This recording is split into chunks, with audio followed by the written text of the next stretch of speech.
Well, I'm backing at all right, so I'm going to be 60. quiet now. Yeah, you're making way. Just a little So we slow. can enjoy the first look at the seafloor on this side of the Seamount. Yeah, And John and Jonathan, maybe later on, if I could tap one or both of you guys to talk about this unique seamount, because I know you had a story that you told in the Geological Society of America conference a couple of months ago, and I'd love it if you would have an opportunity to share that story, maybe when we're at a pause point in the dive. Yeah, Chris can do that, definitely. All right. Well, thank you all, and we're Nice. going to turn our attention to the seafloor here. There you are, peeking out.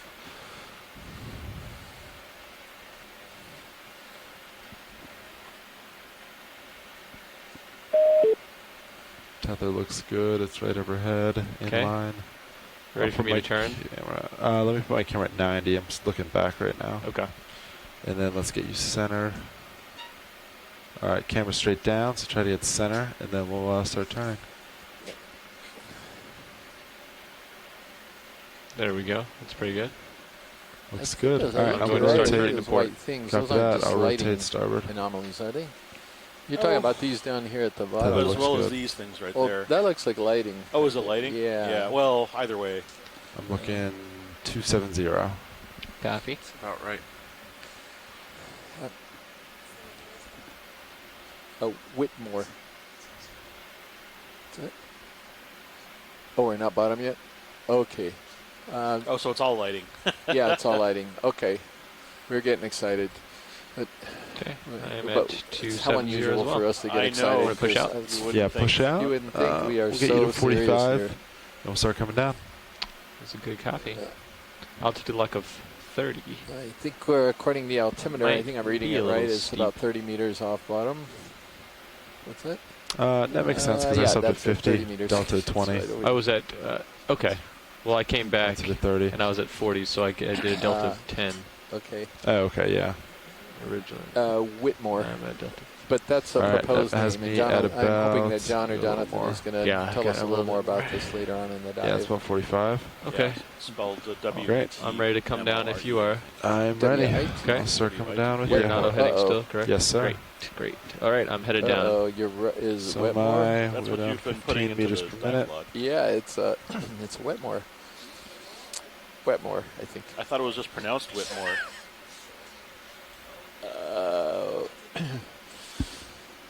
Let's turn the mics off while we. Tether looks just kidding. good. All right, so John Delta is of obviously going to have to 20, clarify us on the name. showing the proposed altitude name the of Seamount. 3 Hey, Chris, is 0 it time for meters. bad invertebrate jokes yet? Well, I'm going to. Chris, Yes. it's Wetmore, W-E-T-M-O-R-E. Thank you, John. Sorry. I can see John laughing over there at us. They're in the University of sonar Hawaii at currently Exploration at? Command 50. Center, or Thanks. in his office, but it's going to be at the Give University you a of little more Hawaii. gain. I'm going to lateral over, That too, just sounds a little great. And who Yeah, else copy do we that. have now? We have Asako Matsumoto from the Chiba Institute in Japan, Bruce Still nothing Mundy on sonars. from the There we go. Inoue Sirius is Regional painting the Center, bottom at NOAA's 38 premier meters. regional Beautiful. center in Honolulu on Ford Island. Yeah, Good if you want morning, to push Bruce, out a to little you. bit Pushing out too. as well. And we've Lateral. got George Matsumoto. Good morning, I'm actually George. gonna pause for a Jonathan second. Tree, My you tether's already getting a heard little high about on my already. He's side. at University I of can push Hawaii. out some more. Les Watling, Yes, why don't you also set her from up? the See bottom. biology We let the tether department sink. at the University of Hawaii. Scott France from the University of Louisiana, Lafayette. Steve Auskovich. Good morning, Steve, from Temple Yeah, so University. just hold off from going down. I'm Tara pushing Luke off. I'm and- pushing uh-oh, lateral pretty I good. remember where Tara is. Maybe I it is think that she's with, swing, the residual swing. is she? Could be. Yeah, Oh, we're excuse coming me, back Tara. You got to toward make a the note. waypoint. I think you're with Just a little bit of that. It's okay, we're looking good. Peter's Lab. I got a delta of Stockton. 24 Stockton. currently still. Okay, That looks thank better. you. I'm gonna start Okay. coming My down again. apologies. Stockton Copy. University. Stockton University. And Tim Shank with the Woods Hole Oceanographic Institution. Bringing Sirius sonar in. So thank you Perfect, all thank very you. much. And boy, I hope we can Yeah, treat so you there's some. certain okay, picks and proper things. Now we got a rocks. bottom. Great, and I can see bottom. I have a visual. Nice. Don't have it on your sonar. Gaining up. Heading down.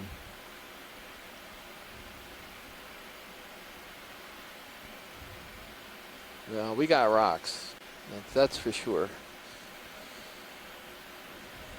So, what's our depth, Chris? We are at Oh, no, I'm getting blown off. That is 2,052 current. meters. Wow. Yeah. Look at it. You can kind of see it. Yeah. Let's see it moving. The rocks. Good current And today. let me give you an update on oxygen. Lateraling. Continuously lateraling. Co-pilot. Copy. Oh, and push out. Whoa. Got a good current.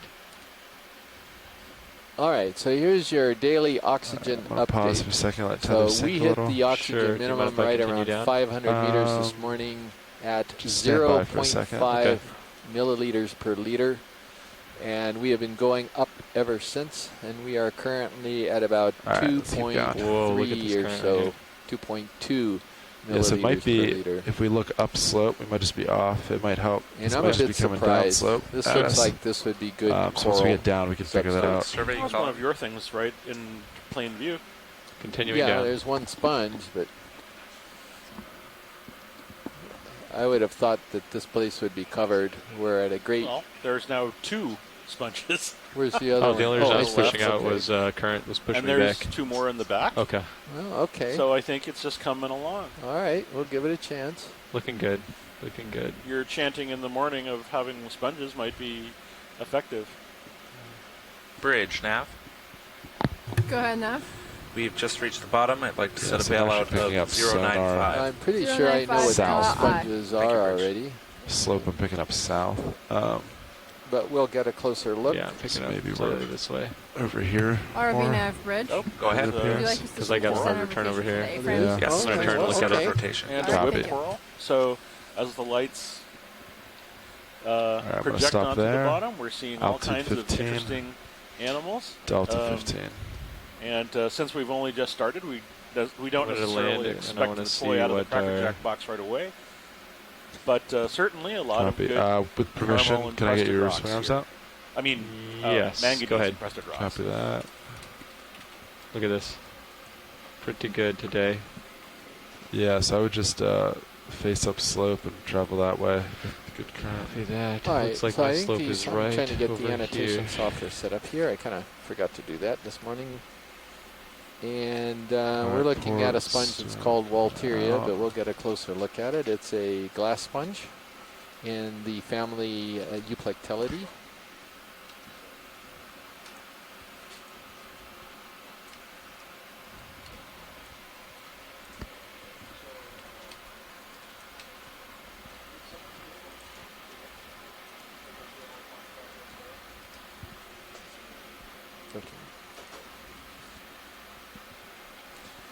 So, Okay.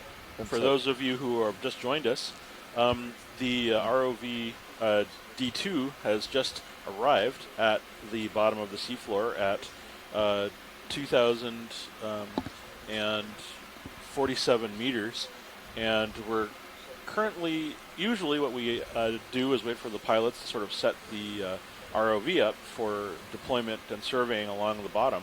So we're going to give them a little bit of time to do that, but in the meantime you're looking at the deep sea bottom. There are lots of animals. They look like plants, but there are sponges and all sorts of corals in view, and we'll get to upper starboard sort of coming out nicely the today. narration. Yeah, it looks like I'm and facing the upslope other here. parts of, Copy that. I'll the finish dive this. very shortly. I'll get reposition.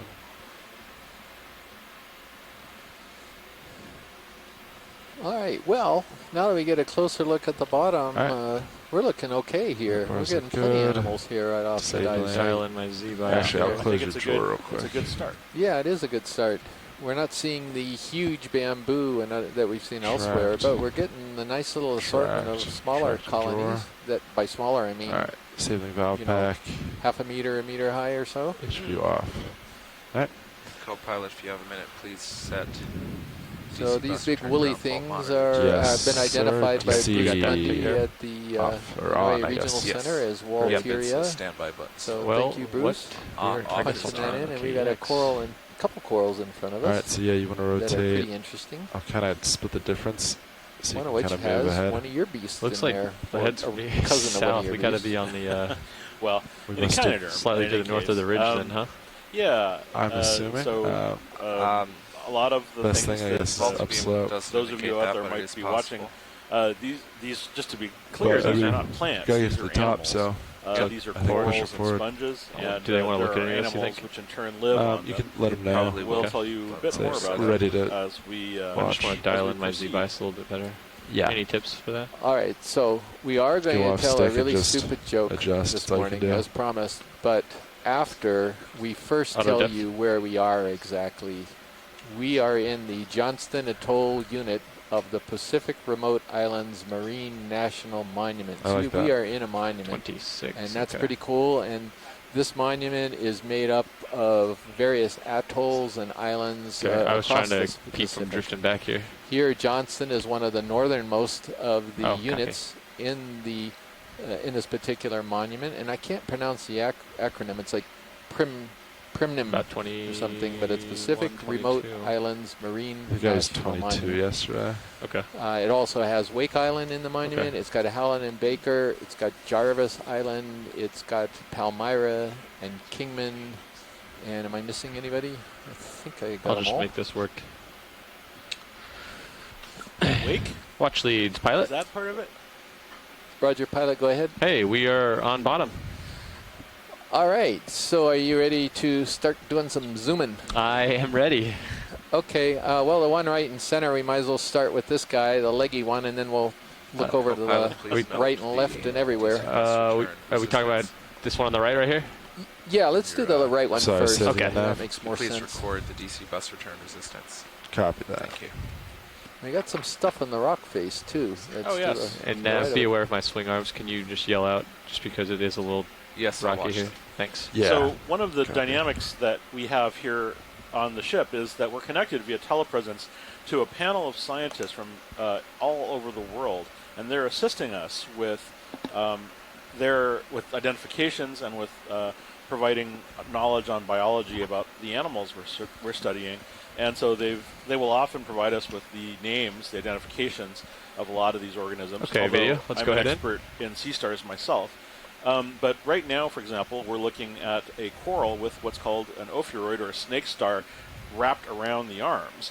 And Les Wadling from the University of Hawaii identifies It's the a nice contrast. coral as belonging to the family Plexaridae, possibly in the genus Paragorgia. I don't know about that. Solid That's what he's co-pilot I'm right there. simply reciting. I think he's going to change his mind when he sees And this close-up. Video, you don't know how much that He means. calls the ophiuroid an asteroschematid, which is one of many groups of snake stars which wrap their arms around Nice these work, guys. corals. They have very close relationships with them.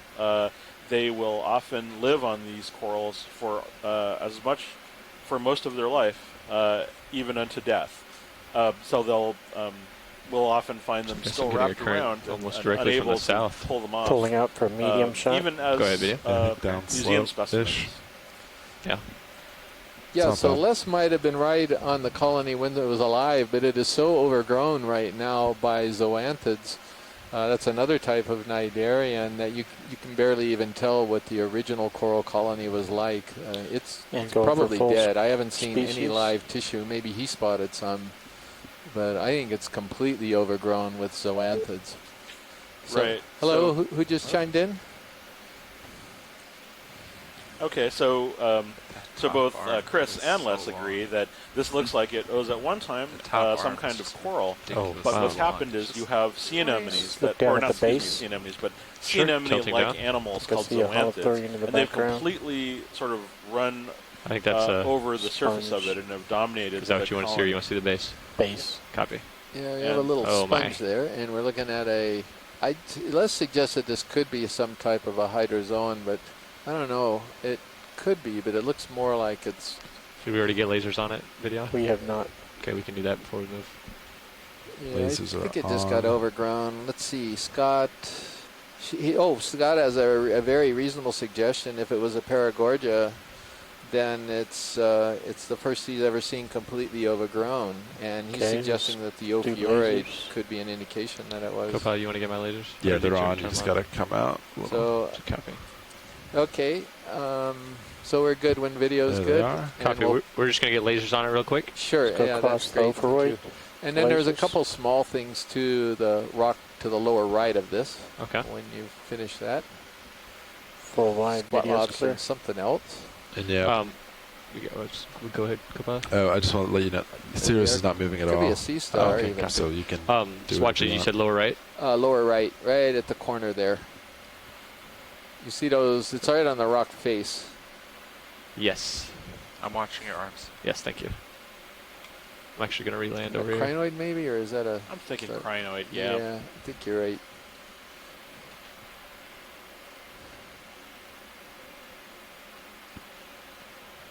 Ah. Okay. So, Roland has a theory of what we're looking at right now. We'll see whether he was correct or not, but I think he may have I been am right. a little far, but come on in video. It's interesting. I'll get real close. And I think he is right. So Roland suggested that that crinoid on the right has some arm issues. Yeah. Looks like just in the field of view, we have a nice three-phylum picture here. So starting on the right is a crinoid. This is an echinoderm. These are related to sea stars. They're filter feeders, and they often extend their water or their arms into the water to take advantage of food that might be passing by as the currents flow through them. They have the arms with You can the just extensions rock called left as he pinnules, starts and talking they about grab the that sponge. food, I'll start and it just moves going down along the groove on each arm into the I mouth. believe it was the same plane. And Yes. I think There we it were is right looking there. at something else. Oh, It's and a here little we sponge. go. It's a little sponge. So Just center it up. that's Centering. from echinoderm to sponge. This is a little, you can see it adhering to the surface with little adhesive or other kinds of attachment points down at the base. And then Just finally, keep going.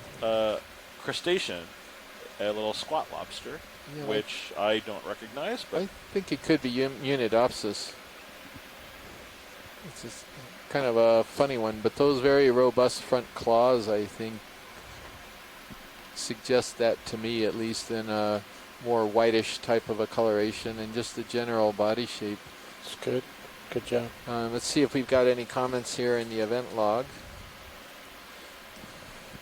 Would you like me to move on to something else, watch leads, or wait right here? No, I think this is good enough because they're going Okay. to be delayed. They'll get caught up. right here. Lasers. Whenever you're good, Are- video. Lasers So we should saw be some on. coral over to the left Yeah. too before we go too far from this location.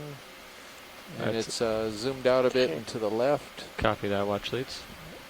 I believe it's There's right a- near my toe, actually. It's a sponge near your There's toe. a sponge right there too. I didn't even see him. Okay, I better Yeah. not hit that. Yeah. Did we get a real quick glance at that sponge? Sure. I just want to make sure he's similar to the other ones in the back. I can. We can do a quick zoom while I land video just so they can get an ID. Yes, it is. It's the It same is. as the other one, so we'll get one of the. This Okay. is Walteria as well. So let's see if we can get one of these corals. I guess the one on the left. Full wide video. You are wide. Thank you. And there it Could we is. tilt I wonder HD2 if up this thing's to the overgrown edge? too. this looks Yes. different I'll let from my the other co-pilot one. do that. Yeah, it is, but looks like it could have zoanthids on it as well. And then there'll be a whip after that. I don't know. Okay, you're on, buddy. You're on. Let's see. How's that Let's see what video? we got here.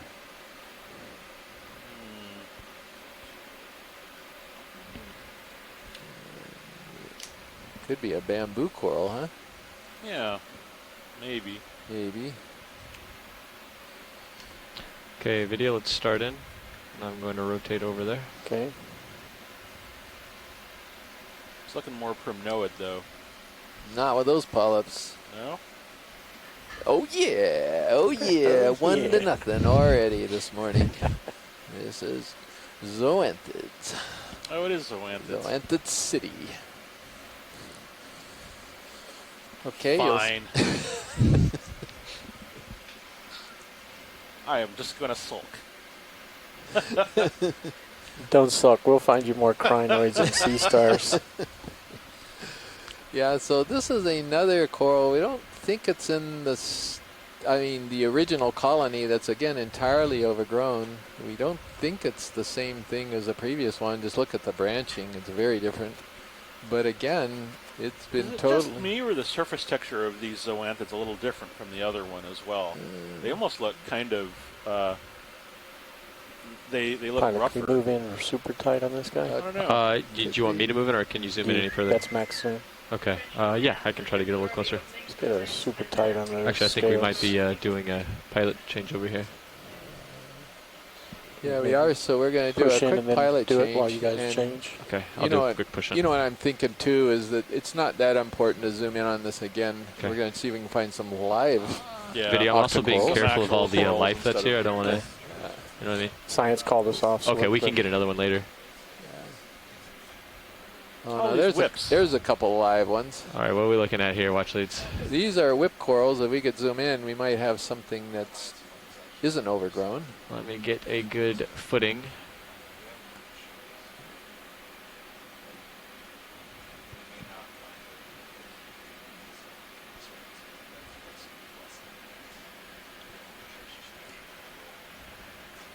And the bottom looks like it's pillow lava, by the way, which is really good. We were hoping to see something like that.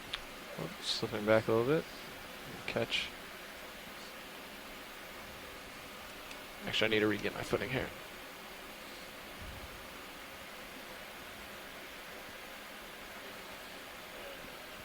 And is that a stock crinoid behind it, or what is that behind it? Okay, video. I can start coming in. Right We'll get behind the stock. boulder. I think There it it's- is. No, it's a No, it's a coral. Yeah, black coral. maybe a Maybe. Right back there? primnoid. No, no, I'm sorry. You're right. Primnoid. So this is an unbranched primnoid. And I think I know what it is, but I'm going to wait and see if the event log's Max got an zoom. opinion here. Copy that.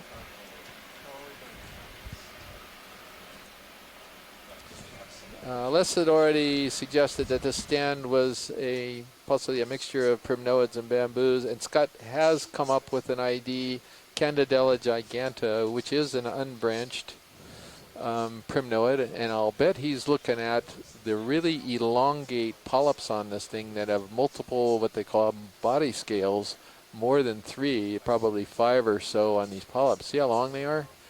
Yeah. And- Interesting. That's a characteristic of Candidella, plus the fact it's got 3 polyps per whorl. So the original description of Candidella gigantea had 3 polyps per whorl, but we're beginning to suspect there's variation in that now. I'm going to tilt down a little bit and we'll push to the one behind. So that is our first To the live left. coral this morning. Of course, we were going to find some more, but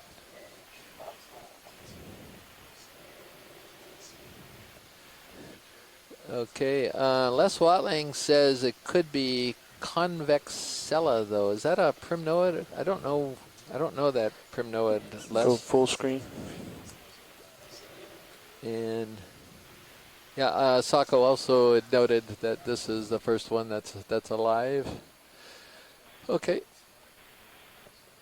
That's another Walteria, but I think we'll get a less ratty colony, further up, because there's a bunch of them around. I wonder if we could go left a little bit, because there might be a bamboo. Watch leads. We're going to switch out past real quick. Okay, great, thank you. Yeah, those. So we're just holding on a moment as our engineering and piloting staff switches shift.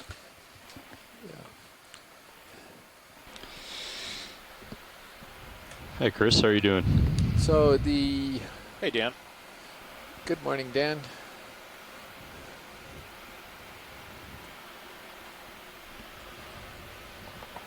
Yeah, I was about to say, I think I know everybody up there, but would you care to introduce yourselves? Well, we're still waiting on our last transfer here, so maybe we'll wait a few minutes if that's okay.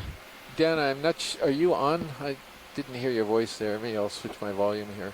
Yeah, if you want to latch onto me for listen. Got it. Okay, There we thank go. you.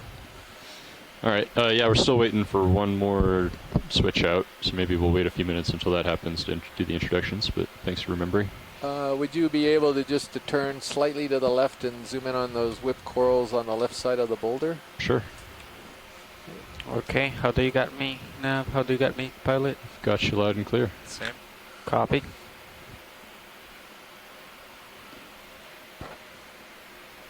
Seems like we're a little late right now. I can fix that. Yeah, I know how to fix it. And I'm glad you mentioned that already, So- because you know what we always like to do when we Yep. get to the bottom. Yep, So you that's see fine. that 2-ton boulder with the 6 corals? on Yeah, it? yeah. The one that's about the size of D2. Yeah. Yeah.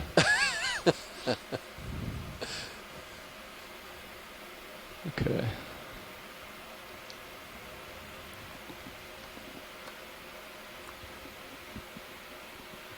All right, let's go ahead and zoom in. Video. Okay, and to the left a little Oh, bit. it's not those. Yeah, these right These here. guys. Yeah, these guys. Okay. So superficially, they look the same from a distance. They're all kind of unbranched. This one's got a little fork in it, I think. Just getting a little Oh, closer. It's actually got 3 Just branches standing on by. it. Partial. All right.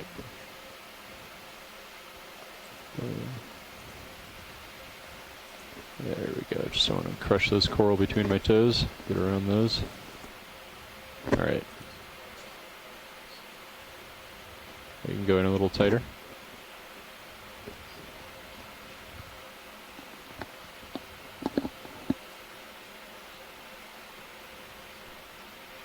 Oh, really? All right, so now we're looking at a bamboo, and this is in the family Isididae, and we're waiting. We're waiting to see. Let's see. Les has thought a possible S1 clad bamboo, and the thing Les Watling is looking at are where it branches and the polyp shape and whether you can see in spicules. But in the meantime, we're looking at something else now, Chris, aren't we? Oh, yes. Looks like we're back to another crinoid, a different species from the other one we were looking at. These are echinoderms, the group, they're related to sea stars. They hold their arms up into the water, and they can pluck small The food corals are kind of particles waving out around in the current. wind up there. These get moved down to the trying to mouth, pick which the is best located in that focus zone. central cup. And that's how they feed. These have been around for a while, and if we're lucky today, we're not only going to see Tunic these is feather straight there, stars, those but yellowish stocked things. Is that what those versions are? of these animals. Is that what those things are called? Yeah, so Les, I think I mentioned think this I may get the already, but name in wrong. case not, he's identified this as possibly being in the S1 Okay. clade. This Let's go ahead is and the zoom out. bamboo we're looking at. Thanks, Roland. And Just those little okay, candelabras. so let's see. What do we want to go for next? So, tell you what, Watch Lead, I kind of want to figure out a direction here before we get too detail focused. Okay. Then we can have a plan to move forward as soon as we're done imaging some of this stuff. So right now, My Oh, co-pilot there's, was also a big telling me coil off that to the left, but we'll get to it. the slope was south.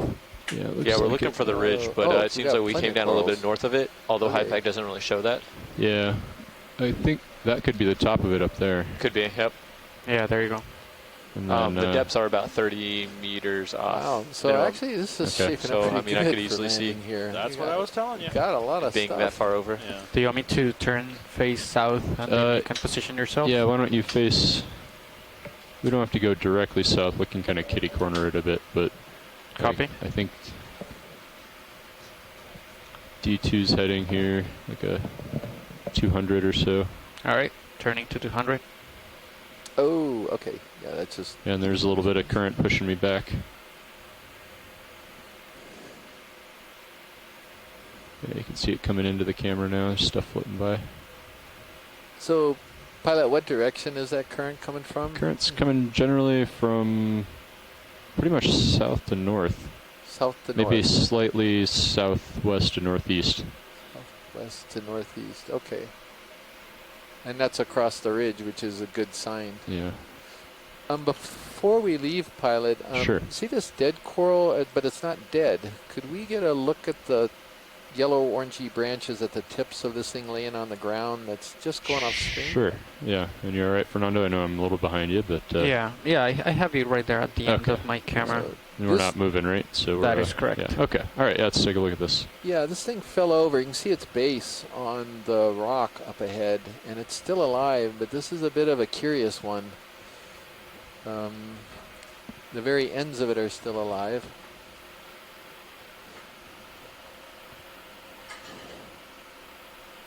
And a beautiful glass sponge, Walteria, as he's right by the lasers, as we're about to zoom on this Go ahead, video. fallen over. So the ends are still alive here, huh? Yeah, they are. And oh, it's a bamboo. Okay. And it's an internodal branching bamboo. I guess it's internodal. Some of these look nodal. Yeah, so, all right, we're looking at a bamboo coral that has fallen over and it's still alive right on the end. We're looking at the polyps. Can we get any tighter zoom on the polyps, pilot? Max zoom. That's max zoom for That's now. max zoom? Yeah. Okay. Let's see, Scott says Isadella-ish. Yeah, it's come out. And Les says nodal J-clade. All right, watch lead. I'm going to get back in view of my co-pilot here. Roger, yeah, thank you. That'll work for us. Thank you very much. Lining up 200. Okay. I'm keeping 16 delta. Yep. Your sonars look good. Okay, there you are. Yep. All Pushing right. out. Yeah, this will allow us to set up and get moving pretty quick when we're done here. Gonna come over. Is there a pretty decent current in this area? There does appear to be a pretty decent current, yes. Which is a good sign for corals. A lot of these whip corals are very sparsely branching corals, both in primnoids and the bamboos. We're going to get a little better perch here before we start looking for some other stuff. I think the pilot is going to be dealing with current all day today.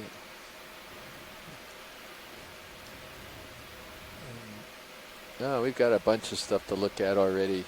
This is terrific. All that food and no starfish to feed on.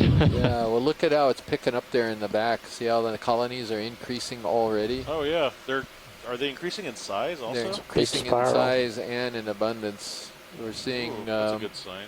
Ooh, there's a what do you call them? Those Iridogorgia, right? The spiral thing.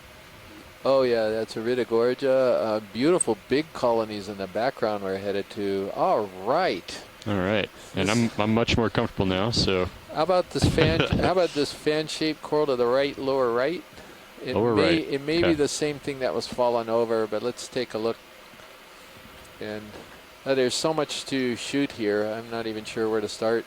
And then maybe we can get the Iridogorgia right after that. Wow, fantastic. yeah, there's a decent current here. I see some stock sponges waving in the current. And also some really interesting other types of sponges. But we could actually get 3 different colonies of corals by 4 different types of corals here by settling down here and just going one to the other without even moving. Yeah, nice job, Fernando. You're doing well tracking me here. Thanks. Thank you. Now that's a deep sea scene right there. This is pretty nice, huh? Lasers are clear. That is beautiful. Look at the color of that Iridogorgia, very golden orange. Let's, do you want to move the ship like 10 meters closer to D2 here? I can do that. I'm just resetting your vessels here. Oh, and there's there's even more different types of primnoids in the background. Looks like it could be a calyptrophora or a paracalyptrophora. Spectacular. Okay, you want to zoom in?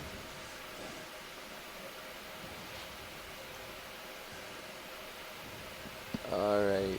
Do a 10-meter move at 200. Sure. Okay, I got an idea. I want to see if Scott and Les, who are the experts, would agree. Bridge, RV Nav.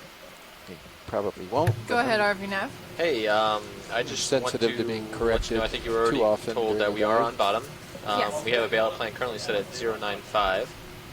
Is that what you have as Yep, well? we have a 095 up here. And you are rotating about the Okay, A-frame? so Scott Correct. thinks it's Okay, the great. same. We are ready for ship visit. J, All right, that's so are we. J-clade. All right. 10 meters yeah, you can at see the nodal 200 branching. degrees, 0.2 knots. I thought it looked a little bit like ectomysis. Can you repeat that? Scott? That's 10 why. meters zoom at out, just touch 200 rolling. degrees, Yeah, Because this, the polyps are knots. really. when you Hold do there. those pans, just hold them, take a little bit 10 longer. meter, bearing Once you stop. 200, speed decimal 2. Good copy. Now let's see what we've got. I'm going to go ahead and put in J-clade for it. All right, does that work for you, Roland? Yeah. And when we're done, can we just pan to the right? And I think we're going to get another coral. And before we move, we want to get a full screen of this guy. Okay, you can come out, Roland. We'll get a full view.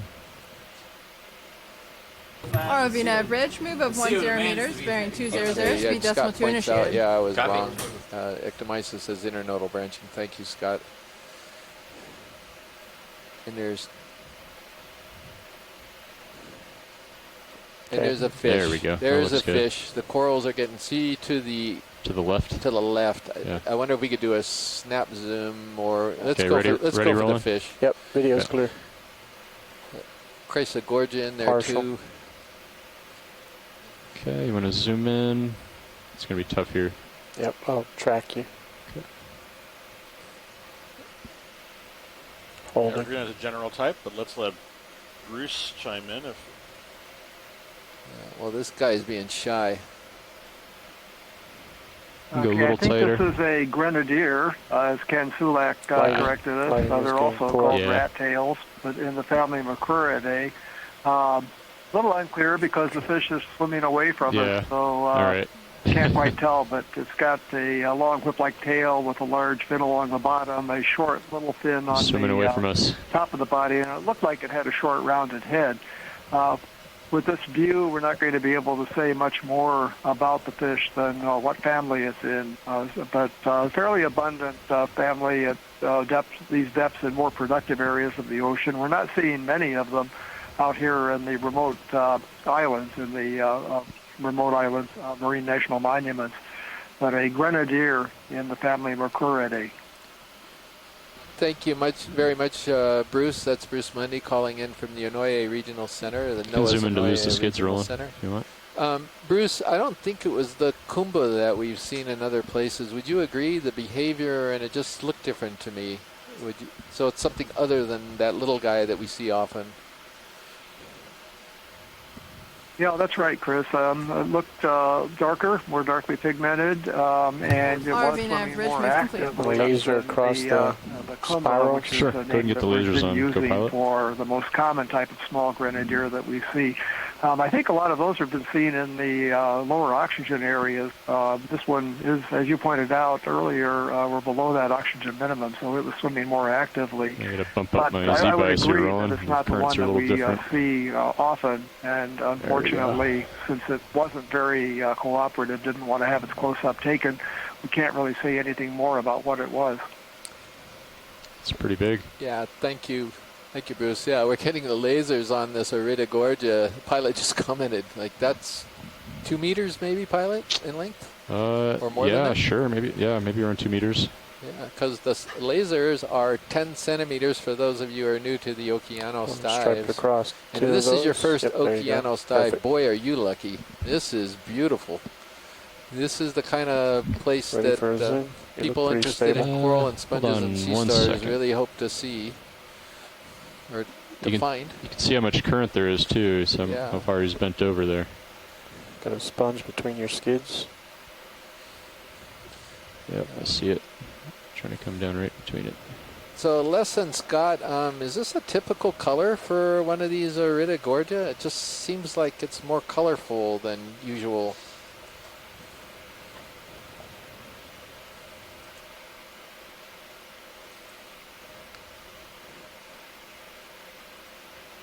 Oh, the sponge is not going to let me sit down without getting in the way. There we go.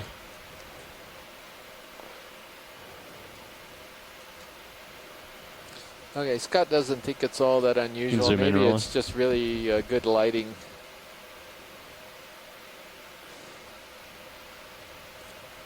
Just thought it looked more orangey, but this is one of the most beautiful corals down here, at least in my opinion. It's just elegant. There's no other word to describe it.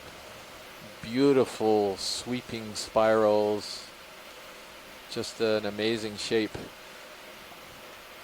And also, this shape is really well suited to filtering the water from different directions. Do you have any idea why, Chris? Why it might be suited to filter feeding in different directions? Yeah, so if the current changes, it's now southwest to northeast. Now it's going to shift maybe if it's a tidally driven current. Don't want to run into the sponge. Northeast to southwest. What is this coral going to do? Looks like it's coiled, so it'd be able to shift position or go with the current. That's right. It would just swing around to the opposite direction. It's got so much flexibility, and it's so tall that no matter what direction the coral or the current is coming from, it can set itself up to optimally filter the water. This is like an amazing design. I love these type of whip corals because they're constructed, if you will, or their morphology is so amazing. Let's go for full screen. Go ahead. I think we're good on that guy, pilot. Okay. Oh, we got to get the sponge. There it is. He's right there. He's begging. Still working on the full screen. Okay, so this is the Walteria. We're getting a little bit of a close-up. A beautiful glass sponge. Okay, video's clear. Okay, and zoom in on the sponge. Possible highlight of the day. And we have a bunch of interesting things living on it too. Yeah, so I'm just going to leave it at Walteria right now. So you want to talk about the little things, Chris? Yeah, so we have sort of perched on some of these branches, looks like a little shrimp. Within the Walteria, within the sponge's sort of central cavity there, it looks like we have several brittle stars. These are often commensal, that is to say they don't harm the sponge, but they take advantage of the animal's structure in order to live and to be protected from predators. It's worth mentioning, too, if you haven't seen one of these before, when we say that these are glass sponges, that's not just a sort of a superficial name. They literally are made out of glass. So all of these things sort of create their own skeleton. And there's a whole group of these just below the lasers on this thing made out of silicon dioxide. Center on those. And you'll see a lot of them today. They often have a superficial resemblance to fiber optic cable. You good, Roland? There's some anemones on this right next to the lasers. Video's saying there's some anemones on the sponge. Do you want to look at those or go to the coral? I just soon go to the coral. We have so much to image today. Okay. That full wide. This is quite a diverse community, which is really exciting I think for all of us. And we'll get associates just on all types of things today. Okay, I'm a little far away, but I don't want to run over your sponge here, so we're going to get a far zoom here for now. That would be fine. Go ahead. You. A little bit left. All right, so I got you at 65 degrees, pilot. We have our old friends. Thanks, Fernando. Have you noticed yourself getting blown around a little bit, or? Not really. Okay. Just heaving up and down, but I have a guess. You're doing a good job managing it, so thank you. So I think we can all agree this is a primnoid, and go over to the ophiroids. I think I know what this is, but I've actually got to consult the guide, the Okeanos online guide, because I haven't seen one of these for quite a while. Sorry, Roland. I'm also waiting for some comments on the chat room. Okay, ready for full screen. To get their Go ideas. Ahead. And I'll tilt up. So I'm going to throw this out to the chat room. I think this could be Narella Bauer's eye. It typically has dichotomous branching. It tends to have a planar go full colony. wide, please. So Chris, I just want to verify. I know there's a lot to look at here, but we're happy just hanging out here and imaging as much as we can. Is that waypoint 2 up the ridge really important? Do we need to make tracks, or are you happy hanging out here for a little bit? It's your call. It's your call. Okay. We're happy to stay here if you are, but we just don't want to, stay for too long if waypoint 2 is a big priority. Okay, well, it's nice to get as far up as we can, but on the other hand, we have not documented the animal community here, so let's try to get at least a few more things. Absolutely. No, it's up to you. I'll leave it to you and Nav to coordinate that. I'm sure we're going to get some requests from the chat room too about this. Okay. So I guess our next target is, you see these yellow sponges in lower center? Yes. There's one of them that the bottom part of it is whitish. Yes. If we could zoom in on that whitish thing. Now, sure. since This we're going is to gonna stay be a very here, different can you glass update me on sponge. that move? And it was right there coming into view. We are currently not moving. Copy that. So chat room, anybody on the on the telecom, we are taking orders for close-ups, and because we've got a lot of stuff, we'll get to some of those bigger bamboos in the back just to see if they're the same thing. We've got some different primnoids, and we may even have a hemicorallium or chrysogorgid. I saw a chrysogorgid earlier. Yeah, so that could be the same thing as what we're zooming in on, Roland. It's just slightly different morphology on top. Yeah, but this one, this is going to be a hard sponge right by the lasers, to the right of the lasers. Okay, go ahead and zoom in a bit. Chris, I hold definitely there. support your decision to spend a little bit of time here and make sure we can identify much of what we see before we move on, just so that we have I'm gonna a try good to understanding of pan to the what's right. here, just in case we're at the top end of this diversity and not the bottom end. I think we can Yeah, get rid I of the totally lasers agree, here. Scott. And so if we could zoom down to the live part, down there. Wow. Okay. I can take a guess at this. There's a little anemone in here, but I think this is in the family Phariidae, and it could be in the genus Ospidoscopulia. There's a mouthful. This is from Dr. Konstantin Tabachnik from the Shirshov Institute in Moscow. You can come down a little Who's bit, Fernando. glass sponge Copy. expert. Coming down. Ready for full screen? Go ahead. Let's go full screen of the live part first. Okay, let me come back down. Hold there. And then we'll do the whole thing. Okay. I'll tilt up. It's good. It is interesting looking. Yeah. So it's like half live, half dead there? Yeah, and then the one on the left is dead. And when they die, I suspect they can't clear the sediment. That camera's That looks themselves, good, so Fernando. they accumulate. That camera's So doing over that to the zooming left, in itself. before we move too far, there was a red, kind of leggy one. Pink or red. And a little bit further zoom, and then down to the Full left wide. a little bit. Further See here, zoom. your left And then leg. Down to the left, and keep going a little bit more. It's going to be, there he is. Oh, the one on the very left there. Yeah, the pinky Sure. one. Yeah, I will move over there. Got to be very careful how we maneuver through this. We don't want to Yeah. knock any of these over here.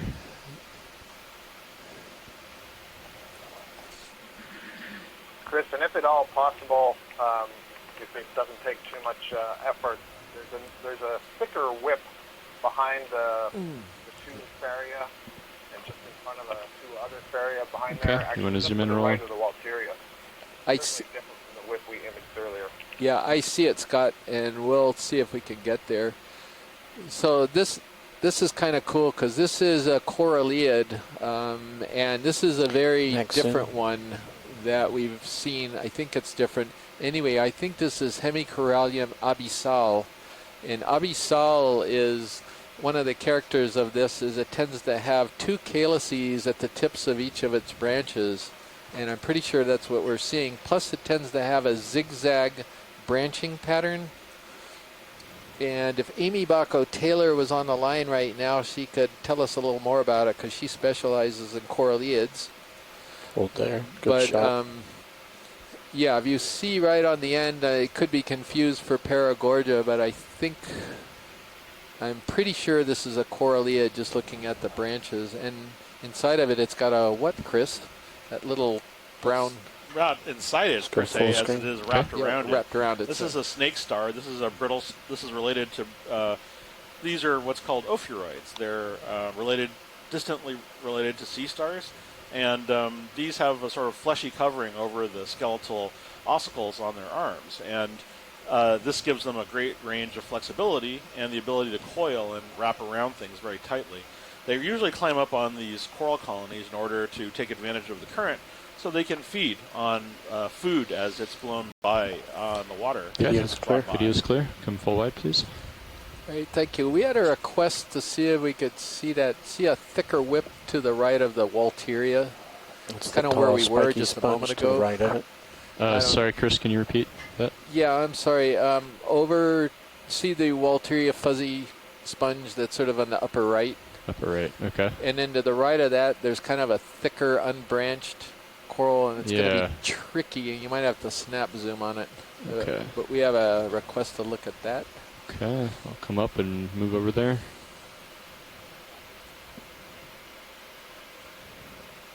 So it's to the right of the spiky sponge. Les has also noticed an internodal branching bamboo in the back, so we'll see if we can get to that too. Oh, nope, come up.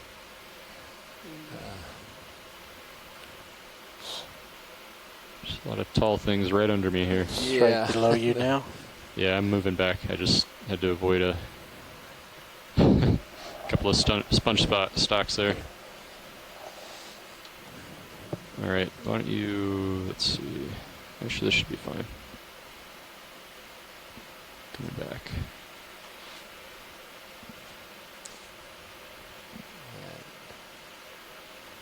So Scott Francis Sharp Eye. It's zoom in partial. I don't really want to sit down here. He noticed that this looked different than the other ones, and yep, it sure does look different. Sorry, Chris, we're going to have to do a floating shot. Okay, I don't want to crush stuff below me. That's good. Thanks. All right, Scott, so you're on. You're the one who pegged this one in the distance there. What are we looking at? Yeah, well, here's the problem, right? Being able to say it's different and being able to say what it is are two completely different things. But it's really interesting. Very, very long polyps, and you can see that the polyps are really quite fleshy, are bending with the current. And the skeleton, I can see a note in there. There's no question it's a bamboo coral. And what I'm trying to get a look at is the robustness of the sclerites. And I can't actually see any. Go figure.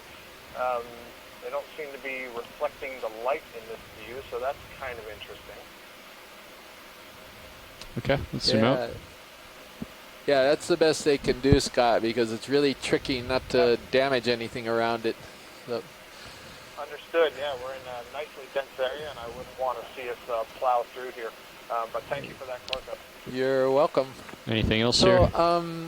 If we could turn to the left, I'm not sure if that's the one that Les was referring to, or possibly that right above the lasers, and we could get a snap zoom on that one maybe. Sure, we can go for snap zoom. Hold there. It could be what he's talking about. I think it's an internodal brancher, maybe.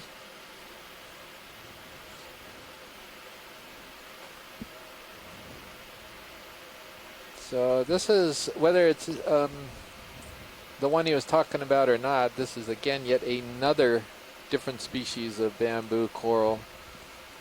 So fantastic diversity so far. Okay, and zoom out. That bamboo whip, Scott thought it could be in the B clade. Thank you, Scott. Okay. Anything else here, Chris? Should we go look at that big one in the background? Yeah, sure, because you sometimes can find some cool stuff on them, can't you, Chris? Well, bigger colony, more episodes. Who knows? And more food for your guys. Wouldn't it be nice to have a little house you could just live in down here in this little area? You know, it would be. A picture window there, fireplace off to the right, and this is your view out your window. Yeah, that would be pretty nice.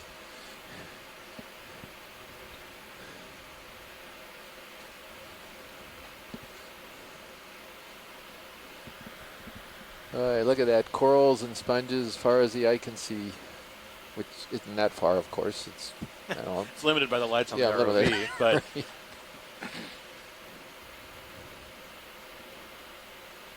So this big one here, right, is what Corals we're and talking about? sponges living here in harmony. But one thing that's a little bit interesting is that there don't seem to be a whole lot of associates immediately obvious living on the corals or the sponges. Yeah, that's a good point. I noticed there really aren't a lot of other things. A lot of, what do you call it, squat lobsters don't seem to be really common here. Look at the current on this one. Yeah, and we might have a shrimp on this one, kind of on the left side or something, maybe? I'm not sure what that is. Or it could be a squat lobster. Yeah, it's a brittle star. A brittle star or something. There's a few things on it as we get a little closer.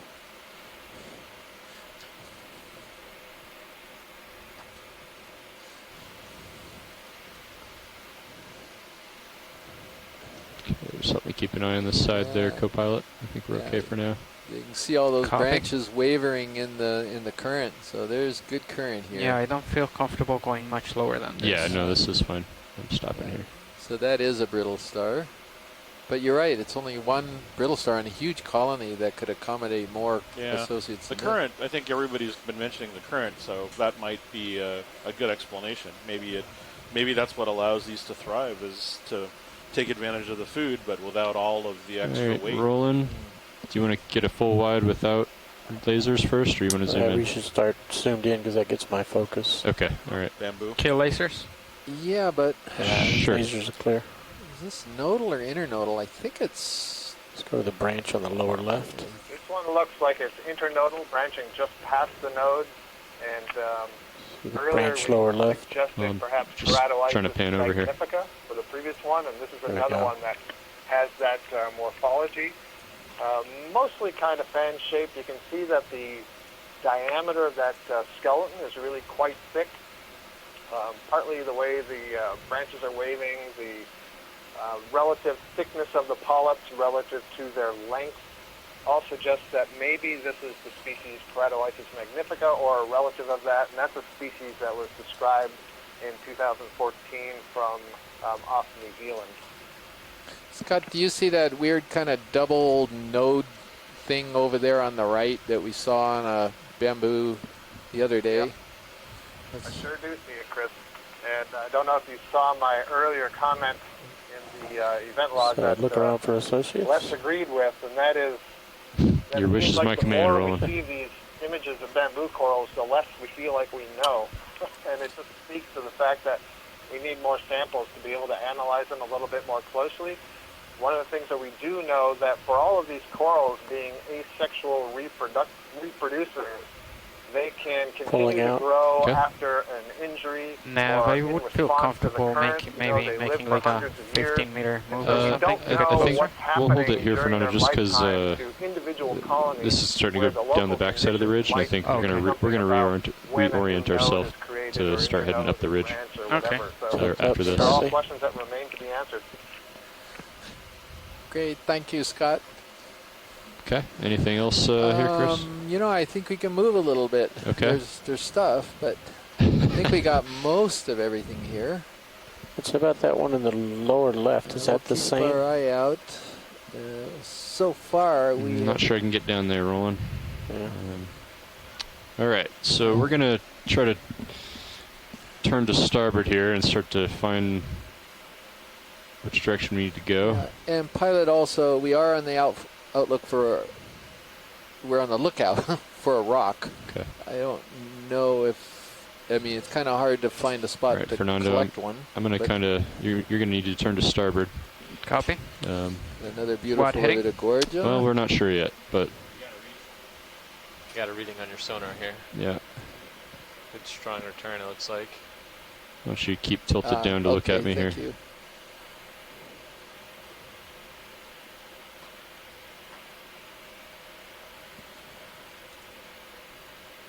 There we go.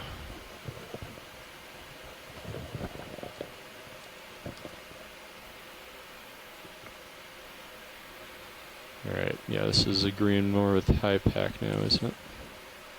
Okay, we have a little more spacing out at this particular part of the ridge.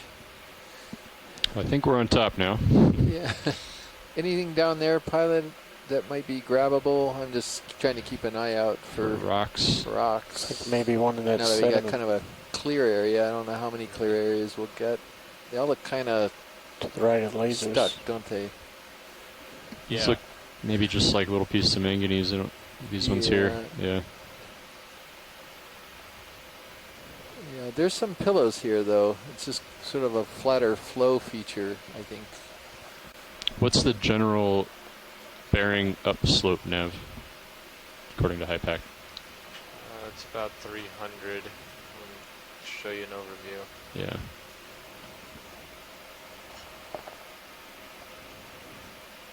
So here's where we're going. We're just going to waypoint 2. That's all of it, and it is, 290 to 300. Okay. Yeah, so good to know. Thank you. It's very mostly heavily flat. manganese crusted. You can see by all that bubbly texture to the surface. I'm right now centered on 330. 330. All right. Let's come back a little bit. Yeah, a lot of current.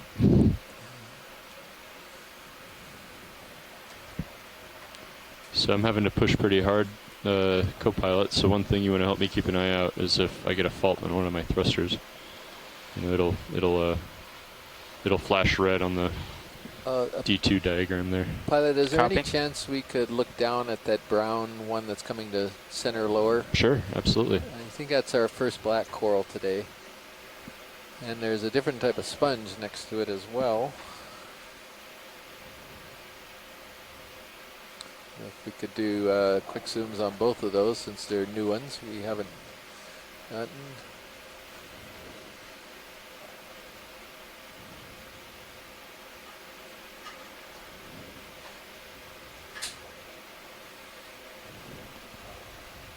Skids on the coral on the right.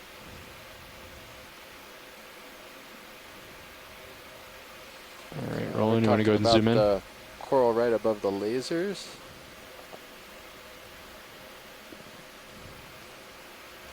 And that is a black coral, and we don't have Tina Molodtsova on yet because it's really late in Moscow. But we'll have to try to take some guesses on this. Scott, can you help us out at all with this particular Antipitherian or black coral? Yeah, Chris, I was just having a look to see if, Trisopathes would be my Tilt first down. guess, but then I just wanted to be sure it couldn't be a Cladopathes, or excuse me, a Maxim. Chrysopathes, which I'm not sure that we've seen yet. I do think it's something in that family, the Cladopathidae. Okay, so Alternopathes or Chrysopathes, but Yeah, it's definitely Seamount rolling. Cladopathidae, right? That's what I believe. Gosh, look how fast this Okay, is thank taking you it. very much.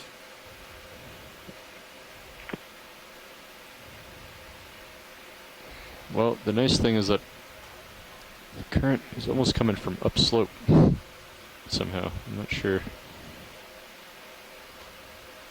Well, a little off to the south side of the ridge. Okay, and I forgot to annotate that sponge. That's okay. All right, Fernando, why don't you come to like 300? There's a urchin. Is that a rock in that crack in the center? All right, Sirius 300. Okay, thanks. That would be nice.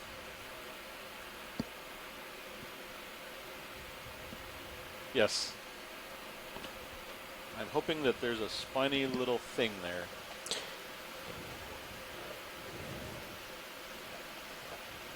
A coming spiny down. little thing. There's an urchin on the right. Oh, yeah. over That's what there. I'm He's trying going to- for. Well, yeah. what's by the lasers? I was wondering what that is. It's a base from a Space sponge, I'll film? bet. Oh, okay. Maybe we can go for the spiny little thing over Spiny to the little right. thing, all right. Spiny big As thing. close as you can get to it with a center dot on the top. Oh, it is quite big, isn't it? Well, for an urchin, it's pretty Yeah. big. We haven't seen very many of these on this This cruise. is the first urchin I've seen since those two white Echinotherids the other day. Well, we saw the spadangoid too. Oh yeah, on the very first one. day. And I see a Chrysogorgia upslope from this, but we'll get the urchin first. It's a dead Walteria sponge. behind it. Yeah, so this is what's known as an echinothurid urchin, sometimes called How you feeling, pancake Fernando? urchins. Everything look good to you? Or Yeah. Cool. the New Looks good to Zealanders me. call these tam o'shanter urchins because All right, rolling. they're actually Right on flat, top of it. and the water Give me evacuates out of max. them when you bring them up to the surface. These are actually deep water relatives of sort of fire urchins, but they have really interesting adaptations. If you look, if we skim right around the edge, you see that some of these spines have little white sort of, they look like caps, the kinds of things you would put on the ends of walkers, and that's because they serve the same function. They're actually walking on those little legs, on the spines that actually act as little legs. And so, yeah, so you're actually looking at a sea urchin. Looks like Tromacosoma, thanks to Chris's benthic invertebrate guide. But these walk around on these little white spines with the little legs, leg caps on the ends of them. And on top of all of that, they're actually poisonous. So really, yeah, you can. If we collected this, I would let someone else handle it because those spines can. Well, again, they're distantly related to shallow water fire urchins, and the poison is something that no one really knew about in the literature until someone actually handled the living ones. But there's a lot of bizarre things about these animals. They're kind of a classic group of deep sea urchins. They're found in the fossil record. And in fact, these were actually described from fossils before they were described from living animals. So they're just as sort of archaic in appearance as those stocked crinoids that we see. So there's a lot of interesting creatures. All right, then there was a coral up on the ledge to the upper left of it. That's a wispy little thing. I think it's, aside from the Iridogorgia, I think it's our first Chrysogorgia. There it is, just under that whip coral. I see it, the little guy over there? Yeah, the little puff ball. Okay. Or not a ball, but puffy thing. He's talking the whip coral on the left. Bottle brush, I guess. Oh, I see. Not the one center, the one on the left. Yeah, the one there on the left. You got it.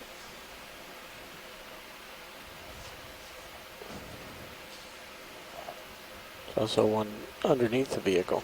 Tim Sheng, I was looking at other stuff too. Tim, he saw something, maybe a small shrimp, and I missed it too, darn it. So I'll try to look for those as well. It's Tim Schenk calling in from the Woods Hole Oceanographic Institution. He specializes, among other things, in a lot of the associates found with corals.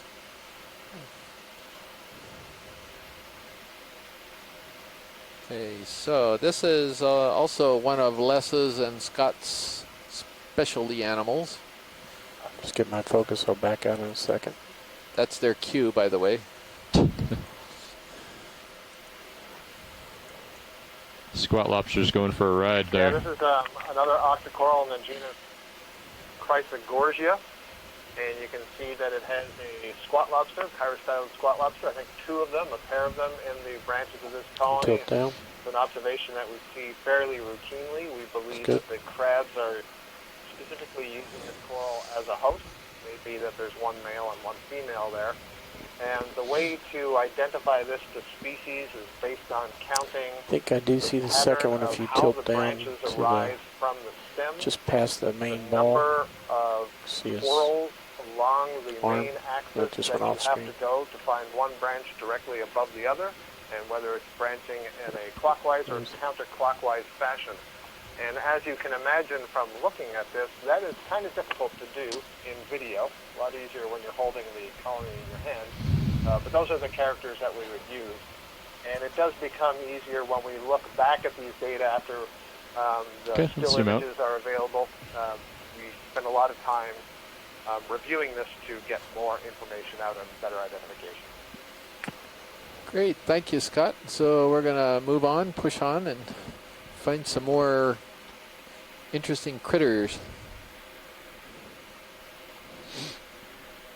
This is kind of looking like a good direction to me. Like a 280. So what's going to happen, I mentioned this early on in the dive, is that we're on a ridge crest. Yeah, we're going to 280? 280, yeah. going on kind of a level depth for a little while today, and then we're going to start to climb. Yeah, for the last sonar looks good. half, 2/3 of the dive. We're going to start getting into steeper terrain. About a 30 meter? Yeah, why not? Okay. Yeah. Looks like there's too much out there. Chris, we're going to do a 30-meter move up the ridge here. Okay, great. Splendid. Yeah, 30 meters at I'm not seeing anything that looks 280. loose or big enough. Yeah, go ahead. Okay. Bridge, RV nav. Pilot, Go ahead, RV nav. It's a We are ready dead, for dead ship sponge. move. Is it a dead sponge? Yeah, it's one 30 of these meters, bearing spiroscopia. 280, 0.2 knots. That is 30 meters. Never bearing mind, we're good. 280, Okay. 2.2. Good, Captain.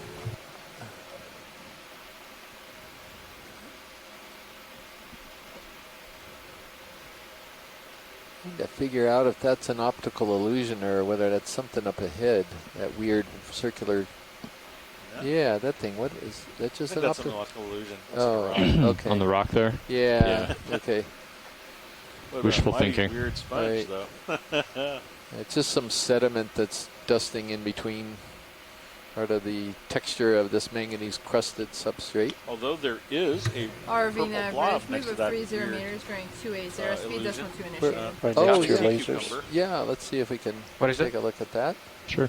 Our first cuke of the day. So echinoderms are sea stars and their relatives. We've seen ophiuroids or brittle stars today, or rather serpent stars.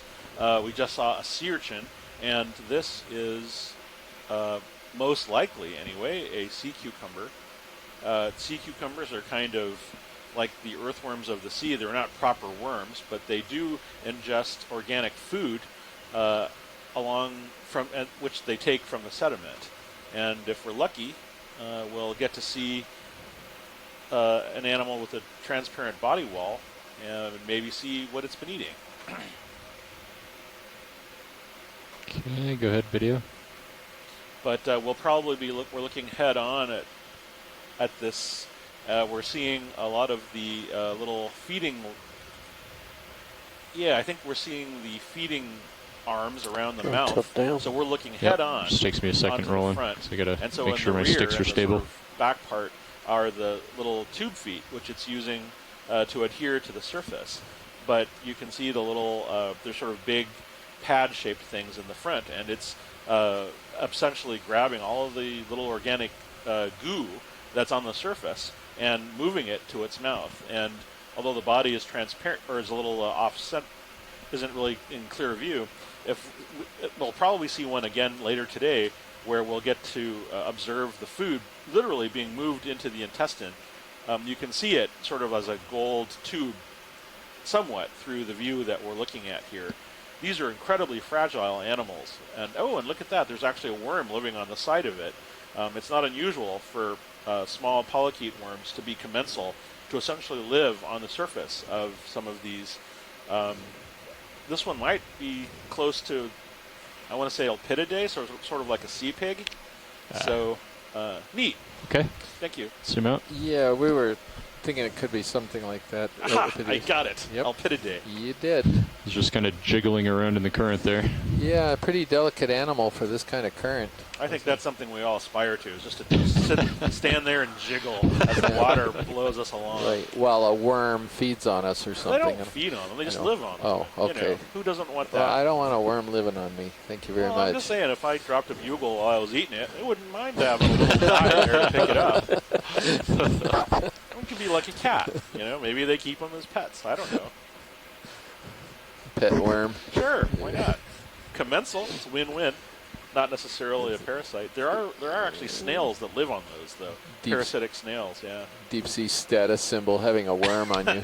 You feel like you're moving. My dog does that all Co-pilot. the time. See? Maybe a little bit. I don't There know we if go. I'm snatching. Trying to calm down to give you some tether. All right, so Think we you're are looking pretty at good. 2,057 meters or so. There's some rocks up there, maybe. Oh, maybe.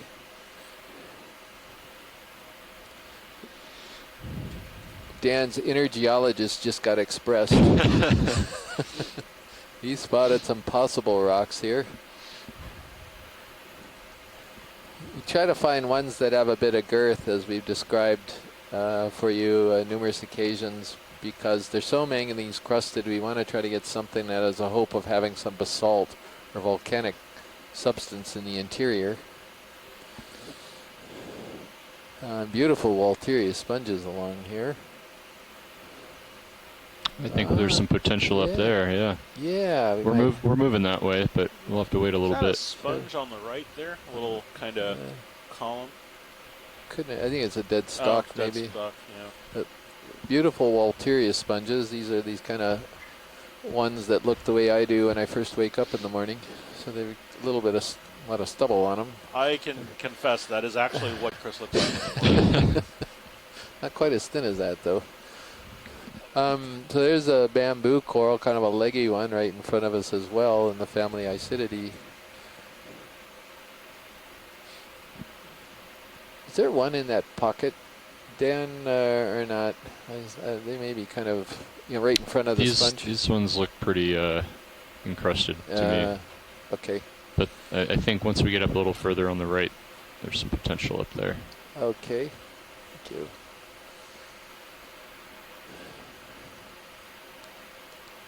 Those of you who just joined us after our little intro, we are on Wetmore Seamount, or what I think I'm moving will now, be known as Wetmore Seamount if John Smith's proposal to name the seamount takes with the authority that's involved in seamount names.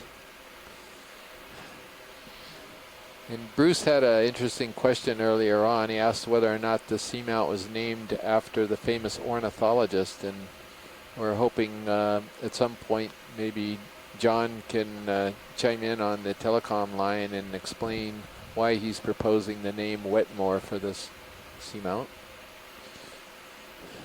And he's first probably going to hold us hostage, and we have to grab a rock first before he calls in. Oh, what about all these? Yeah, I know. I think this is what they spotted. We're going to...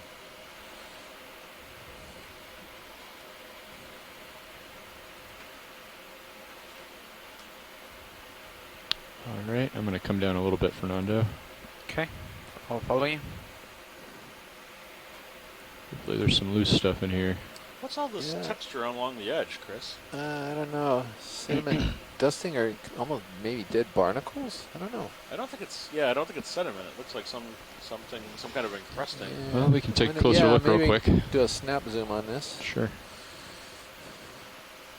Yeah, I'll bet they're barnacles. We've seen Probably going to have several to areas. get one that's closest. The first barnacle gets here, and it's a really good place, and then a whole bunch of them propagate. Why do we see it here and not other places? Okay, you want to go for zoom? Let's go ahead and go full zoom. Is it barnacles? Huh. Yeah, they are. There's a mixture of live and dead ones, maybe? Is that what we're... Or something's growing in between them. Huh, interesting. Yeah. They certainly seem to favor one face of the rock versus another. Yeah, and this is, I gather they at one point when a lot of these were alive, they were getting pretty good current flow because they're filter feeders also, if I'm not mistaken, Chris. Is that right? Yes. Oh, yeah. Okay, let's go ahead and zoom out. Have we ever collected a rock with one of these? I'm just curious which one it might be. Yeah, we've got them. We don't... Wow, that's a lot of them. It's covering the entire surfaces of those. Yeah, I think that's a dead Walteria. Yes, it is. And it's kind of hard to reach down in there. Boy, there looks like a juicy rock down there, but... kind of to the right here? Yeah, the one in front of the boulder on the right. But I see two of them there. Yeah, well, I wasn't going to go for the one on the left. That's pretty... but yeah, the one below the laser right now. Right there. Is that any chance of getting it, or is that too hard? Snaps if it's sealed. Well, it's more a matter of getting the arm down in there, because you see how narrow that... I might need to Yeah, bring not the even ship sure back it's loose either. 5 or 10 meters, because he's going to have some swing for a little bit. That's okay. Okay. Yeah. It may not be loose, Dan. I'm looking at that Yeah, right side and of also, it. I'm not sure I can get the arm that far out there. Can't really get much lower with these other features in the way. What about this one in front of the dead sponge? Any chance for that one? I don't know how flat that is. But could be loose.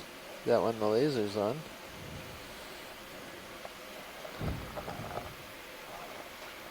Can you hear Dan thinking? Well,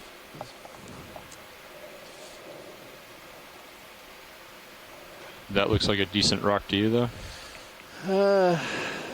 I wish John or Jonathan would call in here. I'm already maybe we could push 75. on. It looks slightly on the small side and hard to get. Okay. You want to move on then? Yeah, I think so. Yeah.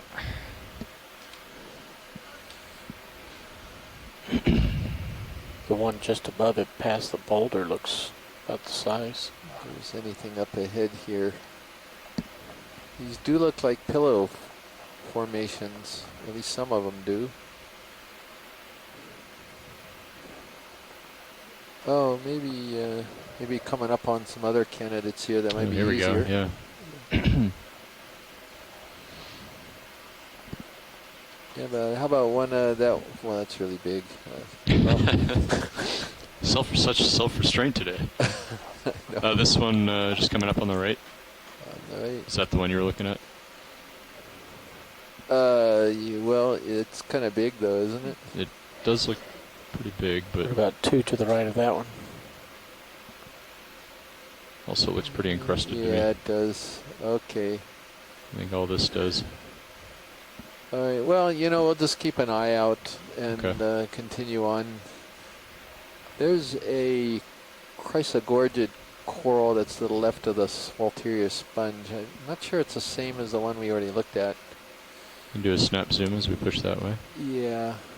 Good eye, Chris. I just You want to noticed bring that your as head we were back to moving 280, away, Fernando? and it doesn't quite look like the bottle brush we saw earlier, does it? No, it's got a stalk. It's kind of hidden behind the This bushy one part. here? It's got, yeah, that's You it. can do a snap zoom. I wonder if it's a small iridogorgia. No, I don't think it's a irido, but we can't really see the stem. Boy, could be the same, but it may. Yeah, it looks like the same thing, I think. Oh, it's same. Okay. Chrysogorgia. All right, we can zoom out. This one seems open enough you can almost count the branches. Maybe 1/3, but I don't know if it's right or left. Yeah. Thank you, Scott. And now we're getting into a little higher density again. We may be seeing these little patches going on and off all day today. Wouldn't surprise me. We got that leggy bamboo already.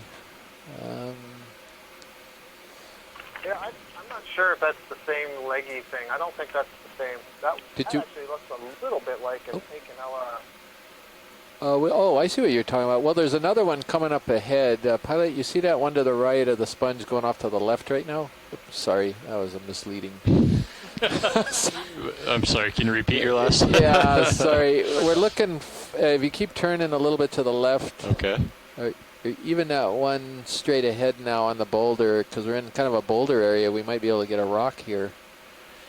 You can go ahead and turn your head, Fernando. Focus, Chris. All right, no, there's some. I just saw some rocks in the sediment here that look really promising. But there's a coral, kind of a bushy one on the boulder. Yeah, that's good. At some point. And then you can come down a few meters.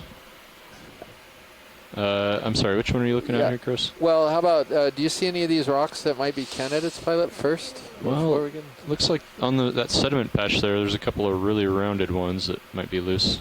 Yeah, right by the laser, that one there on the laser right now.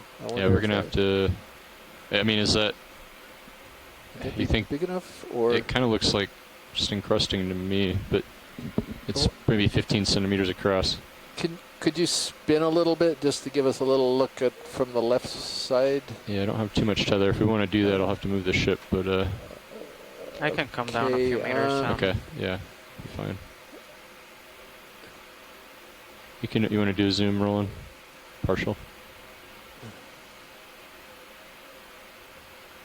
That doesn't look bad, you know. Yeah. Okay. Yeah, one of those there. It's a little bit on the small side. I don't know if it we is. can. It is pretty small. How about this one over to the left? One of something there. One of any of those in there, maybe a little bit bigger. All right. Well, how are you feeling, Fernando? I'm center on 250. Okay. Delta. And you're not 50. moving anymore. It's John hard or for me to Jonathan, tell, but I we'd love when to they have one of you guys He call should be. in It's been give us a little counsel 10 minutes here. since We the see a move couple rock stopped. candidates. But All right. You want to tilt your camera up a little bit? there's Right also there. even a big one That's over good. to the left, Dan. You see that one that's kind of on the rubble pile? I On wonder the if- left. Yeah, you see that to the right of the coral. Keep going and then up from where you are now. Oh, out there. And go straight up from there. I see. You want to zoom in and roll in real quick? That would be a nice size one if you could manage it. Talking that 40 centimeter one there? Might be loose. That one. We can try it. Yeah. Let's. Why don't we move the ship like 10 meters in that direction? Sure. 255. Yeah. Chris, there's those. Does that sound good to the you, right Fernando? range, Pretty those sure, nav. things I think Just do a short move over there. We'd like to do I a see. ship move of 10 meters at 255 degrees 0.2 knots. Could we do a quick That is zoom a right move below of the 10 lasers right now? meters. Is there Oh, the anything little- for the rock? 255. Yeah, the Little stock there. Good little copy. stock things. Sure. Yeah, we got to wait for the Not ship the- anyway, so not that'll the work. stock, the Okay. candelabra thing. Yeah, I see. That's what I meant. So Roland, if he's right on this could be an important observation. And this would be another one of those you got to get close. It's a small Well, thing. I can't really get much closer right now. I'm hoping that that's John or Jonathan, but if you stand by for a moment, we're going to try to see if we can get a rock here somewhere. Oh, wow, there's 2 of those colonies there. Go ahead and zoom in. Yeah, they're pretty curious. RV9 bridge, move of 10 meters, bearing 255, speed decimal 2 initiated. Wow, Copy that. Roland, you are right. Hang on, John, for a moment. We're actually seeing Chondrocladia, possibly Chondrocladia lyra. It's a demo sponge that we only imaged in the Marianas. This sponge has never been recorded in the Central Pacific. It's a cladorizid. It may not be that exact species, but it has the name lyra for obvious reasons. It has a lyrate Looks like shape. there might be a number of prey caught on the Yeah. spines Yeah. there. This is a really important observation. Thank you so much for that, Roland, the videographer right now.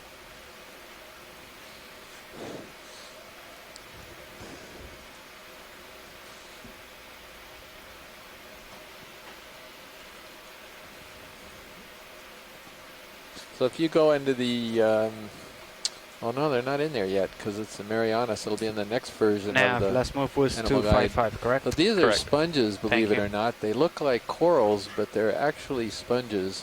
Didn't we collect something like this in the Marianas last year? Yeah, we collected 2 of them, so Yeah. it's not such an issue. But the imagery alone clearly Do you have any more is zoom? that type of sponge. Max zoom. Okay. Ship's moving a little bit this way, so we can get a little closer if we need to. We can come out.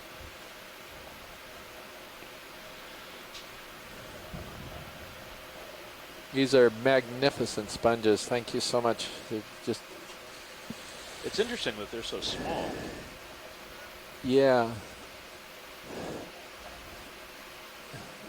John, was that you? If you want to give us some little guidance here on rocks, if that was you calling in earlier. Yeah, I'm still on. I think the pile, anything, you know, I mean, it looks like a good pile to select from. And that's basically all I had to say right now. It's pretty big, huh, Dan? I don't know. That could Well, some of these might be okay, I guess. could work for us. Okay.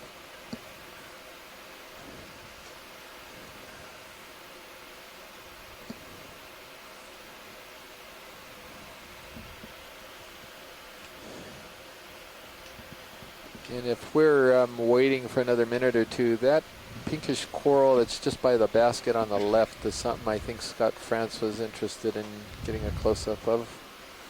But we're going to look at the rocks first. All right.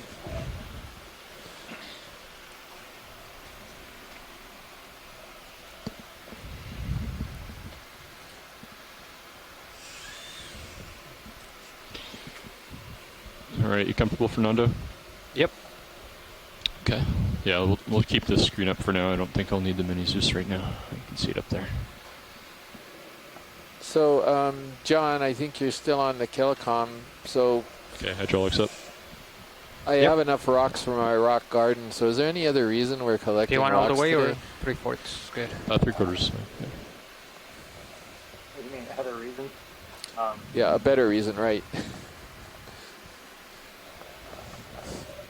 Well, to do a number of different studies on geochemistry to detect what type, the composition of them, and tell a lot from what in general what type of magma and all the details.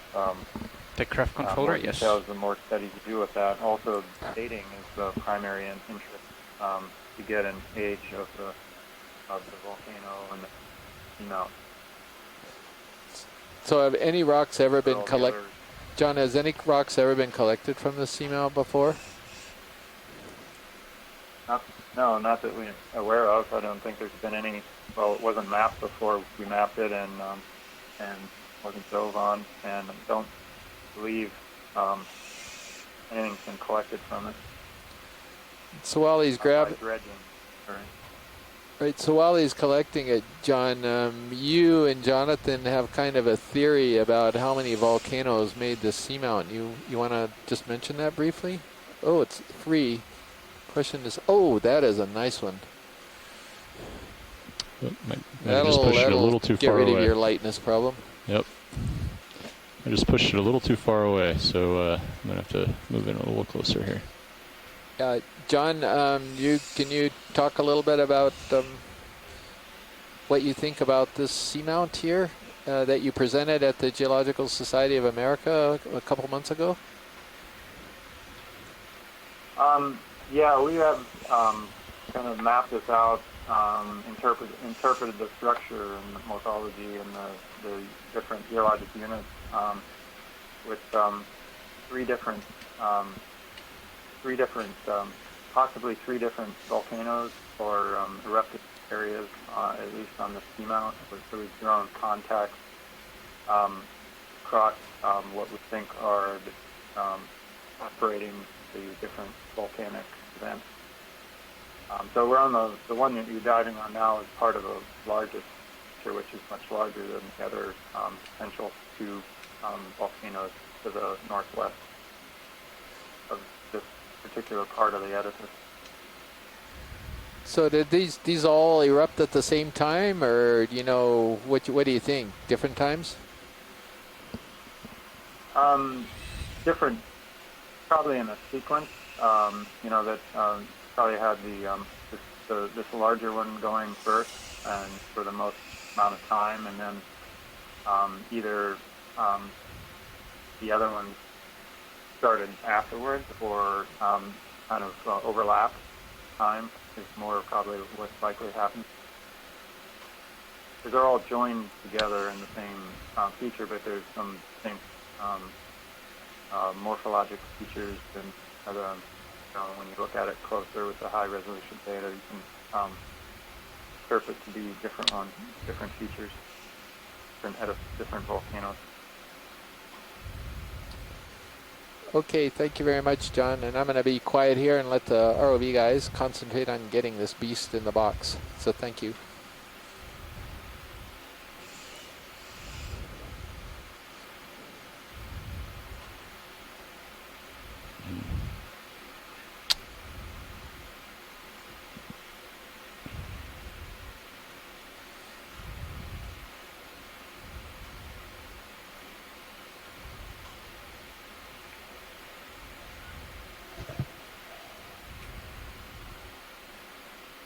Yep, a little too far away again.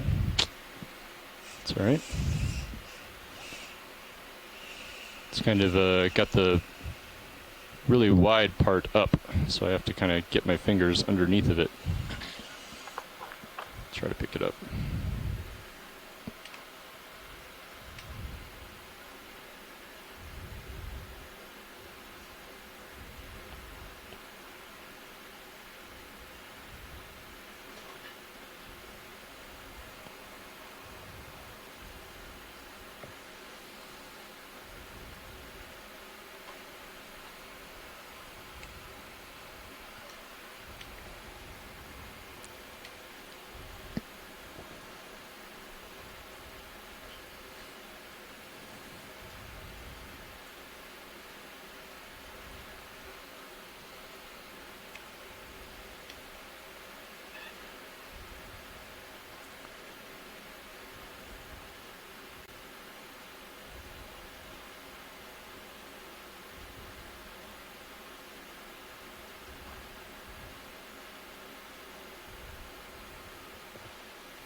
current's pushing me over here. You still have plenty of time. Oh yeah. I don't know if I'm moving, but I've had my... You're probably drifting a little bit as the current transitions, but... But yeah, I'm fine. I only have you at 70 degrees. Okay. It's been like that for about 5 minutes, so... Yeah, it should be fine. stable. Yeah, sounds good. All right.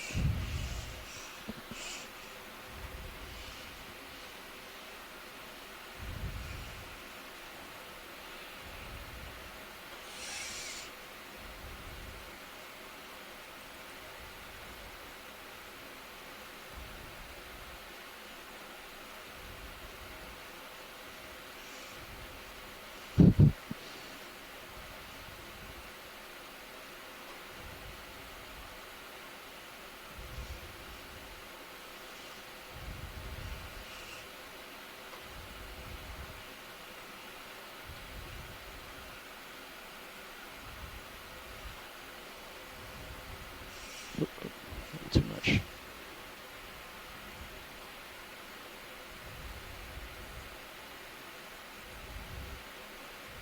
Man.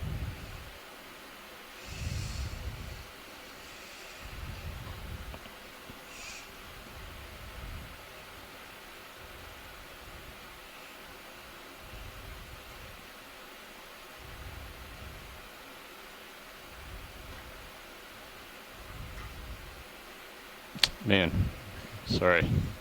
Some days you got it and some days you don't.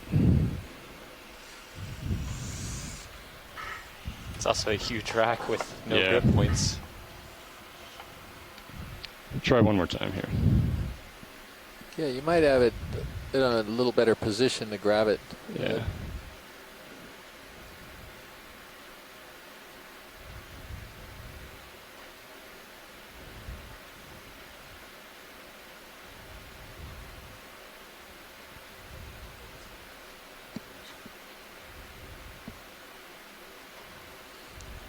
Yeah, the rocks here are slim pickings with all that consolidated surface there. So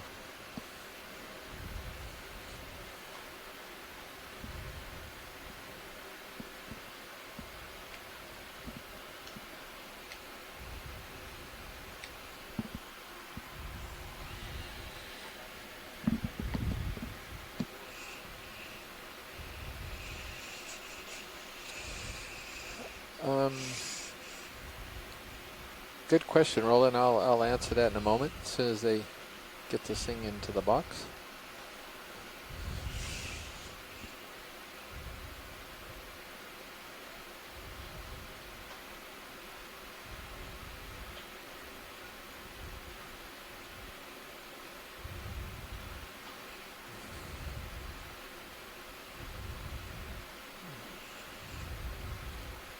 Yeah, thank you.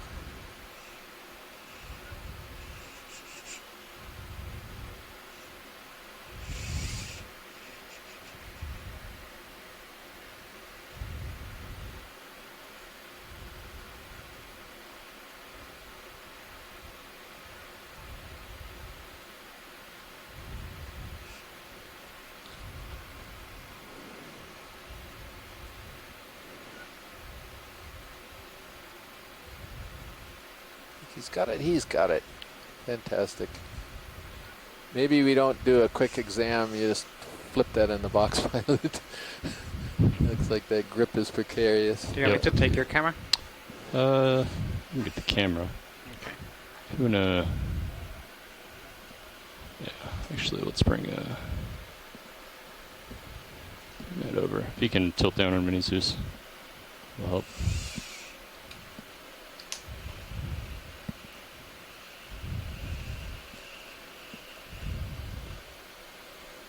Oops. Too far. It is quite large, but I think it's okay.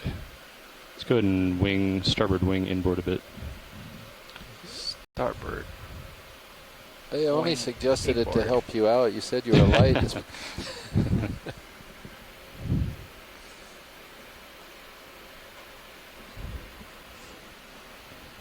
We're going to get Nicola to carry it up the steps anyway. That's good. So all right. No problem.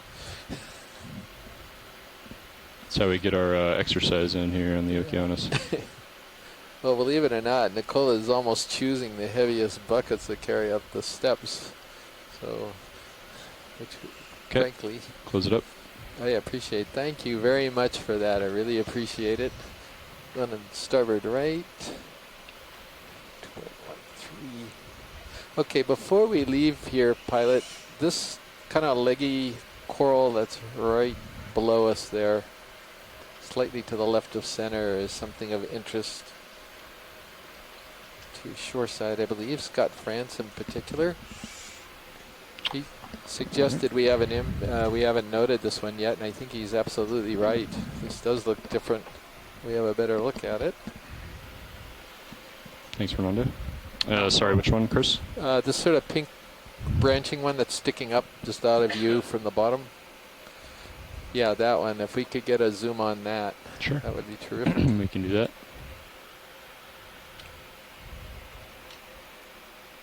Let's go ahead, Roland.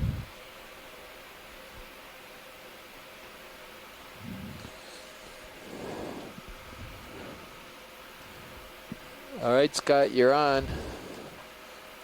You or Les, by the way. So I'm looking to see if the base of this colony, I don't think it's what I thought it was. At first I mentioned that maybe it was going to be an Acanella Weberi, which would have a particular sort of radiation of branches from the base. This did not.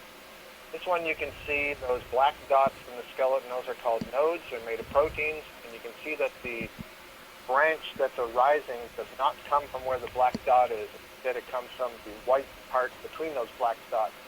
That's called the internode, made of calcium carbonate. So this is an internodal brancher. Really nice view there of the sclerites, those kind of white lines that you're seeing in the body of the polyp. Another thing that's going to be helpful for us here is the tentacles have been folded over the mouth. You don't actually see any of the tentacles arising. So that's going to allow us to see better how the needle-like sclerites project. So excellent view. I think at present we would have to put this probably in the D clade, maybe B1 clade of at 90 pilot, 90 degrees. Thank you for that. Okay, thank you. Video's clear. All right, thank you very much, Scott. Full And that's screen how with we will lasers. log it. I think you just killed them, Fernando. What is it? You went full screen without lasers, Roland? Is that what you said? Okay.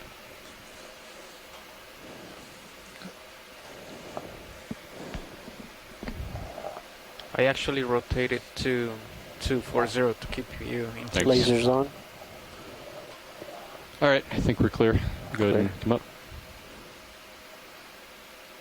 Great. Well, hopefully later on when we get our second rock, Right. it'll be a less torturous location. Gonna go Sorry. back to But 05. as you can see, the Was it people 0.5? following us here, it's hard Okay. pickings here. A It lot looks of like the he's gonna substrate is be- very does he consolidated. look at his so sonar? you have to kind of try to find rocks in these little pockets and places wherever we And can that find adds them. up with IPAC too.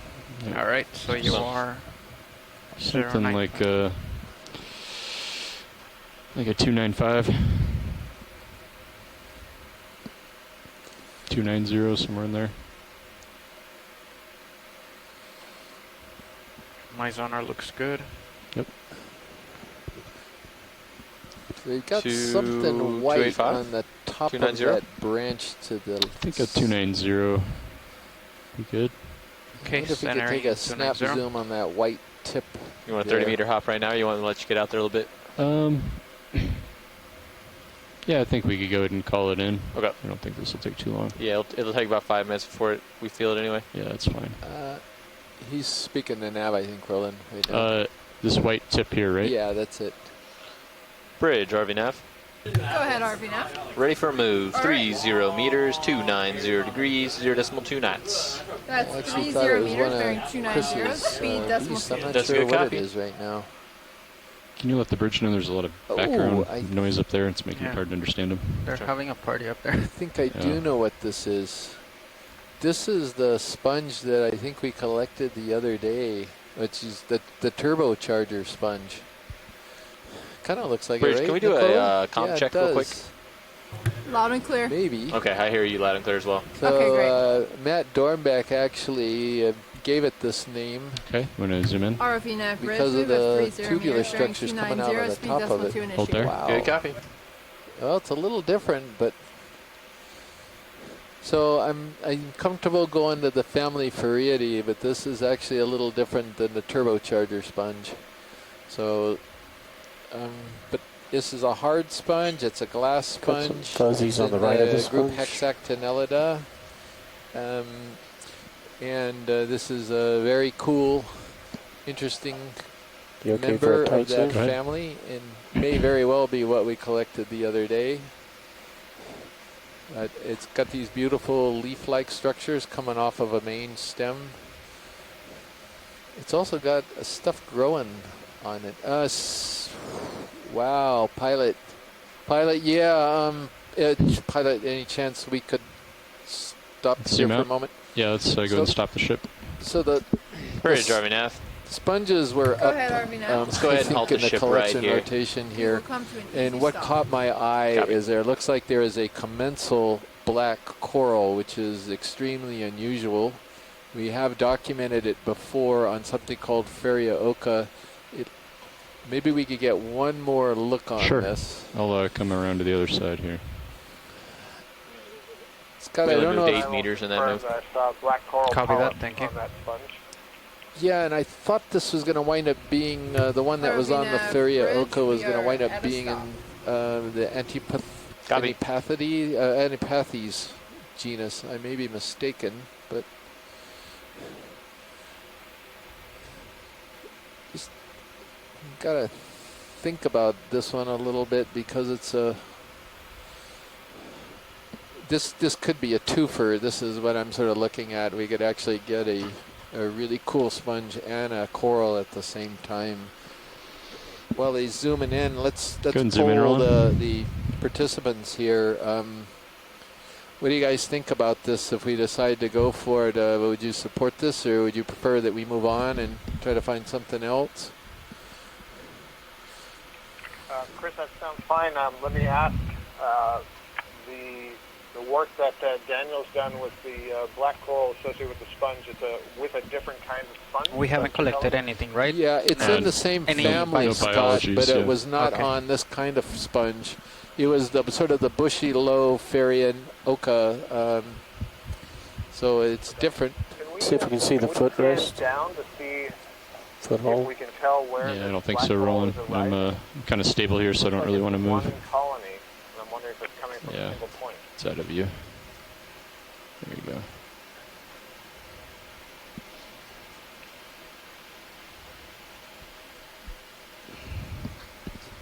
So it's not coming from the ground, Scott. Let's see. We're still deciding about this one. You said you can't Wonder center if it up? we could pan up a No, little because bit. I'm stable right now. I don't really want to move. I'm just trying to see if we were to take a piece of this. The top of it does not have much of the black coral on it. You'd have to come at least, you could sort of see where you'd have to snip it to get the whole thing. Yeah, I mean, I think we could get the whole thing if you wanted. Would it fit? Let's zoom out and get the lasers. The lasers are on. Yeah, I think Lasers on, I think yeah. we get. Yeah, I think we get most of it in there. All right, so how about Asako or Bruce? What do you guys think about this as a possible collection? Again, we've got a Fariid sponge that's got a commensal black coral growing throughout it, and I think the Fariid, if it's a known genus, it would probably be in the Aspidoscopulia, but I'm not even sure it's a known genus.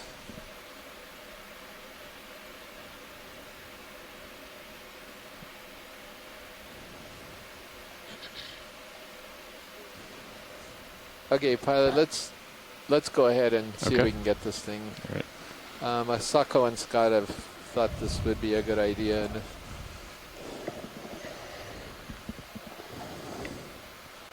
I'm back from Hydraulics lunch, are up. Everything's ready. I'm gonna Which one are we collecting? The one on the left? the Probably just do the sponge, port you missed the bio close-up, box. but it's one of these Port weird buy box, all right. sponges that actually has a commensal Do you black want anything coral on growing this amongst screen? it. Really? Really? Yeah, Wow. sure, we can get mini Zeus up. You can't see it. It's I really go tiny. away for lunch for a few minutes and all sorts of weird stuff happens. Yeah, yeah. Go ahead, Scott. Yeah, so I Do was you want trying me to to get a center view it of on the if we specimen could pilot? see Sure. if the black coral came from a single point. I think instead the pilots were looking at the sponge overall and when they went down. But it was my impression that instead of having several stems of black coral arising from different parts of the sponge, it instead appeared to be coming from one point. So because of that, I would say you want to try to collect a fair amount of this, like get low on that stem to make sure you get to that point where the black coral is arising. Can you zoom in That may be quite video a little bit? different from the other black coral sponge relationship, in which I think there were many separate colonies, essentially. Yeah, I agree, Scott. And he's going to try to grab the whole thing, just to let you know. He thinks he can get this in the box. I think that's a great idea. And I will take my leave now and be back with you a little bit later. Great, thank you, Thanks, Scott. Scott. And pilot, this is a little bit of a brittle sponge, just to give Oh, you it a is? warning. Okay. Yeah, if you can get it below, right near the stem on the base, it should pop right off. Sure.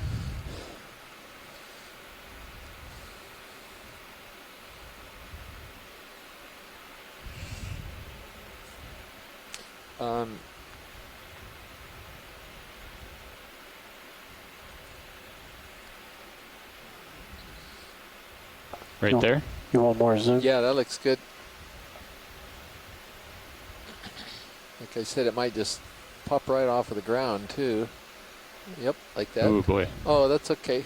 Well, yeah, if we can grab it. Barely nicked it there. And don't let the current catch it.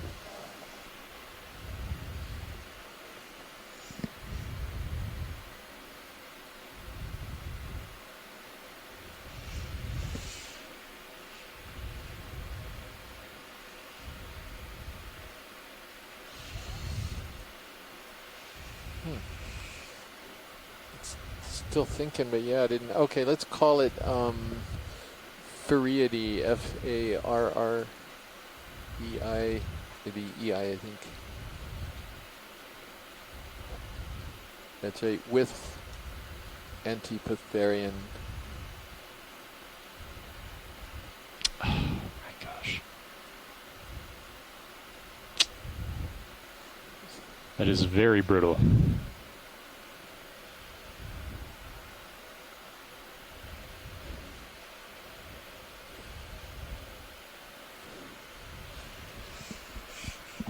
Get an idea of the current down here, by the way. Before you do anything, pilot, do you want me to open the drawer to see, like, so you can go like right straight into the... Hold on 1 second.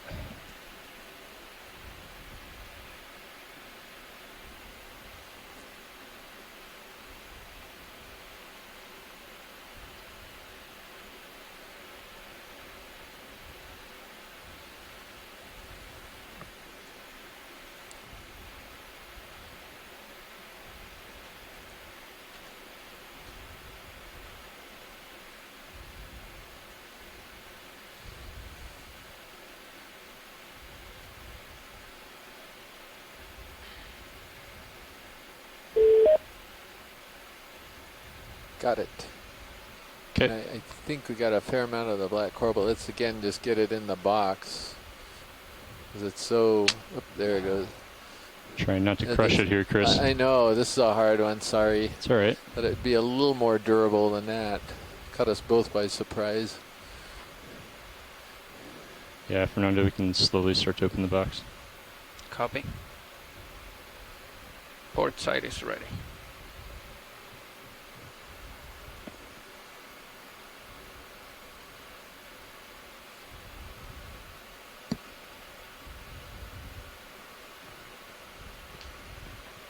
Come out on Minisu's video, please.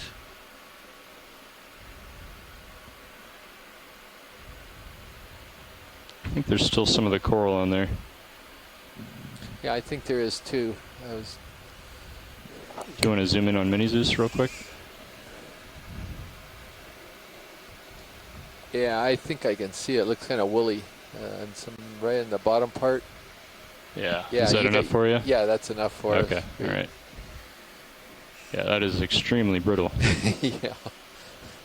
You wonder again how a sponge like this could survive a high current environment. But they do.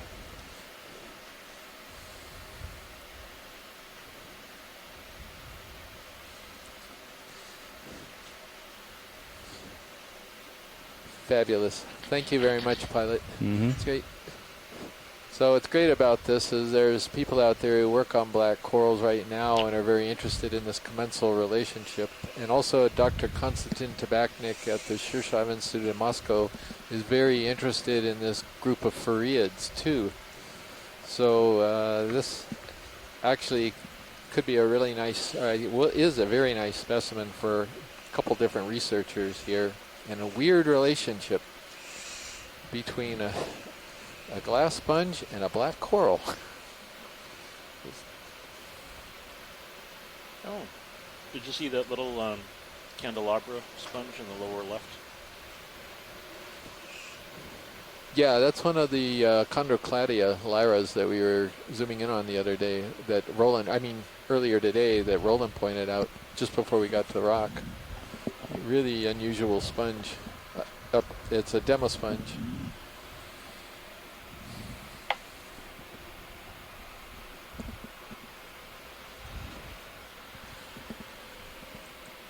All right, co-pilot coming back up. Copy. All right.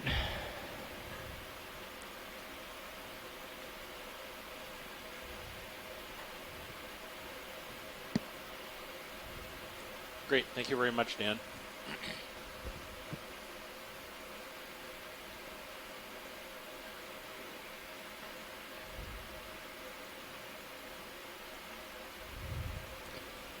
So that last move was 090. Or it was 290. 290? Yeah, sorry. Yeah, it was 290. Copy. So I actually moved to 270 to keep you in view. I'm going to go back to 290. Yep.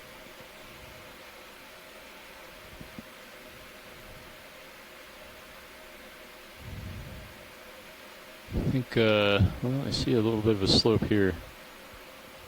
I think maybe we kind of kitty corner this here. Do you want to come back to like maybe like a 270? So see the slope off to the side. We want to kind of continue. There's kind of like a centering small 270. white star-shaped outline to the left. If you you're can come in down a little bit. Conveniently placed location. Coming down. I'm sorry, Chris. Can you repeat? Sorry. To the left, there's a star-shaped. It might be a up dead there? trunk, but I just thought Like I'd up take a on the look. upper left? Yeah, upper left next to the coral. It looks like a dead coral foothold. Yeah, let's go ahead and get a move, Nav. You want 30 meters at 275 then?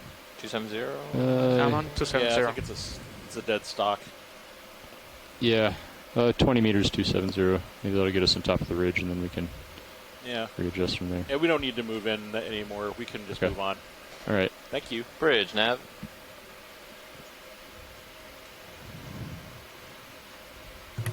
This is the bridge. Go ahead.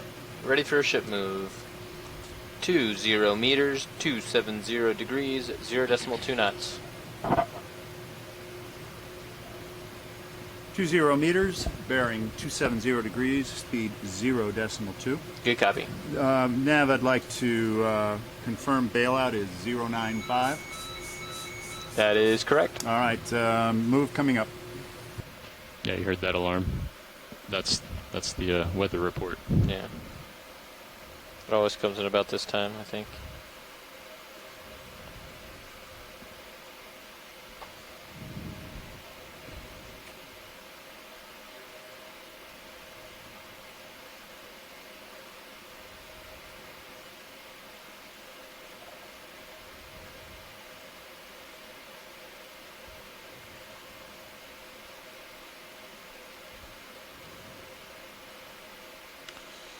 So let's take a quick zoom on this stocked sponge, the one in the middle.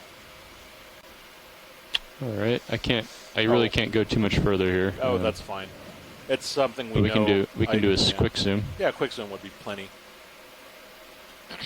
I believe this is Caulophacus. This is one Go of ahead, the many Roland. stock sponges that we encounter. This might be the first Caulophacus today, though, so simply trying to make a note of it. Okay. Appreciate it. Thank you. Yep.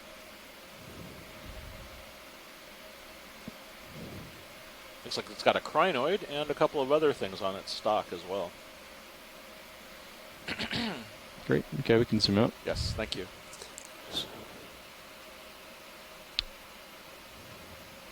Let's not look too far out in the distance because I can't go there yet. No, no worries. Oh, there's a nice little sea cucumber if you have a moment for a quick zoom. Sure. Can do a quick zoom, Roland. Some of my ROV favorite have, animals in the sea, sea cucumbers, little glitch in the DP, nothing big. marine, put in that move sort again. of earthworm-like sorry, can you animals. repeat that? I couldn't hear you. Yeah, I had a little related to sea glitch stars, in the as strange as entry that of the may DP. sound, I'm but going to go they ahead and put in your move again. digest organic ooze off the Copy. bottom. along with Is the sediment. everything Oh, okay with you everything's now? clear. Everything's Body fine. wall? Everything's Okay. fine. The original move with 20 meters at 270, 0.29. Roger. Coming up. Coming back toward you a little bit, Fernando. We'll curve around and push out when the ship starts moving. Copy. What was that video? Oh, copy. Don't know if I was. There you go.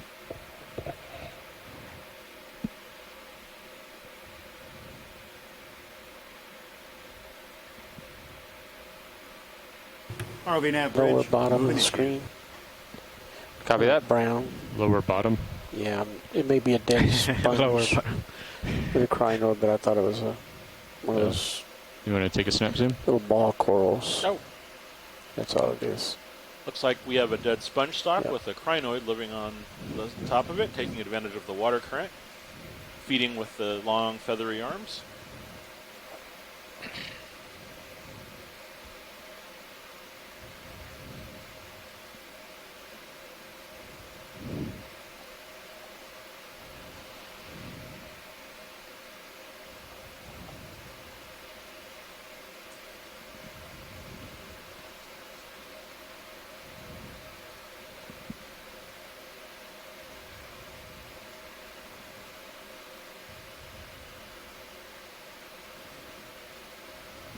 Alright, looks like we're maybe making some tracks now. Is that Swimming holothurian or something We are coming moving. at you. That's swimming Center holothurian? screen. Some kind Where of was that? something. I think it's just a floating something. A little bit of debris, I think, something Okay. mucosal Zoom out. debris. Yeah, marine snow. Saw pink on it at one point.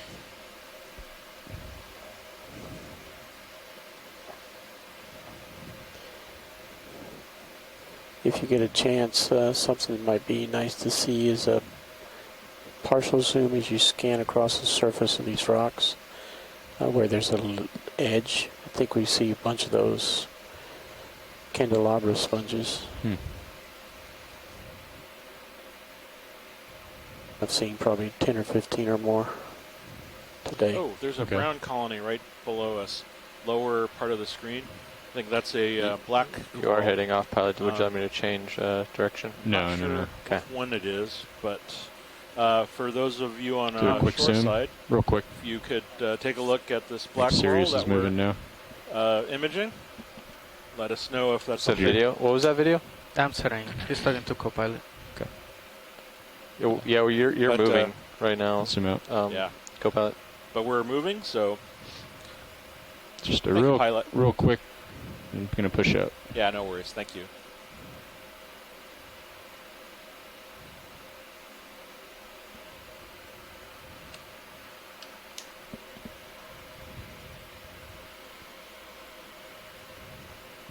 Got the first of that yellow sponge today.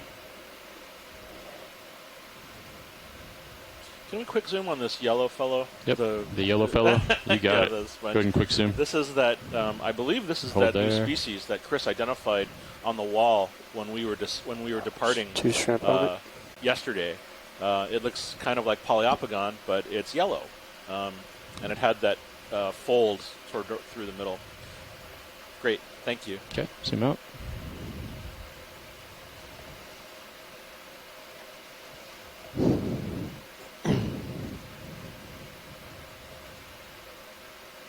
ROV nav bridge, move complete. Copy. Swimming left. Oh yeah. What is Shrimp. that? Oh, it's a shrimp. More falling Yeah, than it's a swimming. shrimp. I can do a Nice. quick Not sure zoom. which one, yeah. Wow. Big dude. Looks like the lights Thin. reflecting off some of the parts on the rostrum there. You want to kill lasers?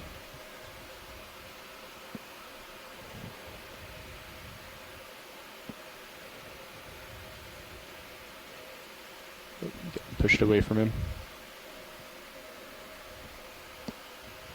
Looks like some kind of Caridian shrimp. Caridians are sort of true shrimp. They are identified by that large secondary flap on their abdomen, which, because of the astounding view of the camera, you can see sort of a round overlapping circle right behind the body.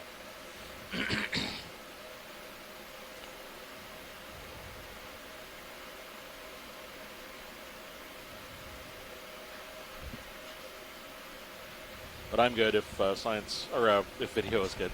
Video is good. Okay, you can zoom out. Let him fly off your side. Okay. It's good practice tracking.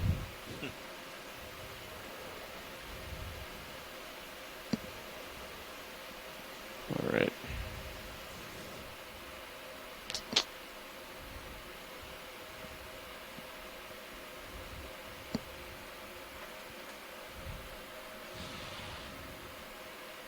Well, upslope. It's like a 260 now, looking by D2. At least it's turning west, and maybe it'll push more north once we get further over. I think we put in another move, 30 meters. Copy that. You should still have some residual swing, but 30 meters you said? Yeah. Do you want to make it 270 or 260? 2.6 looks better. Yeah, 2.6. Okay, centering on 260. Bridge, RV nav. It's the bridge, go ahead. Hey, we're ready for a ship move here. All right. 30 Video meters swapping out. at 260, 0.2 knots. 30 meters, bearing 260, speed 0.2. Good copy. Coming up. Come down a little bit, Fernando. Copy, coming down. Delta little 15. Round thing in that dark exposed Round thing. Up part of the rock kind ahead of us. kind of mid-screen here. Yeah. Let's take a look at that at your convenience. Sure.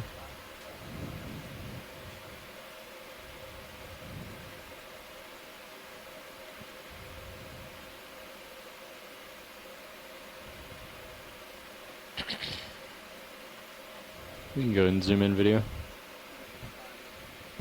ROV nav, move initiated. Copy.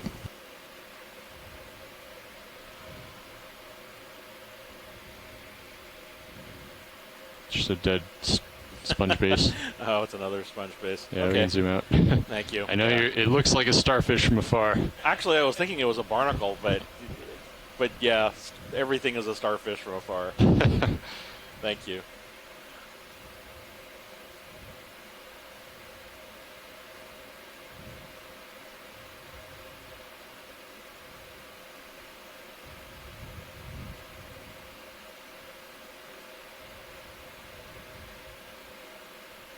Ooh, can we snap? There's a stock crinoid down there. I see it down You there. see it? Yeah.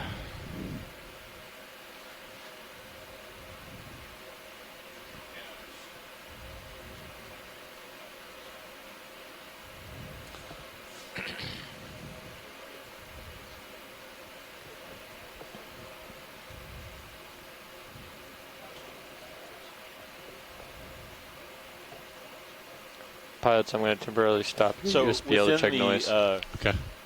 crinoidea, there are two morphological variants. There's feather stars, and then there's the older forms, which are known as stocked crinoids, or sea lilies. And they are the same type of general animal. They hold their arms up into the We water. can zoom in video. And they filter organic particles as the water currents bring them by. But the difference is that they're attached to the bottom with a stalk. These are very old animals. There are fossils of animals like this in rocks that date back to the Paleozoic. So when you're looking at these, you're almost looking at sort of an animal that has been around for a very long time, older than dinosaurs in many ways. These often have lots of animals living on the stalks and even sometimes living on the arms themselves. There are very few of them left.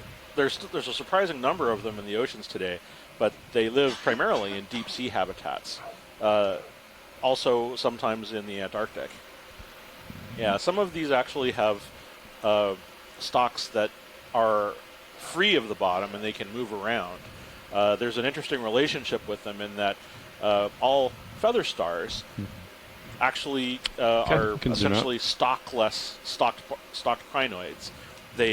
That cup at the top kind of pops off when they become adults, and they swim off to live a different life than their stalked predecessors. Thank you.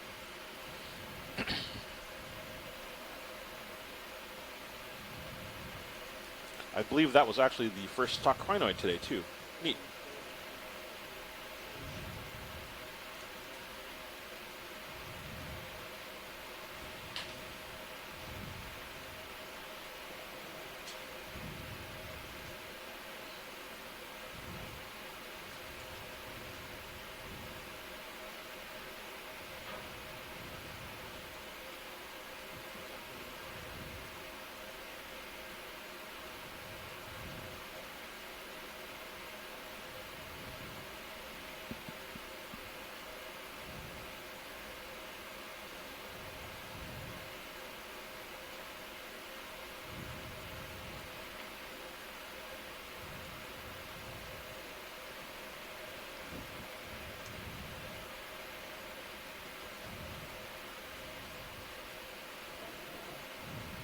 Bruce Mundy, an endless source of information, tells us that shrimp we saw near the stalked crinoid was in the family Nematocarcinidae.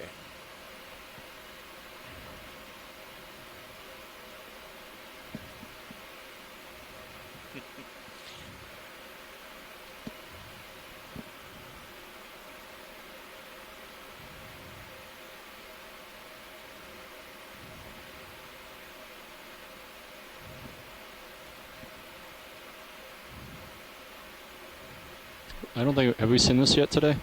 This sponge? Oh, that sponge. Yeah, that's Waltheria. Yeah. Yeah. Just look more dense than the others, but yeah, it's the same thing. Oh yeah, yeah.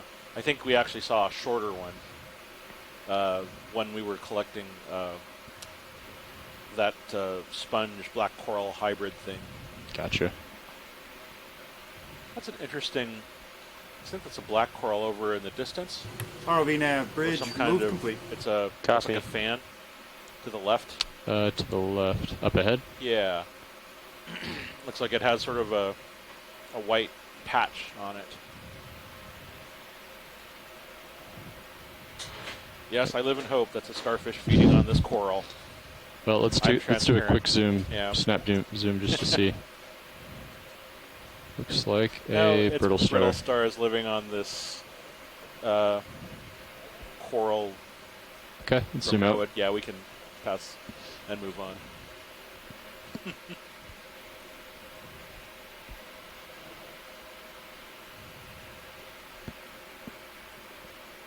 So we're looking down on an amazing basalt formation. One side covered by looks like these bizarre barnacles, which cover them in these engaging patterns. I believe to the left, that's if we could just do a quick zoom. Yeah, sure. So we could verify what that is. That might be a feather star, or it might be one of mine, Brisingid sea star. You want to do a quick partial zoom?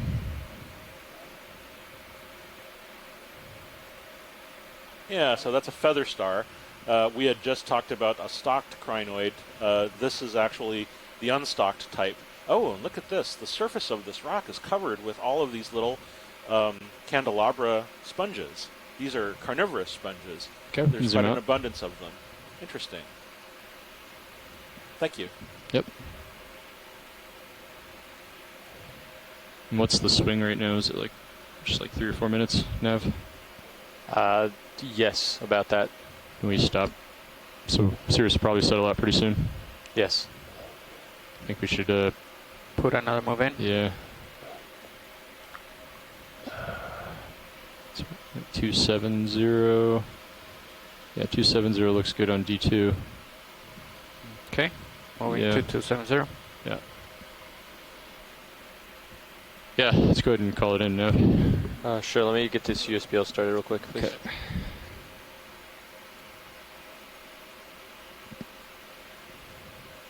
Okay, you want to move at 270? 270, 30 meters. Okay. I had a quick error show up. I'll show you in a second. Bridge, RV nav. This is the bridge. Go ahead. Ready for a ship move. 30 meters at 270, 0.2 knots. 30 meters, bearing 270, speed 0.2. Copy. Coming up. Just very briefly, I saw this error flash 232 link to transceivers not Really? clean. Just Okay. very briefly. But that could be the serial string error that Josh was talking about. Yeah. I haven't been able to get it back again, and I tried to put it into diagnostic mode and it wasn't working. When you say it wasn't working, is the USBL wasn't working, or the... We're getting those erratic returns. Yeah. Okay.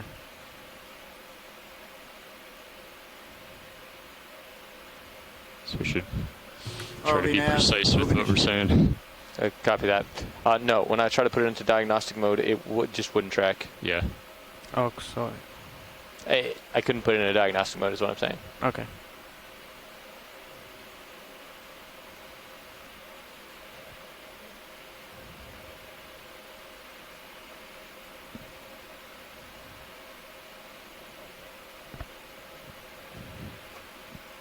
That was the very first time it has been any error today. So looks like there's a Walteria sponge on the right that has something white on it. Onto the right there? Sorry, which... Oh, I'm sorry. There's a sponge on the right side.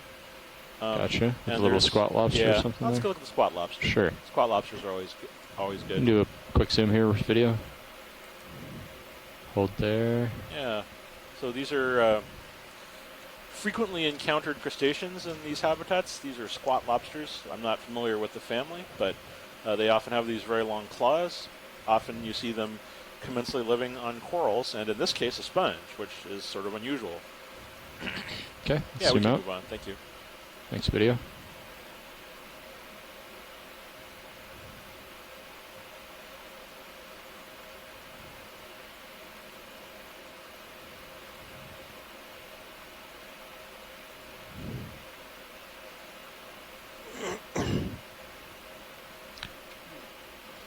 Nav, our last move was bearing 260 or 270? It is bearing 270. Copy.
And Bruce Mundy chimes in with the name of that squat lobster, either in the Galathoidea or the Chirostyloidea.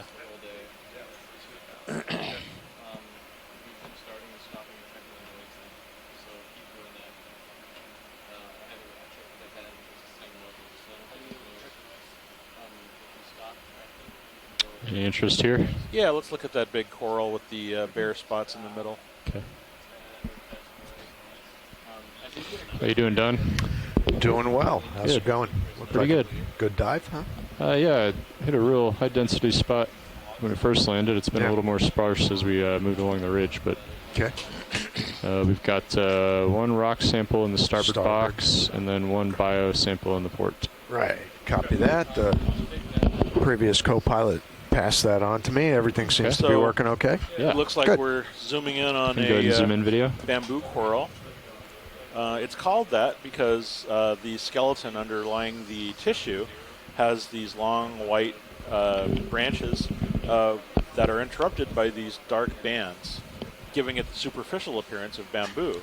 They feel more like porcelain if you ever look at the skeleton.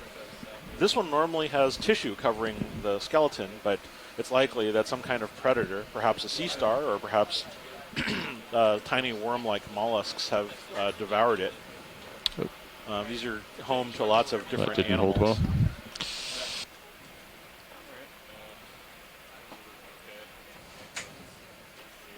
There was a bamboo coral to the left also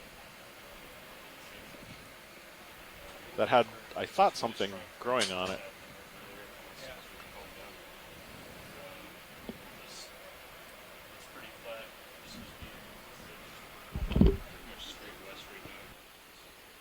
ROV nav, move complete. Move complete. Thanks, Bridge. Nav, That's how weird. far Okay, was I that guess last I was move? mistaken. Bearing 270 was that last move. Yeah. Co-pilot. Wow. What was the distance you were going? Looks like 30 meters. 30 meters. Okay, copy that. Because we So this are is, coming on top of the Smithsonian. D2 This is right the Okeanos now, so Explorer. we still got some This is swing to go. Yeah, Chris I Ma, from think the you do gonna have Smithsonian's some National swing. Museum Yeah. of Natural History. Um, I'm joined by my co-bio lead, Chris Kelly, from the University of Hawaii, and we're currently investigating a deep-sea habitat in the Johnston Atoll region at about 2,500 meters or so. No. Are we 2,060 meters or 2,060 so. Yeah. meters, excuse me. And currently we're seeing a change of personnel in the pilot and engineering line in front of us. So we're Okay, pilot, just so sort you're of, aware, ship just finished the move of 30 casually meters. And we're examining over the- top of you and almost looking the back. seascape in front of us. a little bit of swing while they left do too, that. so Yeah. Okay. So he's saying, what did I miss? Adjust a bit. We saw one of your yellow Polyopodons. 270 seems to be Really? direction of Yeah. movement. It's pretty cool. Yeah, there was a Trying to few other acquire things, but mostly ridge. we were transiting over. We High saw pack would suggest maybe spot lobster on a Valteria, which I don't know how uncommon ballpark that is, of but seems 295, but we'll see what the local Maybe does. shrimp inside. Yeah. But Kind of a northwest another, ridge. we If that makes sense. passed over some nice cliff face or edges of these. What do you call them? Formations with the barnacle distributions all over the edge. So interesting. Pushing out, Don. Yeah. Say again? I'm pushing out. Okay, roger that. Copy. So who do we have up there now? Well, here in the pilot chair, Dave Wright with the Global Foundation for Ocean Exploration. And to my left we have, Levi Unima, sitting navigator. to my right, Don Liberatore, co-pilot. and farther right in the video chair, Over in the corner, Bob Knott. And back in the back row, Annie White. Woohoo, Annie. And I'm Chris Kelly with the University of Hawaii, one of your science leads. And this is Chris Ma from the Smithsonian's National Museum of Natural History. And to my left is Nicola Rodriguez from University of Hawaii at Hilo.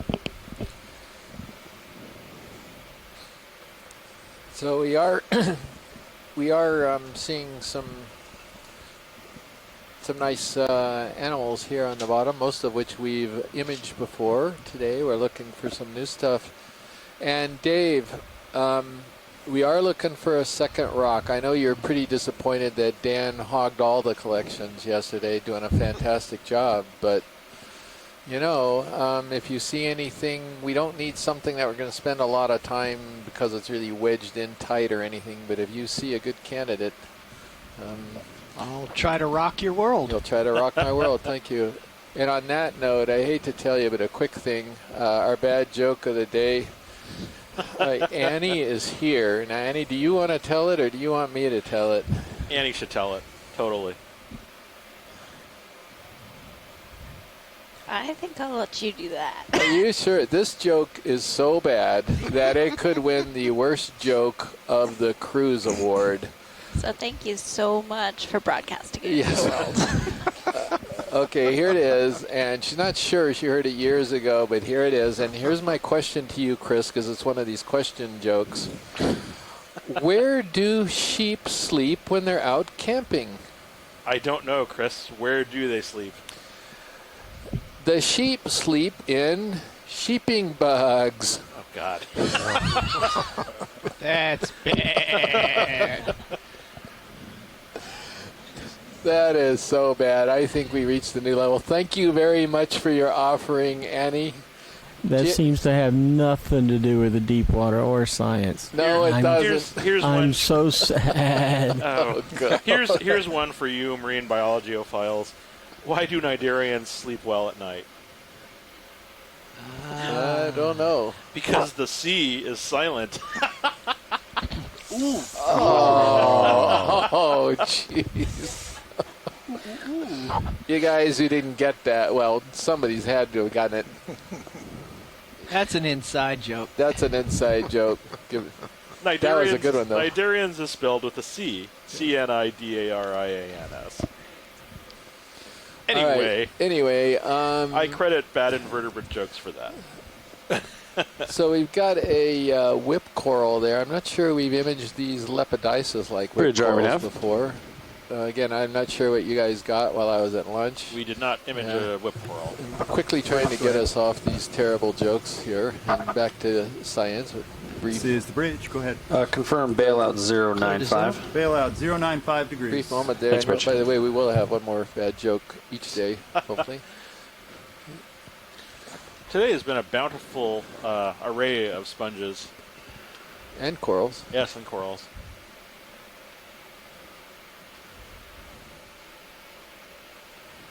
Tilting up. Oh, those are those spiny ones. Neat. So let's see, Scott or Les. Scott, I'm not seeing you in the event log right now, nor do I see Les. So I think we're generally going in the Lepidisis group for now for this type of whip coral. Thank you very much for that one.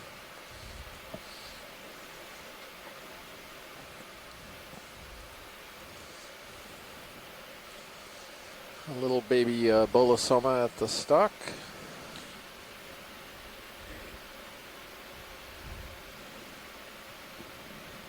And while we're here, just underfoot are quite a few rocks. Actually, just off to my left here is quite a load. Okay. Les Watling has joined us. Oh, he has. Okay.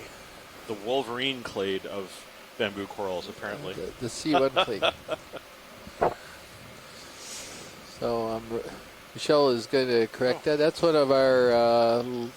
Wow, look at him. He just. Crab. But you see, he jumped off the rock. Did it? Yeah, wow. The video will pick that up later on. That was pretty wild. There he goes. I'm not so sure that's the Lamoho. I think that's the Parapagurus with the anemone on the rear end. We got distracted from the rock hunt. Excuse me. He's quite shy. He's running for cover, and well, he should. So we got a nice size one on the right, and you're feeling a little lopsided, aren't you, Dave? Yeah, we need to ballast here. So what about the one in the back there? Yeah, right above the lasers. Yeah.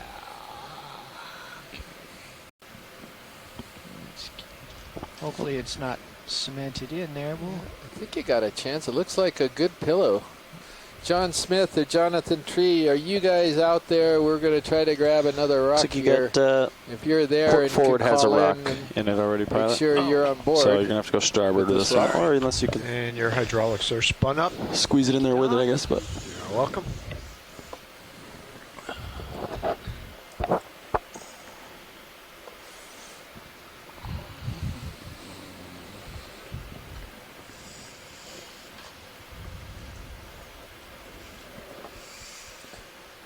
Okay.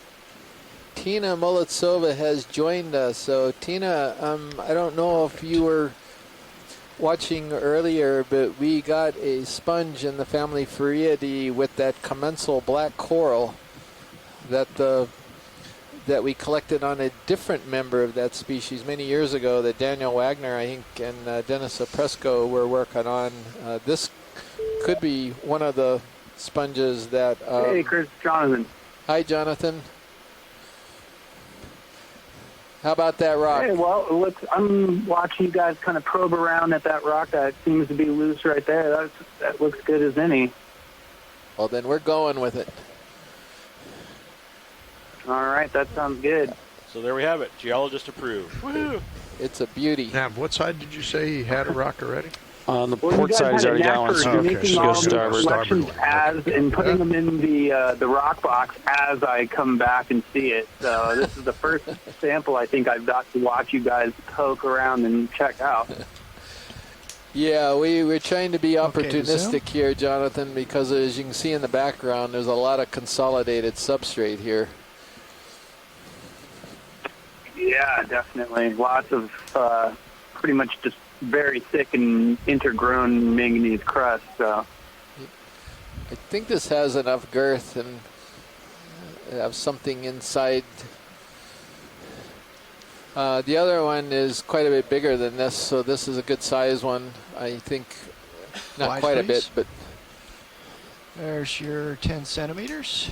yeah, I saw the first one you got as you were collecting it, and that one seemed to be pretty large in size. So there is a rock. This one looks to be about maybe 10 by 30 centimeters or so from the laser. Sure looks like it Right. to me.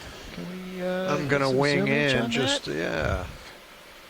Yeah, so I think being opportunistic and grabbing whatever you can will be Video, the you best want bet to for zoom this in side, on especially if we can mini-zoos, get please. Maybe two wing in, rocks get it per light. dive. Yeah.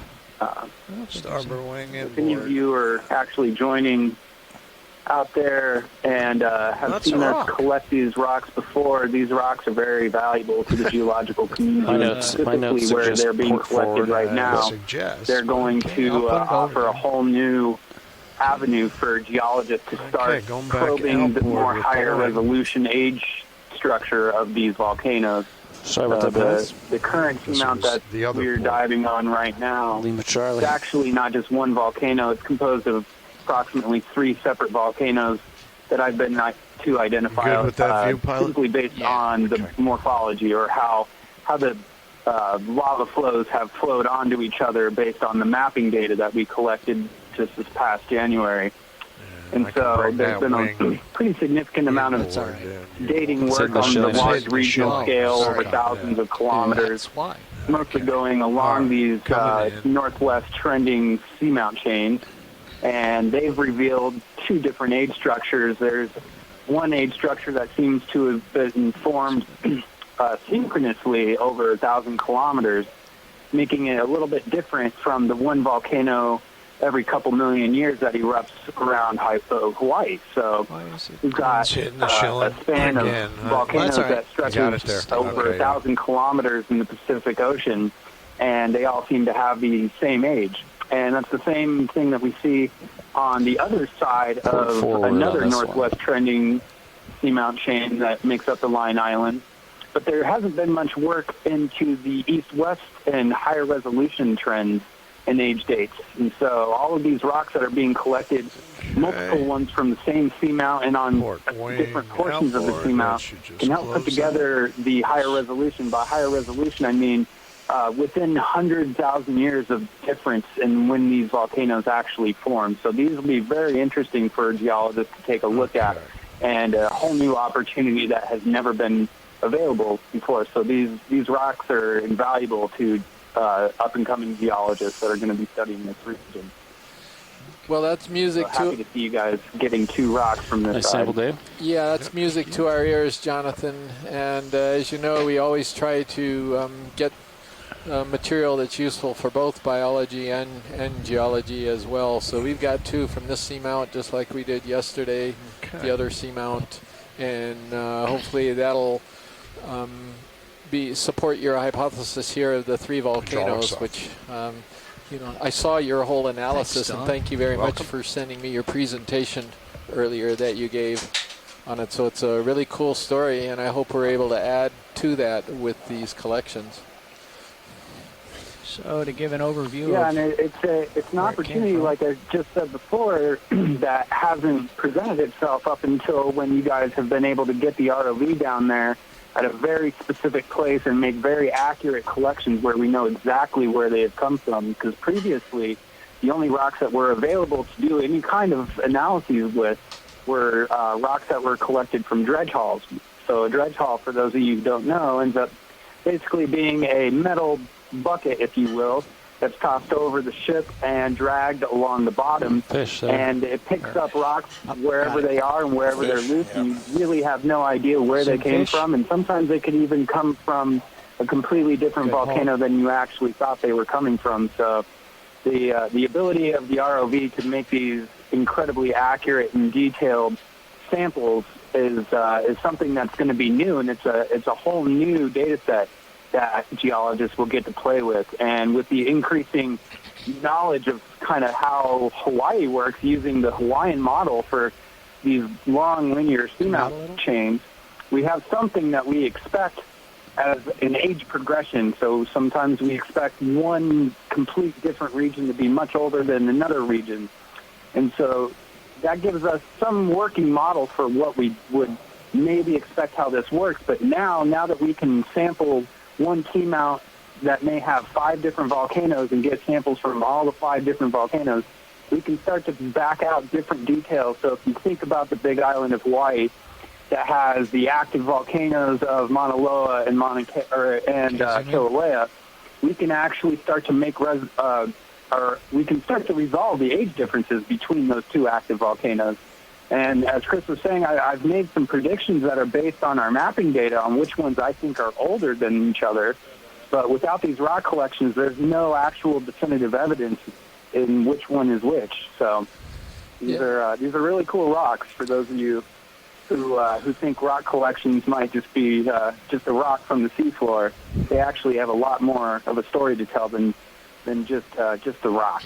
So, in addition to the age dates, we can use the mineralogy and chemical compositions to start trying to understand how they formed and what kind of volcanism was going on. And these rocks will offer more than just an age. They're going to support science for years and maybe decades to come. So very valuable. Yeah, thank you, Jonathan. I really appreciate it. And I think Bruce Mundy is chomping at the bit to tell us a bit about this fish here. Bruce, are you on there? Yes, I'm on here. This is something that I had been expecting to see all through this dive. We only saw one fish before this. This is a cutthroat eel, Synaphobranchus, and it had a very short dorsal fin that began about halfway back on the body, which indicates that it's Synaphobranchus brevidorsalis, brevi, brief, short, and dorsalis for that dorsal fin. They can be fairly abundant at these depths on other dives, but we hadn't seen any on this dive, and that had me scratching my head. They're one of the larger predators down here at these depths. They feed on small fish and crustaceans. They are also probably scavengers on larger things that fall down from the sea surface. They're called cutthroat eels because the gill openings are placed low on the throat, almost joining up with each other, or adjacent to each other on the bottom of the throat, which gives them that common name cutthroat eel. Synaphobranchid eel, cutthroat eel. I would have expected to see more of them. It's interesting that fish life is so sparse down here. Tina had asked if it was because of low oxygen. Oxygen is, I don't know how it compares to other areas, but we're not in the oxygen minimum layer. So that may be part of the explanation about why fish are so scarce, but it's not all. The surface waters here should be fairly productive. We're in the area of the equatorial currents with some upwelling that goes on. So I don't really understand the whole reason why fish are so scarce here. The bottom's fairly bare. We haven't seen many small mobile crustaceans aside from the squat lobsters and the corals. So there may not be much food for fish in this area at these depths. Anyway, cutthroat eel. It was nice to see it. Thank you, Mary, very much, Bruce. It's Bruce Mundy with the Inouye Regional Center. It's NOAA's premier center in Honolulu on Ford Island.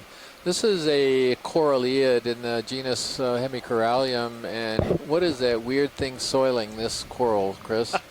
This is actually kind of an unusual sighting. So this is an ophiuroid, what I would call a snake star. These are commensals, that is, they live on these corals for no they benefit by extracting food from the water current as it goes by. Typically what happens is they coil their arms around the branches of these corals really tightly, and as a result they're almost impossible to physically remove. What's really odd about this one, and I think it might be because it's feeding, is that its arms are extended almost completely. They're not wound up or coiled around the branches, and so we actually are able to see now just how big one of these really is, because the arms are extended, and from the lasers I'm thinking that this is easily 20 centimeters and more across. So it's actually quite a large animal, but typically when we see them, they're all sort of bunched up. That's sort of one of the reasons why these earn their names, snake stars, or even the larger group that they belong to is the Euryalida, and that refers to Euryale, the Medusa or Gorgon. So they have snakes for hair and that sort of thing. But in this case, it's a really unusual sighting of how the arms are extended and how the mouth is probably enjoying the water current and whatever food happens to be going by it. 270 still a good okay, so good direction. This is maybe the second coralliid that Okay. we've seen today, and now is a different species from the first one. And so that was like a double treat there.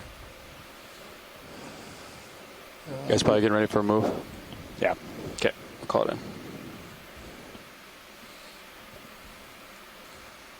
So you got a Bridge sponge RV nav. in Caliphacus genus, and more of these bridge, go ahead. Yeah, ready for a move here. 30 meters, bearing 270 degrees, speed decimal 2. Range 30 meters, bearing 270, speed. Kind of wondering 0, if there's decimal something 2 in knots. this It's a good channel Coming up. that's running amongst this rocky habitat. Looks like that So you don't direction see may be something, more like you just want to look in 285, the but channel? I'm Is just that- wondering if Still go there's that way. anything in Yep. there. Okay. Yeah. Can't tell by the sonar, but by the view, that's what it looks like. Okay. We're going to find out as we cruise along this channel. I think I just probably adjust the next move a little bit more to starboard. Does that sound good? Sponge Okay. stock Copy with a that. black. I think that's just a crinoid.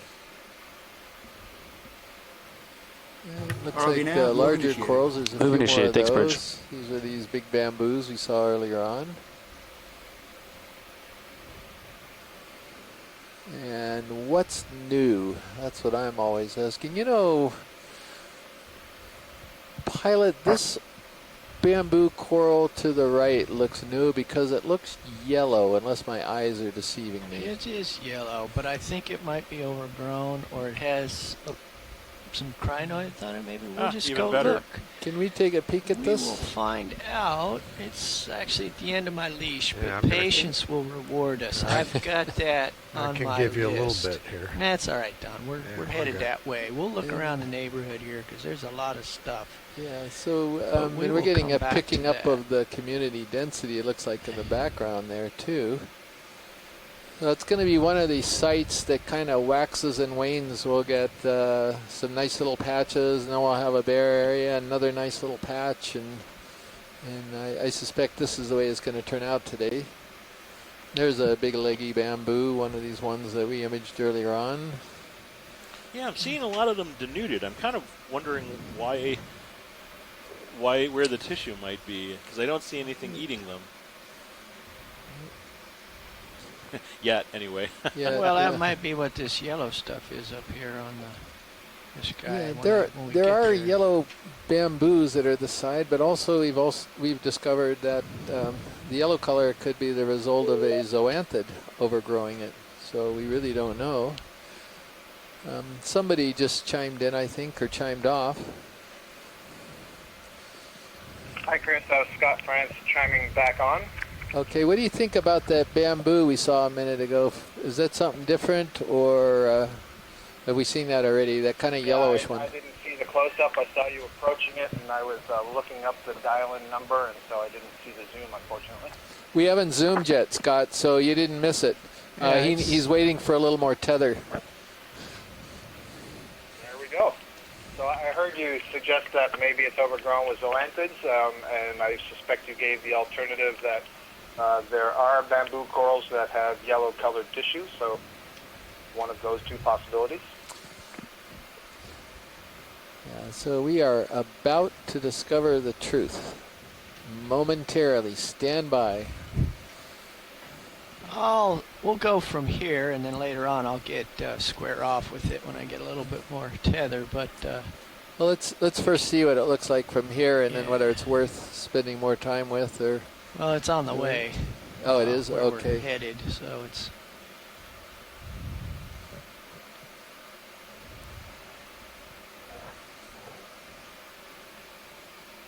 Good to zoom video.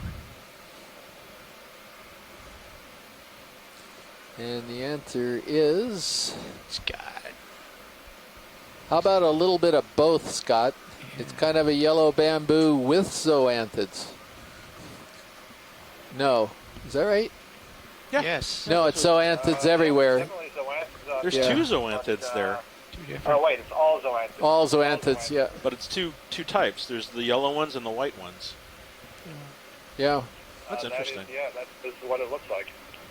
So I don't know if that's... I think it is probably two types. But it's hard to use color as a species identifier. You know, there is one colonial anemone that grows... It's a fish behind you. I see it in your tail cam. Probably the same one that was chilling around here. Chris, those are two different things, two different hexacorals, either two different zoanthids or a zoanthid and a colonial anemone.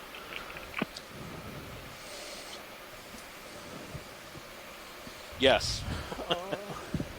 Okay, and it's got a couple of little barnacles on it. Tilting. So we're waiting for the ship, is that right, pilot? Yes. Okay. We've got a little chirostylid squat lobster. So is all of the original coral gone here, and this is all just a substrate? That's just a bamboo skeleton. That's like... Yeah. So we could probably pass this one by as we continue on. It's like the coralline equivalent of The Walking Dead. Except it's not walking. Let's come wide, please, video. It's a zombie coral.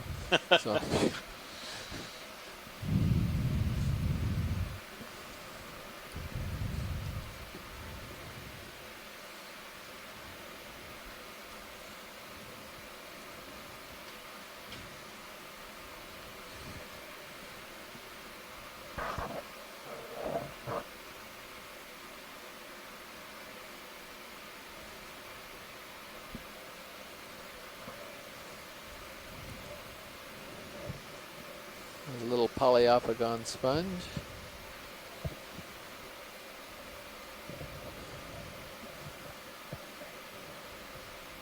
And a lot of these whips that we identified earlier is actually being primnoid.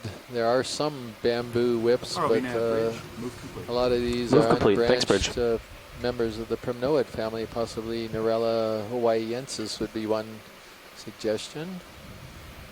And let's see what else we got here.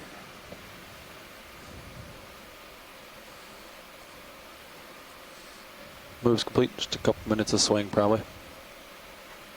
Copy that. A small swimmer there, video. Coming to center. Up, he's on the move. Focus near. He's gone. And there's another species of the Poliopogon, hexactinella glass sponges in the background. When we're surveying through these sites, we do try to see if we can identify and actually put in an annotation software every type of animal that we come across. And so it's a new thing that Okeanos Explorer just started doing this past year, thanks to Meshkor Malik, who identified some software out of Canada from Ocean Networks Canada that we are using. It's called Seascribe. And so we're doing our best to keep up with observations and still keeping our eye on event logs and the main screen and all types of things. But we hope to make it as easy as possible for scientists to go through the video and kind of quickly understand what the community was like that we surveyed.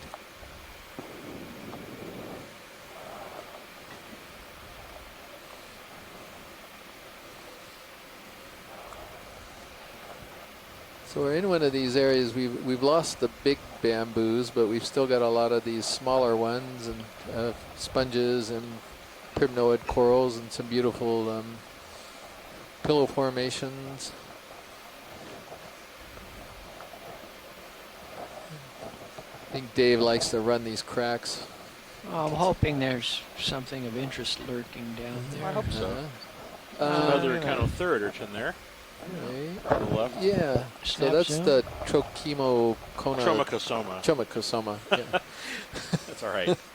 Like 290 for that next move. So again, this is one of these 285, sort of little 290. walking sea urchins. Okay, both good. If you look at the spines around the lower edge of the body, they have little walking pads, little sort of horseshoe-shaped, or maybe not horseshoe, but little cylindrical probably ready for that move. Coatings that cover the spine ready tips. to It uses these to walk along the sea bottom. This is the bridge. Yeah, ready for a move. Range those are 30 meters, bearing sort of 290 degrees, speed so 0.2 knots. I believe they feed on just That sort is of the organic material 30, in the bearing sediment. 290. Can be Speed quite poisonous. 0.2. It's a good copy. And but they're very poorly known, and the skeletons that make up the central body tests there, the round body is actually called the test, the skeleton, is very fragile and very thin, and a lot of times these come wide, very badly damaged. He's because, on the move. They're not very sturdy. Set him a little bit.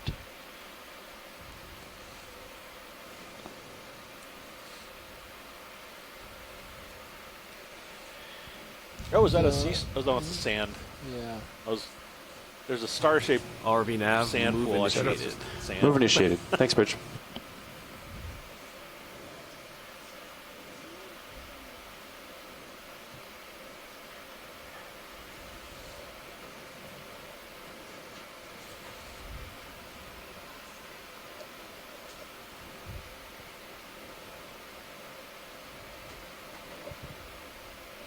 What do we got here?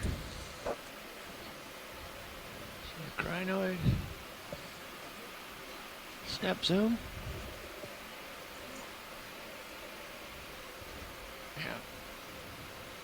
Yeah, crinoid. That's a relative of that sea urchin we just saw. Wide, please. Say again, Scott. Sorry, I said that there may be a sea pen down in that groove with the sediments, but as you're zooming in, I changed my mind. I think it's just a dead skeleton of a sponge.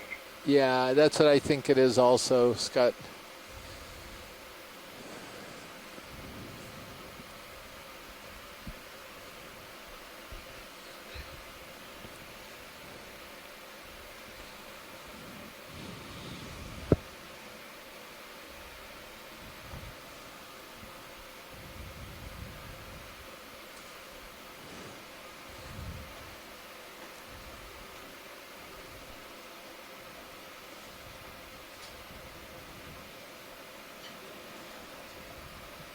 Good, watch lead.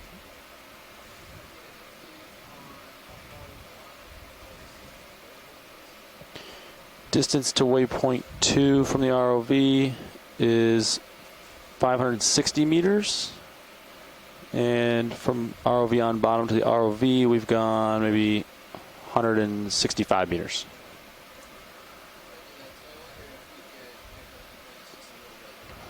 Yeah. Absolutely.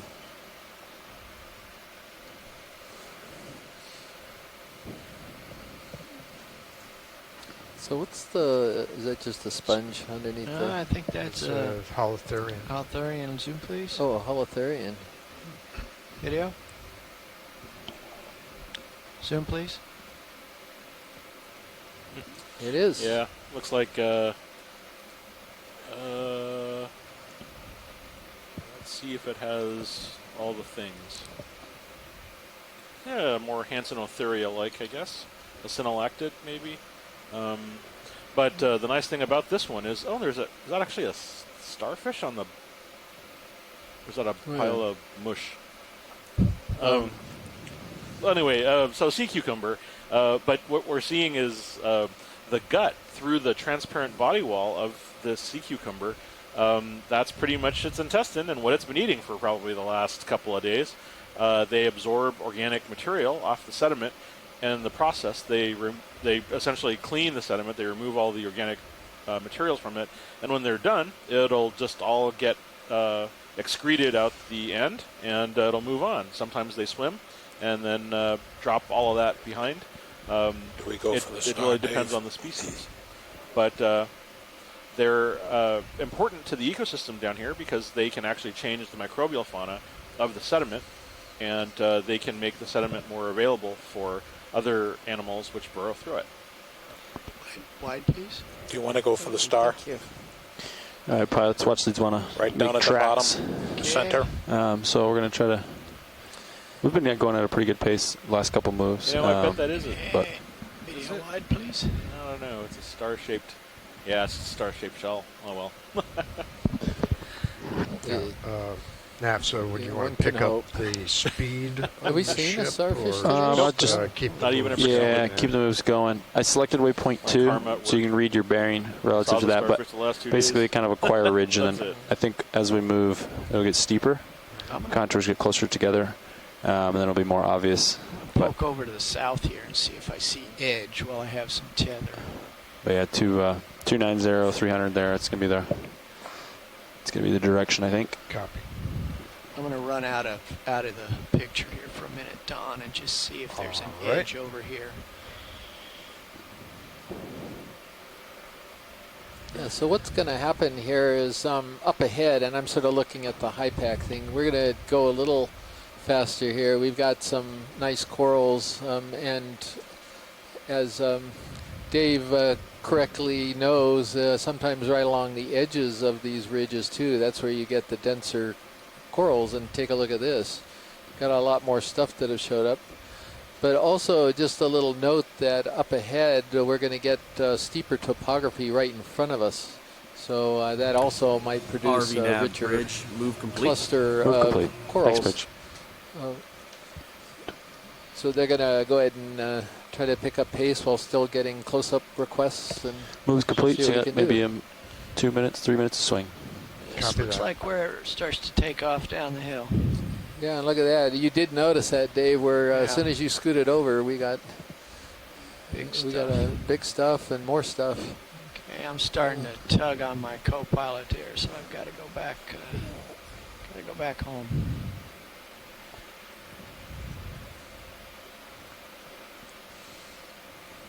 So we're only 20 meters or so from the edge on our current track. Mm-hmm.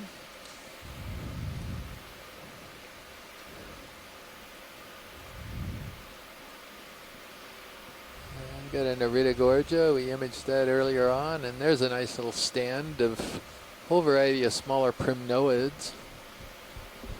You know, this is giving me an idea that maybe current really does affect the sort of associated fauna, because I bet that when we get into a place with slower water current, that's maybe when we'll start to see the starfish, because maybe there's something about the water current that keeps them off of the corals.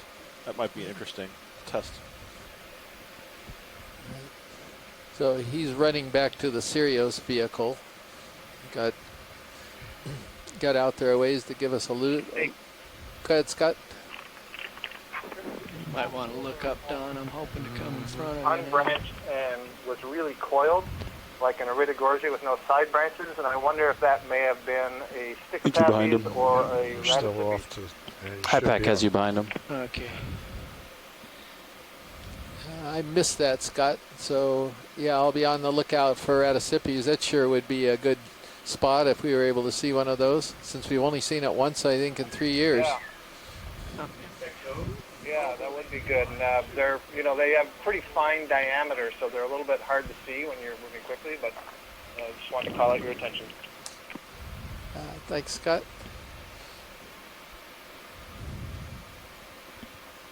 Okay, let me turn my head so I can see. Well, I'll just come to you. All right.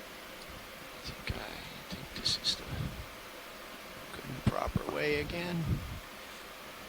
I just circled around behind instead of. Yeah.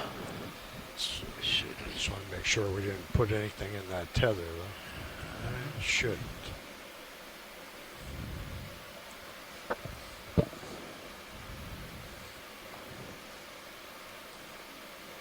So we've covered, of course, we had some beautiful close-ups, but we covered about only 160 meters in the first 4 hours of the dive. That's why we're making a little bit of tracks, because we have 560 meters to go to waypoint 2. And, of course, if we get a really nice stand, we'll poke around for a bit, but it'd be good to kind of understand the overall community ecology a little bit better at the site.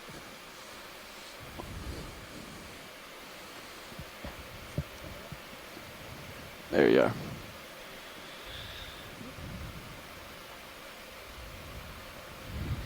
So these flats won't persist too much longer, and then we'll start seeing some steepness. We're still on a very sharp ridge. We just happen to be on a very sort of flat Ranger crest sonar part. out, pilot. Okay. There's 50.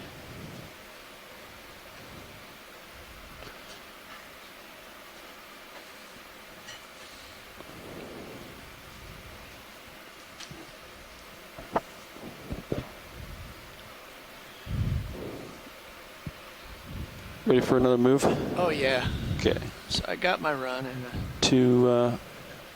want to turn back to like 290? Sounds good. All right. Kind of a rep so far. We also have both of our rocks. Bridge, we Robbie have Nav. our first biologic. This is the bridge. Which Go ahead. is a Yeah, ready for a move. sponge Range that 30 has a, meters. Bearing 290 commensal degrees. black Speed coral amongst 0.2 its knots. tissues, so that's Range not 30 something we see meters, every bearing day. 290 In degrees. fact, it's pretty rare. Speed 0 So we went ahead knots. and It's a good copy. took a Coming up. specimen of it. While we're waiting here, let's see who we've got in the event log. We got Mike Ford joining us, who's a premier midwater animal specialist, and he knows a lot of stuff cruising over the bottom as well. Got Les Watling, Jonathan Tree, who you heard from just a few minutes ago, a geologist at the University of Hawaii. Bruce Mundy, who's everybody knows is a premier fish biologist. Asako Matsumoto from the Chiba Institute in Japan. In addition to the OER staff, we've Bridge, got move initiated. Matt Move Dornbeck initiated. here Thanks, Bridge. and Megan Cromwell. I'm not absolutely sure I'm from NCEI. Oh, okay. Glad you could join us, Megan. We got Nolan Barrett and Scott France, Tara Luke, Tim Shanks, and Tina Molitsova joining us from Moscow. So that's terrific.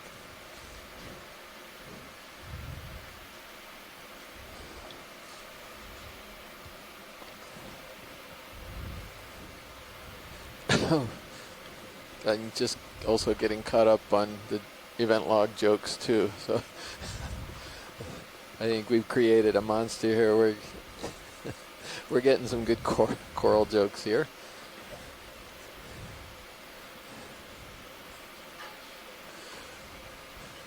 Oh, yeah, we do have I thought we saw a fish there. A fish that just went off screen to the left. But that's okay. I'm not sure we can see him. He's moving fast. There he is in the background there. Left or center? There he goes. By the Iridogorgia. Oh, I got him. Yeah, he's headed out of range here. Okay. Off into the... Although that may be the same eel. They tend to hang around. Let's see if we can... Well, I'm not getting a good look at that. It was moving kind of fast, faster than most of the fish that we see at these depths. Yeah, I think it could be a rat tail, Bruce. Yeah, in fact, I'm almost positive it's a rat tail.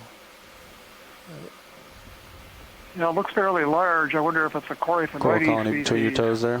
They're large scavenging or predatory rat tails, although the head doesn't look quite right for that, but it could be a Coryphonoides. Yeah. Thank you, Bruce. There we go. And of course now we know that we're supposed to call them grenadiers. That's the official name, but rat tail is another name. I don't know, Chris. What do you think? Coryphonoides or something else? The head looks rather rounded. The snout looks rather rounded. I don't think I got a good enough look, Bruce. I'm going to put it, and you probably are going to put it in as well, but the Coryphonoides question mark, I think that's a reasonable guess, of course. Thanks. Okay, we'll leave it at that. It seemed like it was pretty good sized, and it was moving fast like one of the larger predatory or scavenging mucurids. So Coryphonoides is as good a guess as any, but we'll just have to remember it is a guess. Okay, thank you. Okay. So more bamboos. I'm keeping my eye out for something that Scott France mentioned was a potential species that would be really exciting if we could find one here. It's not present in our current view, but we do have some glass sponges on the bottom here, mixed in with bamboo corals and other types of corals. We're on Wetmore Seamount. That's a proposed name, as you've heard me mention before, for the seamount that was only mapped just a few months ago by the Falcor, the Schmidt Ocean Institute's premier ship. That's out in the Pacific right now as well.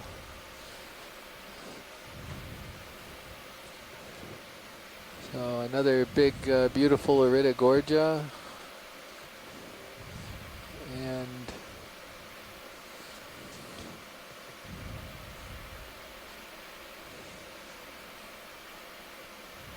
sort of interesting as the pilot goes a little more toward the center. It almost looks like it goes down a little bit, like there's a little dimple right on the crest. And then toward the edge it might be a little bit higher. So another one of these Iridogorgias, a couple of them now. So we had several stands here at this location on the ridge. Those are great looking animals, They're I must say. beautiful.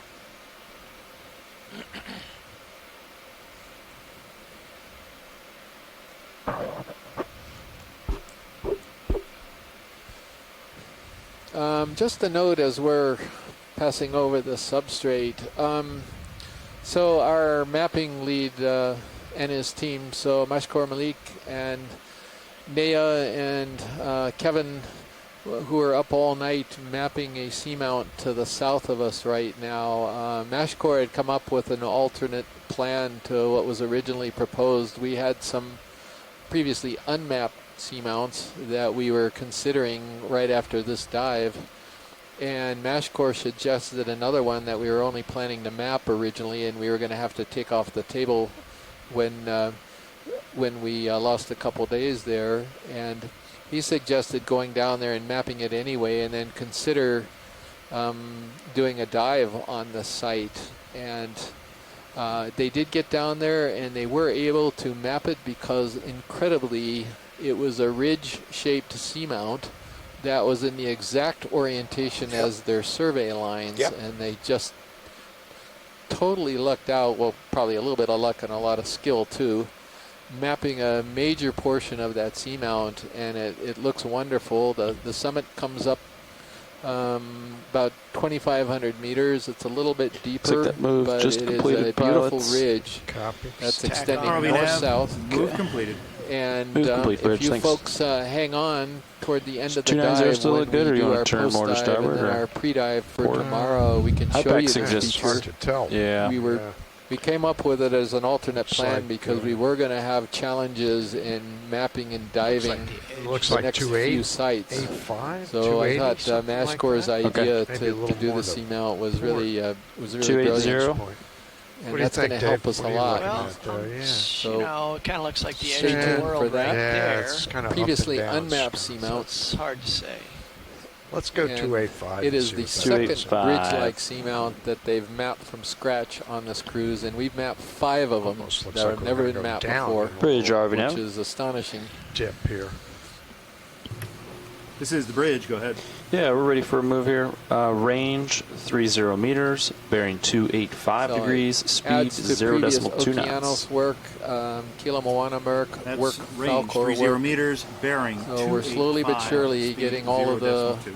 seamounts copy. mapped Coming in up. this wonderful monument, the Johnston Atoll Unit of the Pacific Remote Islands Marine National Monument. Chris, may I make an observation here? Sure. Yeah, so we're just passing this bamboo coral in the center, lower center, and we've seen it before, but I've noticed many of these colonies, the upper branches, it's a fan-like colony, but the upper branches are curled, kind of like you curl your fingers, and that's kind of interesting. I'm not Harley sure if Nav, it's just move responding to Move initiated. Thanks, Rich. short-term current, or if it will remain that way, in which case it's not going to continue to grow upright like a fan, but maybe we'll see them again. I've seen it several times on this dive. Okay, I'll look for that, Scott. Thank you. So, Chris. Yeah. It's curled the same way that a lot of these whips are curled at the end, except that it's a fan. Okay. Yeah, pilot. So when I relieved the previous watch, they indicated the current had been quite strong out of the south. And when I came on, they were, you know, up on top here, and there was very little current at all. But now it is definitely coming from the north. Uh-huh. You can see both the sediment that I've stirred up and all the coral is leaning over to the left, which is kind of in a southwesterly direction. So things have changed. So I don't know whether this is tidal or what, but I think it is tidal, pilot, because my office is sort of situated in amongst a bunch of oceanographers at the University of Hawaii, and while currents are really complex everywhere from the surface down to the deep ocean, I think as a general rule a lot of these deeper current flows are dominated by tidal currents, and also the movement of the earth as well, which is always rotating in the same direction. Mm-hmm. But yeah, it wouldn't surprise me at all if we went through a tidal change. Yeah, I'm off my thrusters and facing just east of north, and it's pushing me backwards. So the water has started moving in a different direction than earlier in the dive. Yeah, thank you very much for that, Dave. I appreciate it. That's valuable information. And so we had another site like this, if you remember, where we had sort of a north-south current as well in this area, and therefore I wonder if ridges that are oriented sort of more east-west might wind up having a little stronger current flow over them in richer communities. But anyway, we've got a couple of holothuroidians. This is sort of a little more barren area on this site. Zoom, please. That's good. Hold that. Thank you. Yeah, another one of these purple Hansenothuria type sea cucumbers. The dark mouth and the lighter body. Don't see the gut as nicely, but handsome animal nonetheless. We're some distance off here. I'm just going to float by. Wide, please.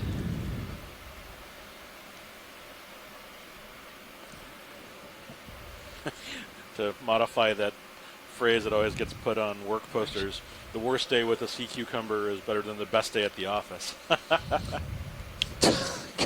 Actually, he's lined up for a very good peek inside here. Now we can zoom again. You should have heard some of the, or you should have read some of these chat room jokes about the whip corals, about which way they're leaning and whether they're liberal or not. Oh, I'm not going there. Yeah, we won't go there.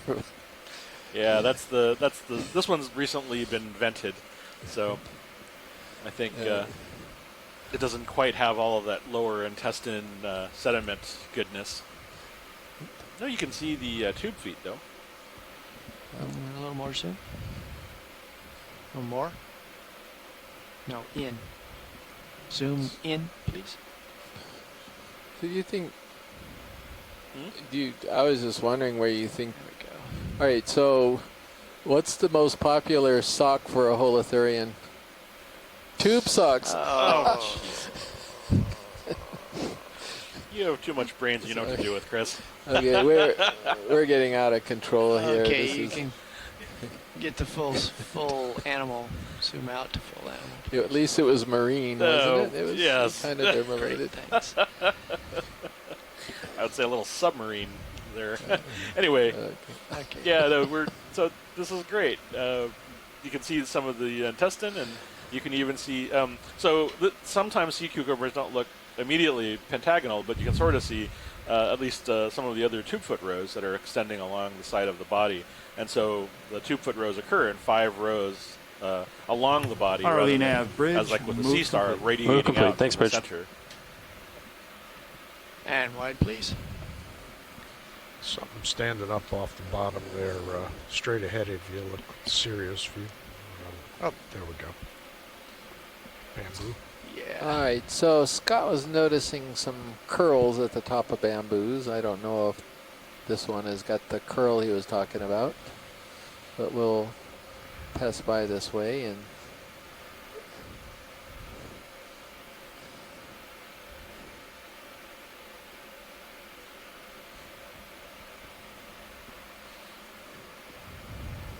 I don't know, Scott, is that curly enough? Is that what you were referring to, the top of this colony?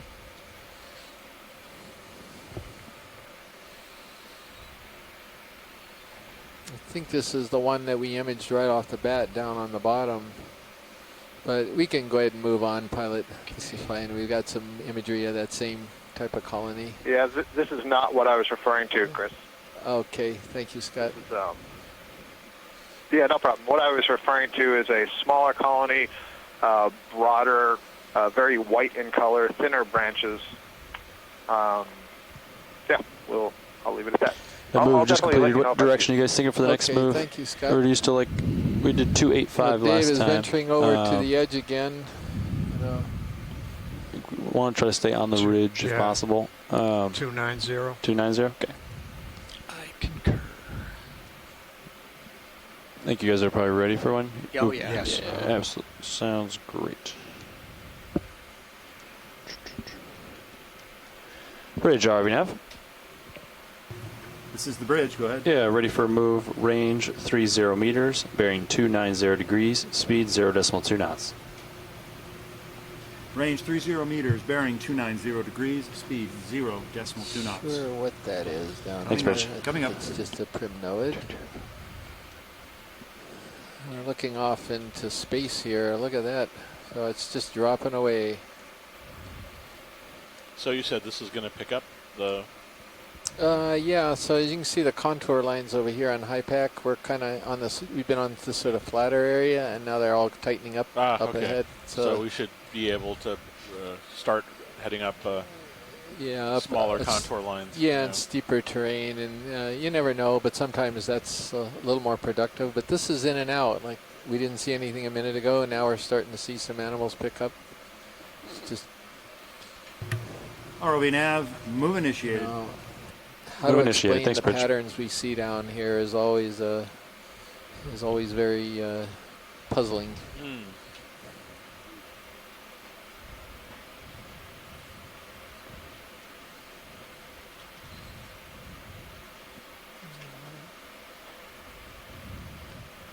That's one of the unbranched primnoids. It's probably Narella hawaiiensis that we've been seeing all day.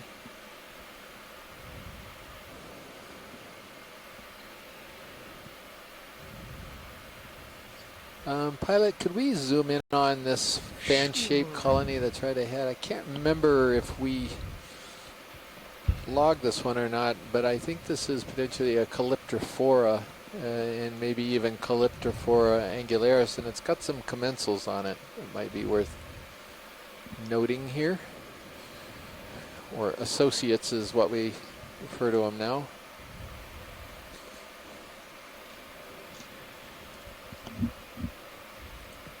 We're clear to zoom video. Looks like a little squat lobster scurried off there in the background. Oh. Got a couple different types of echinoderms, would you say, Chris? Yeah, so you got some brittle stars, some Ophiocanthids, probably in the genus Ophioplenthaka, as well as feather star. Oh, and we saw actually a stocked crinoid a while back while you were at lunch, I think. So feathers, both of these animals, while sort of very different looking, are actually doing the same thing. They're filter feeding. They're using their spines and or the projections on the... What was that? It's a squat lobster, I think. Was it? Yeah. It was moving quite... Oh, geez. It's moving backwards, like all across the... Yeah, he's... there he is. In a very comical way, yes. So snap in for an ID here. Just keep him in frame. This is part of his workout routine. Actually, I don't know if that's... Is that a squat lobster or is that something different? That's a squat lobster. It's in the genus Munidopsis, I'm pretty sure. Okay. And it's kind of nice. That could be the first munid, or second, because the other one was a darker colored one, I think we had before. Yeah. It's a rare albino squat lobster. Rare albino, that's right. These things are... Has he got things growing on his feelers there? Have we got any more zoom there, Bob? No, that's Max. No, I think there's some... I don't know exactly what you're seeing, but... He's got fuzz on his antennae, or... Oh, yeah, that's natural. There are little hair-like strands that come off of those. Yeah. Yeah, they're very fine. There's a nice pentacrinid larva from a feather star in the front there.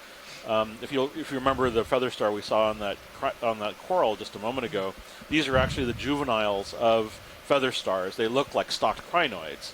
And so what happens is the cups on these little things, when they're mature, they pop off like little space landers, and then boom, you get a feather star.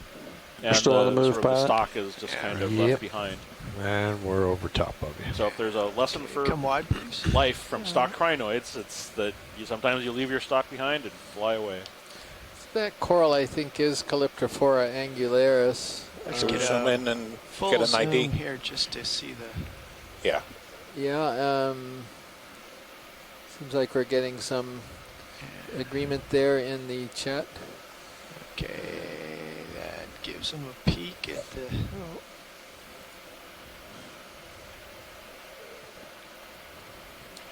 So, are we good, Chris, here? Yeah, no, I'm happy with it.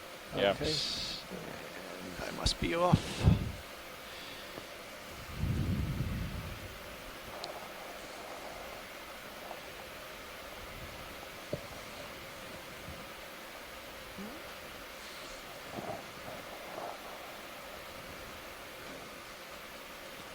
So we do joke around a bit here, obviously, and for that squat lobster too. I think maybe a lot of those crabs, we just don't see them sort of moving across the substrate fast like that. But it wouldn't surprise me if that's how they do it, kind of backwards with their tail tucked underneath them. Yeah.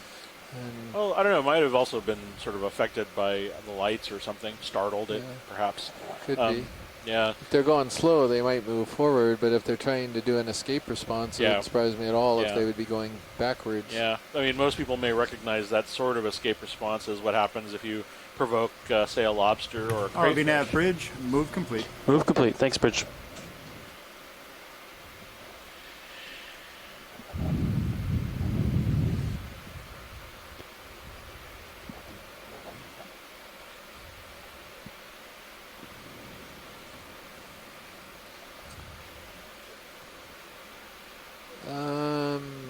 Nope, that was dead. Okay. Still straining to see something a little bit different. Don, I'm going to push out ahead if you want to swap out with me and fly for a while. Okay, sure. I'll get us Yeah, shove out here a little bit. All righty. Nope, that's a bamboo. Okay. And now for the next move, looks like it's going to be more like in the 300 to 320 range. Sounds for good. Staying on the ridge. Yeah, that's what I was thinking too. Okay.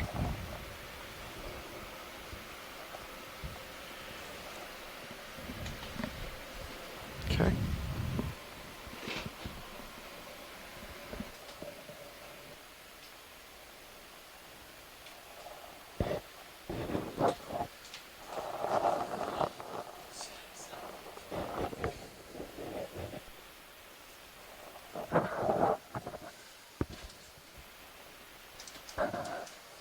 Good, watch lead.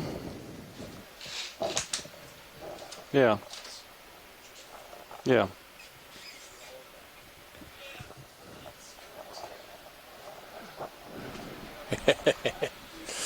Oh, getting pushed.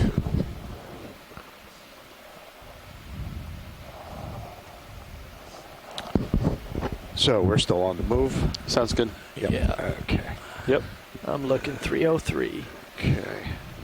Okay, that ship move was complete maybe 2 minutes ago, so you should be just finishing your swing. All right. Get oriented here and come up a bit. Looks like you're a little heavy, huh? After that rock. No, you know what that is? That's the current. That is a black all down coral. while pushing it. Yeah. No, did we image? I think we might have imaged one of these, but now that Tina's on here. I know I imaged one, but What does I did it 310 while look we like were to you, moving, so it co-pilot, was for the next absent. moves? That look about? Okay. Yeah, let's do that. Yeah, I think Trying so. to think. I think Scott might have. We did one early on too. I think Scott called it a possible alternatopathes or a possible chrysopathes, if I remember. I think you guys are ready for a move. Oh, yeah. Bridge RV now. Let's see if we can get Where's another one of This those. is the bridge. Go ahead. Where are we? Yeah, we'd like a move There we range go. 30 meters, bearing 310 degrees, speed 0.2 knots. Range 30 meters, bearing 310 degrees, speed 0.2 knots. Good copy. Coming up.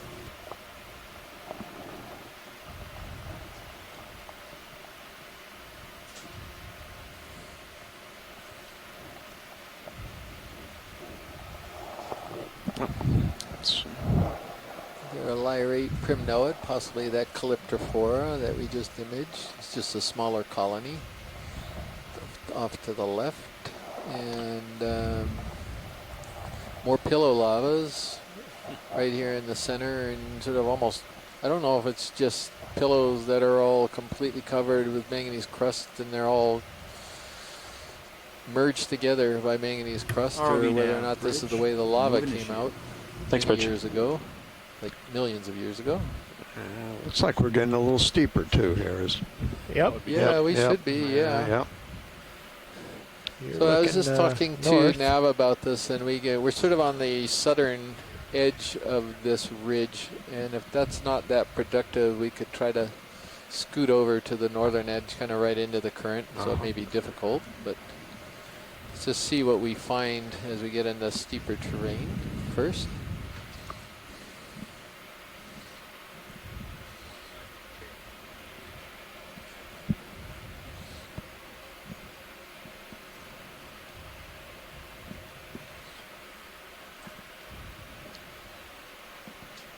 All right, pilots, we're going for a quick video change here.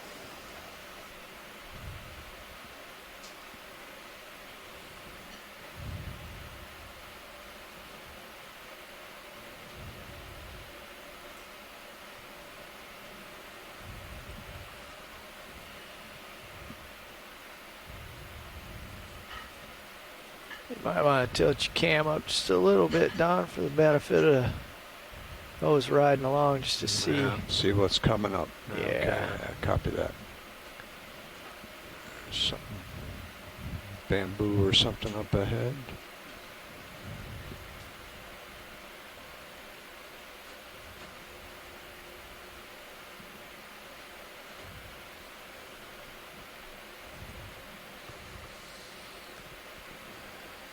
got a few things along this edge. Mm-hmm. These are all things we've seen before. Okay. Be lovely to get into that dense stand that we were at shortly after we touched down, where we had a bit of everything going on. Something up in the water column. You want to zoom in quick on this thing, see what it is? Crustacean. Yeah. Oh, there, he's gone. Okay.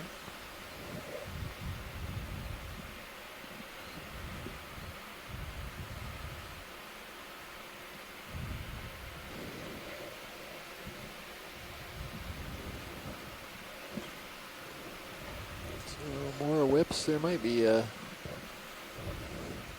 little more stuff starting to show up ahead. Not really. Not certain I'm ever hopeful. Don, just to let you know, Don's now the pilot here. Chris Ma has not seen a sea star today, and okay. He's being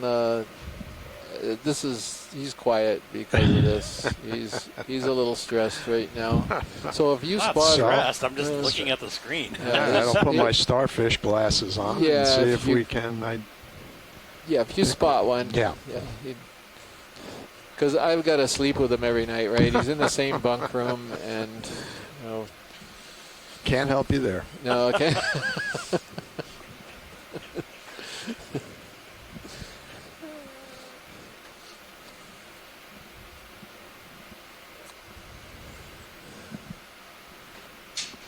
Look at these beautiful rounded pillow formations. That's how lava comes out of the seafloor at depth, as we've talked about before.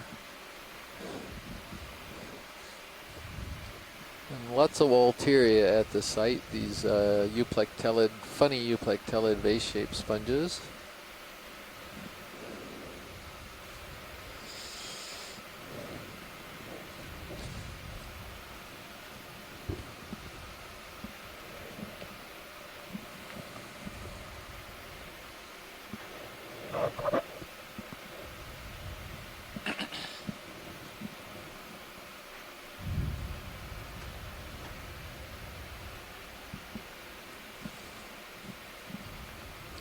Now there's a few things, little different things showing up. Yeah. A little larger bamboos. So. Okay. Anything you want to look at in particular, or just let's keep on making tracks here? Yeah, for a little bit, just to give us an idea, because we are coming up on the steeper stuff. I can see that current sort of wrapping down. It is. Yeah, you can see the particles coming through, and it is getting a little tough for me to keep trudging ahead here. So I think that this coral right in front, pilot, maybe we could take a look at this. Okay. I think it's a corallid, but again, with one of these big, huge brittle stars in it. You're going to want to come right and north when you finish up here. Get back in front. Bridge. Move complete. Move complete. Thanks, Bridge. Okay, video, give me a zoom on that. Partial zoom. Whoops. Oh, sorry. Hold on a second. Hold on. Hemicrallium, thank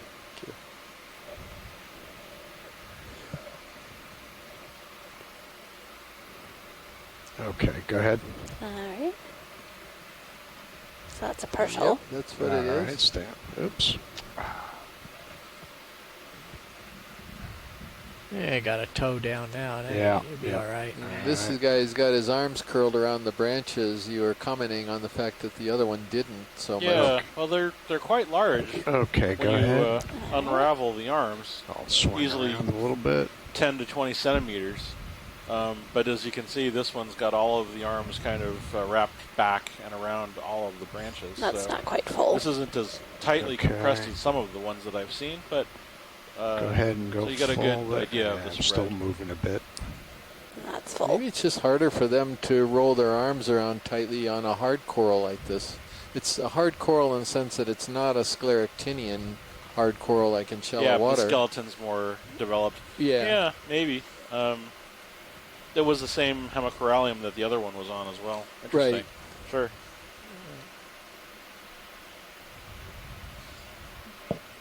It could also be that the arms are simply deployed to feed or whatever it is they're doing. Co-pilot, you want to take the camera there and sure go down the base? I can't reach that with my little fingers here. Need longer fingers. We need a closer stick.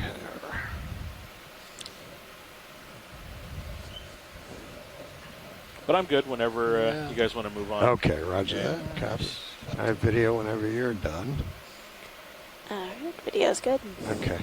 Once you set her up, I'll call the next move in. Okay. 310 still So looking I've seen a few Corelliids today, but not a whole lot. So Don, you gotta get up and in front of me because we're climbing a hill here. I'm coming up a little bit. And coming to starboard. Get the impression that there might all this the dynamics of settlement seem to be different here. There's more of a current, more sponges.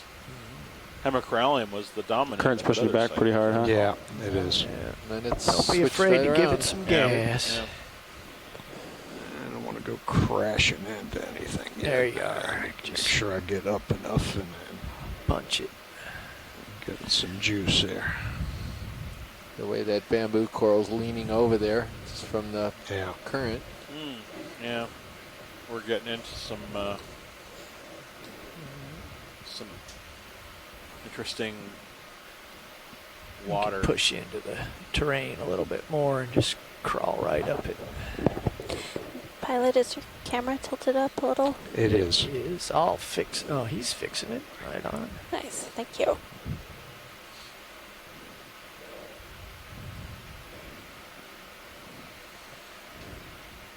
Giving us, this is the fisheye view, and that, what I mean by that is I've got my fisheye on right now looking for fish. Once we have get up above the bottom, we can spot fish sometimes a little more quickly than we can. Still like 310 every once in a co-pilot? while to go up and down. Or maybe just a little bit to starboard? 320 maybe? Yeah, that'll take us right up this. Okay. You guys ready for me to call that in? Yeah, I think so, yeah. Bridge, RV nav. This is the bridge, go ahead. Yeah, ready for a move. Range 30 meters. Bearing Back centered up 320 again degrees. and heading up. Speed 0.2 knots. Tilt up a little bit here. Show you the terrain ahead. Range 30 meters, bearing 320, speed 0.2. Good copy. Coming up.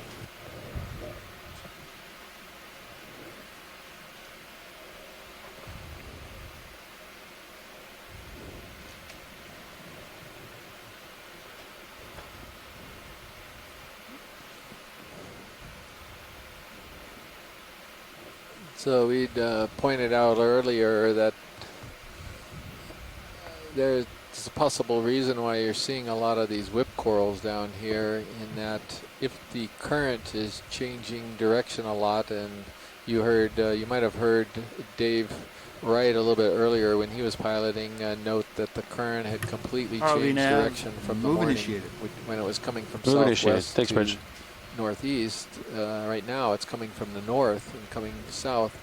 But if you're in an area where the current is changing regularly, if you can be on a little stalk and a nice flexible stalk, and you just kind of rotate around with the current, you can always maintain optimal feeding orientation to the current. So we're seeing a lot of unbranched colonies down here, and it may be that they can deal with perhaps a location where current's changing a lot. Yeah, there's probably what's that little white? Maybe that's a rock shadow. It's a rock shadow. Never mind. Okay. Look at these pillows. You can even see the rind there, on a broken rind there. That's pretty wild. Again, I'll say this, as I've said before, seeing these pillow lavas are really just fascinating, because you're seeing an event that transpired 70 million years ago or so, and it's frozen in time. It's all crusted over, it's true. But just see if your imagination can take you back to when all of these toothpaste-like tubes all over the seafloor were red hot, molten, just erupting out. And must have been quite a scene. Obviously not all at once, but it's been an amazing scene.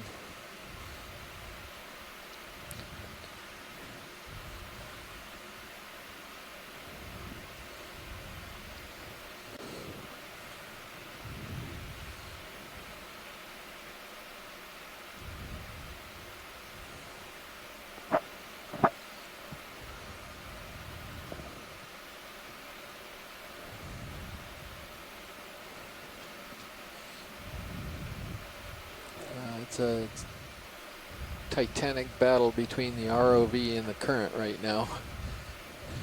The current's coming right at it.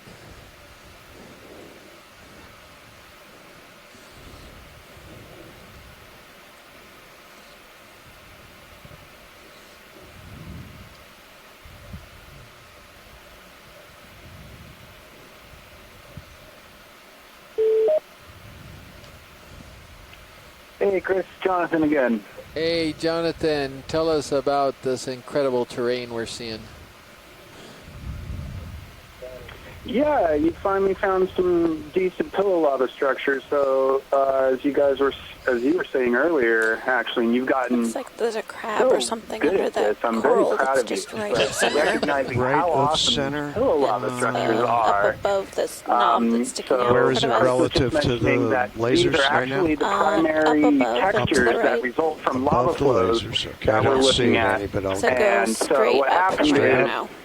if I were to give my best guess, because this seamount has Just right. not been dated, I would Down just a probably teeny put bit, that that coral there maybe must be around something small. 65 That might be to a crab or 75 million something. years old to give it Yeah, a see, it's something a different conservative color estimate. there, yeah. But 65 to 75 million years old, that was still when the dinosaurs were taking their last steps on land before the catastrophic asteroid impact. So back when the dinosaurs were erupting deep below the ocean floor, these lava flows were actually erupting from the submarine ridge that we're diving on. And the other thing that makes these really cool is the ridge lines that we've been diving on for not just this, but almost all of the dives that the Okeanos Explorer has been going on are put on what are called riftstone ridges. And so what happens is each one of these volcanoes has a magma chamber. And as many of you know, the magma chamber stores magma until it becomes so pressurized that it has to escape somewhere, and where the magma goes is propagates along these cracks in the subterranean riftstone ridges, where it squeezes in between these cracks along the axis of the ridge, where it finally pushes it apart so much so that it can start to erupt on the surface of the seafloor. And the textures that result from these typically and most commonly are called pillow lavas. And I think you can see why they'd be called pillow lavas due to this low-bait type of texture and morphology or shape that you're seeing on a lot of these images that are being collected right now. And the reason that these pillow lavas erupt this way only beneath the ocean or beneath water is because the immense pressures that were exerted on them. And so due to the pressure that's being exerted onto these lava flows as they're starting to erupt onto the seafloor is why we start to see these types of textures pop up. And they're not the only textures that we see, but they are the most common. And depending on how big and how round they are, you can deduce certain kinds of things about the temperature of the lava when it was erupting, the gas content. A whole bunch of other really neat things can be drawn from just by taking an observation of how these lava flows look. So, yeah, some pretty good flow structures for 10 million or tens of million-year-old lava flows. So neat stuff, I feel now. Time to go up the hill. Thank you very much, Jonathan, for that. And Jonathan Tree is calling in from the University of Hawaii School of Ocean and Earth Science Technology. And he's working very closely with John Smith, working on geologic interpretation, not only here in Johnston, but at the Northwest Hawaiian Islands and some other places. So thank you, John. We just imaged an unusual crab. That's the first crab that we've seen like this, I think, on the cruise, and it's a lithodid crab. And I think it's an Incotua, but I'm going to look that up right now. That move was completed about a minute and a half ago, but we got 2 minutes. Lithodes. Swing left. Incotua, but I've got to refresh my memory.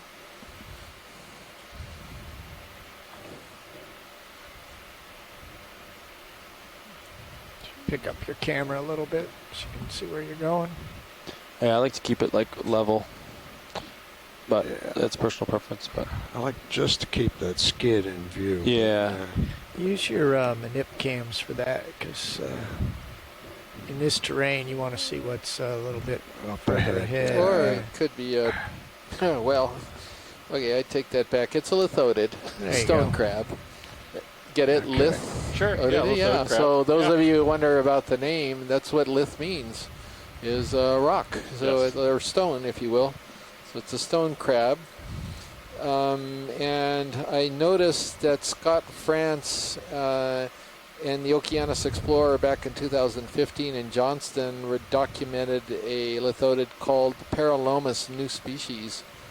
And so it's possible that is what it was instead. I was thinking it was a different species of lithodid, but sure looks like the one that's in the Okeanos Animal Guide, or yeah, this one should be in the guide So right give now. yourself a little bit more clearance above the terrain so you can move forward faster. Because I'm coming over the top of you here. Okay. And it's getting a little steeper. Yes.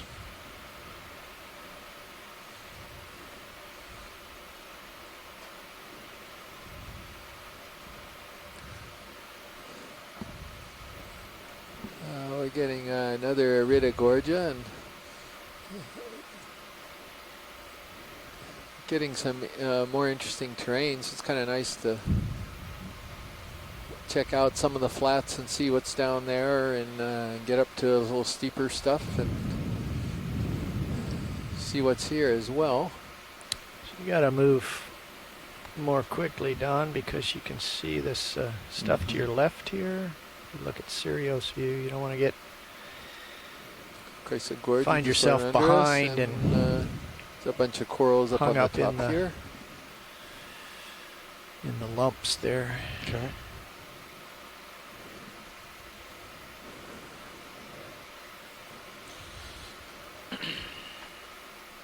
Another corallium down there. We just had a close-up of one of those. Just give it a little gas. And get out front. I'm looking Still way a lot of down. leggy corals today, wouldn't you say? Yeah. Looks like it's starting to pick up a little, but diversity is still largely give it some up when you homogeneous. give it a lot of yeah axial, and you'll be fine.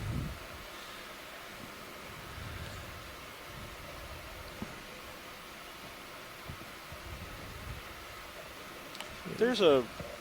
There you go. No, never mind. A rock. Yeah. Never mind. Are these up there? Do you guys want another one? Or there's a another move? Calophagus stock sponge. You can see Or would you like to wait a minute? the breeze there. I'd say go ahead and make another move. No? Yeah. Okay. 320 looks good to me. So just get comfortable with punching it from time to time, Don. So you know Pretty what you jar got. of you now. The sponge is probably Got in the designed to tank. have the current enter the sponge. It'll or the move sponge when you want it to to. Yeah, ready the for a move ball. same as last. This is in Range the family 30 meters, Rosellidi. bearing 320 degrees, speed today, 0.2 and, knots. they'll bend on over in Range the 30 current. meters, Kind of see the bearing current 320 entering degrees, what we would speed normally consider the 0.2 backside of the Good sponge. copy. Coming up. And then it probably exits through the rounder convex surface on the opposite side. So it's also a very elegant design to respond to changing current flow. On the right, there's a white Oh, dot. You're in a real happy place now. I'm not sure what it is. Maybe it's a. There's a Time to coral look and then there's around. a white. Maybe that's Where are we looking? on Watch the left side. Left side. Okay. Yeah, middle of center. Yeah, now it's on the right. There's a denuded bamboo coral colony. It's on the Okay, right. see that? Yeah, Yeah. and then there's a little white Move initiated. Move initiated. Thanks, Rich. to the right of it. Okay. Just wondering if that's something. It looks like a I white dot. Yeah, I see it. I see Sorry, it's. I know it's a sort of weird, but sometimes it. I Coming get, up in the yeah. middle of the lasers now, or right about yeah. now that tiny little thing. Yeah. Okay. Sometimes the best things are those funny little blips that my eye catches. All right, let's go in there and see if I can. and then sometimes they're just dead stalks, aren't they? Yeah, I know. I could probably do a snap from here. if you'd Okay, like. yeah, go ahead. No, but It's not a this snail. time. It's a snail. Okay, you saw something. Oh, that's the first. Oh, good. So, you know. Oh, and there was a. Oh, it's a shrimp. Okay. I thought that was. Yeah. Yeah. Okay. Yeah. So let's just briefly just take a look at the snail. Okay. Right. You I have can come back another out if you little want. Yeah, please, Annie, cauterized sponge. let me get front in of that there. dead Yeah. coral too. Yep, we're full wide. Yeah, okay, thank you. What's that? Yeah. What's that, Bob? Oh. Yeah, looks like there's a little field of, that little patch has just maybe another snail? Oh, it's fine.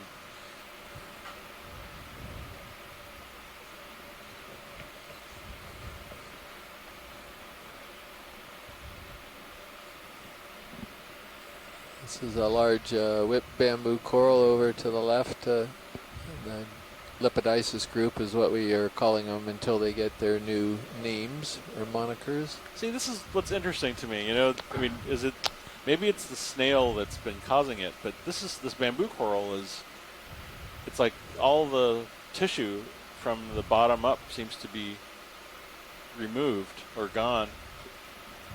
Okay, zoom in. All right. It's up and down.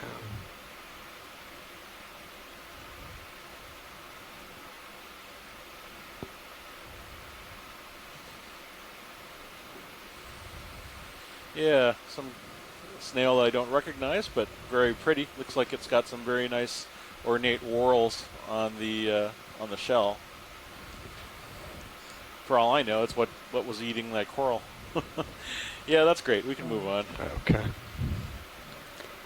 Yeah, Les Watling at the University of Hawaii Biology Department. He was noticing that the water has gotten slightly colder here, even though we're upslope a little ways, and he was pondering whether or not this could be because the water flow is being deflected from deeper, this little micro upwelling type of thing. Oh, interesting. Yeah, that is a very good observation, Les. That may be what we're seeing here.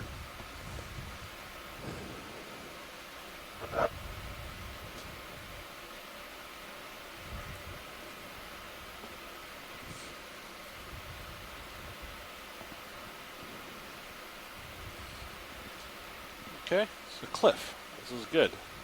Cliffs are good. Cliffs are good? All these rocky, what is it, a promontory or a cliff or a... Ledges where you can get, these little areas. It's like a mushroom coral right at lasers. Oh, is that an Anthomastus? By the lasers. Sort of a red. Red. Oh, yeah. Yeah, so to the left. He's got it, I think, right there under the... You are right. Woohoo! That's something we haven't recorded today, I don't believe. Things are a-changin'.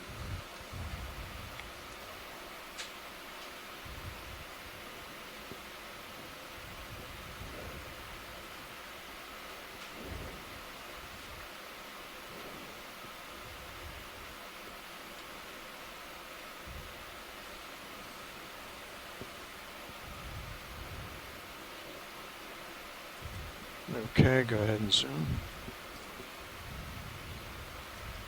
That's a partial. Okay. So this is indeed a mushroom coral. Let's see if I know if I can turn on here. Let me get a little bit. Suit Anthomastus, maybe? Anthomastus? Boy, Oops. I've got to look back to my notes. What Tino is trying to... Is that one of the polyps closed? That red swelling on the surface? Huh. I don't know what that is. That's weird. It is weird.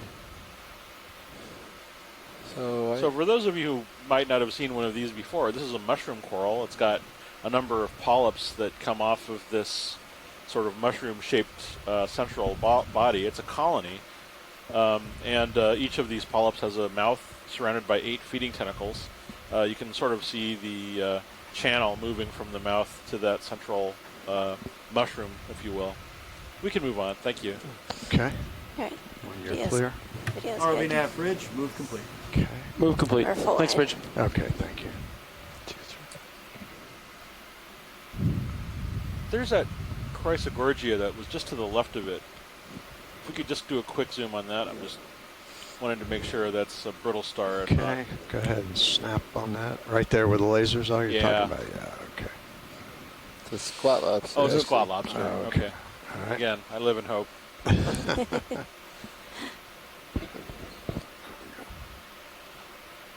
So there was a Chrysogorgia at slope a little bit. And I'll keep an eye out for one of these, but I thought I saw a Metallogorgia, which I don't think we've actually documented today, and I'll see if I can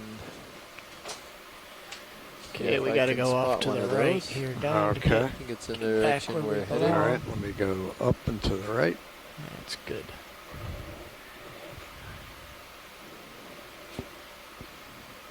Yeah, that move just completed. We had a couple minutes of swing. That move was at a 320. Copy that. Yeah, I came left to keep you in view. Oh, I got So you. I'll Okay, lead roger you- that. All right. Okay. Lead you over here in a minute.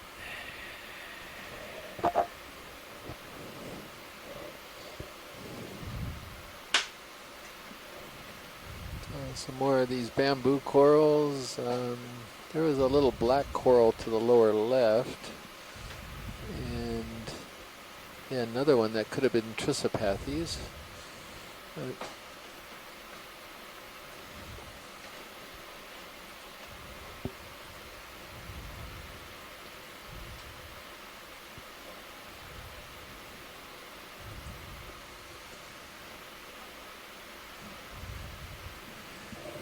Yeah, let's see. Something in particular? Pilot, if we get a chance, right going off left screen center, is that kind of a little brownish colony there? The one at the top there. If we could get a quick look at that. Maybe. We can get a look at it. I don't know if it's quick. Yeah, okay, well, I look at it.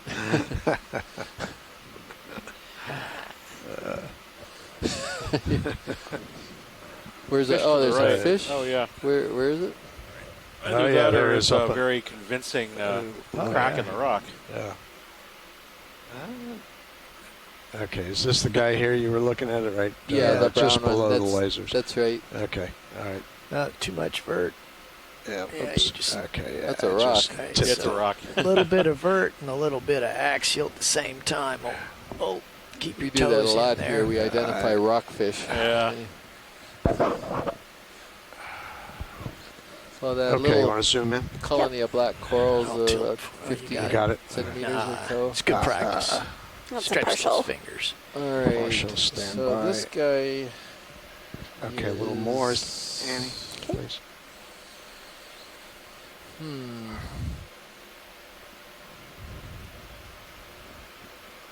I don't know if Scott's still on the teleconference here. But if he is, that would help. I think Tina's probably asleep right now, even though she's got the event log on.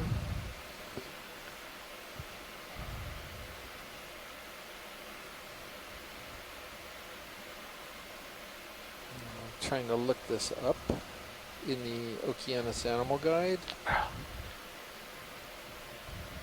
think that move is pretty well settled out. I think you guys are ready for another. Maybe Trisopathes. Yeah, you can get it going here. Do you want to Yeah, do I 320 You want to or? go back wide, please? Yep. Thank you.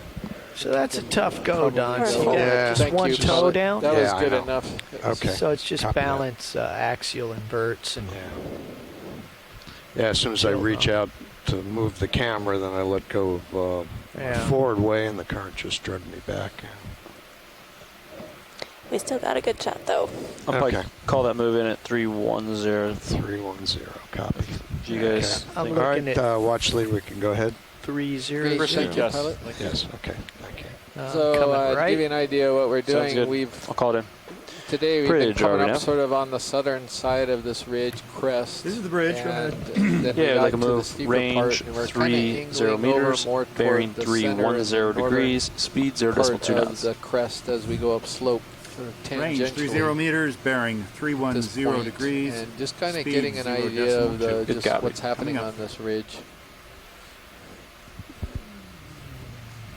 Okay.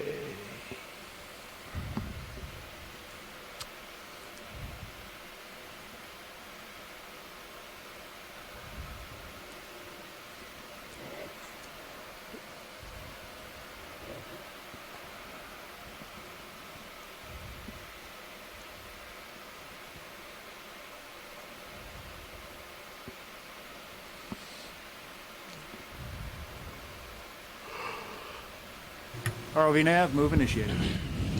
Move initiated.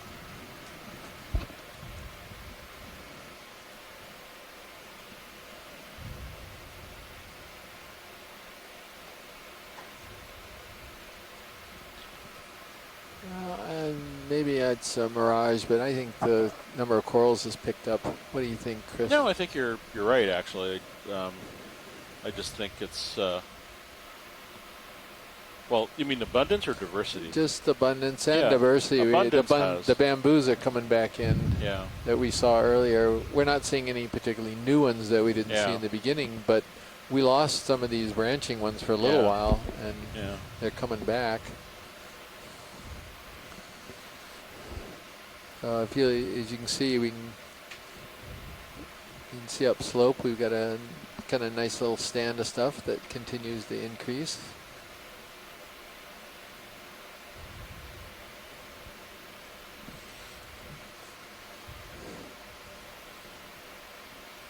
So there's an interesting phenomenon there if we had a moment to the lower right, pilot. Okay, the sponge. Yeah, and so what's going on here is the tall sponge has died, and another species of sponge has rudely decided to use it as a prop. Now he's on the other face, and I think it's probably Poliopogon, whereas this is one of these turbocharger sponges. And Matt Dornbeck coined this term. We were talking about this at lunch a little bit. It's kind of like in reference to the holes on the top might actually accelerate water current through the sponge, and I guess it's sort of like a turbocharger, and in fact it's functioning to make the water flow more efficient. Want to zoom in? Nope. Yep. It's a Poliopogon sponge. Okay. It's one sponge living on another one.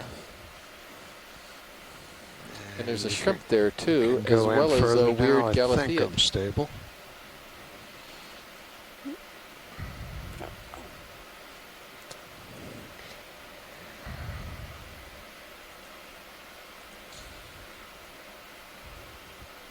And this is always a good example of how even the dead bodies of some of these organisms provide homes for a lot of the animals in this habitat. Not only you're seeing some crustaceans, the shrimp and the squat lobster, as well as this other sponge, but you're seeing hydroids, and undoubtedly there are innumerable other tiny microorganisms living on the body of this sponge in the channels and throughout the surface.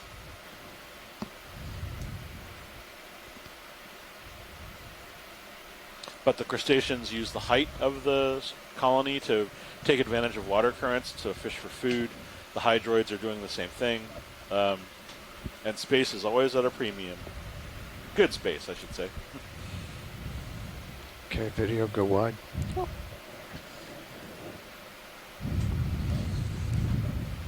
Yeah, thank you, pilot, for that. Welcome. It's kind of an interesting little observation.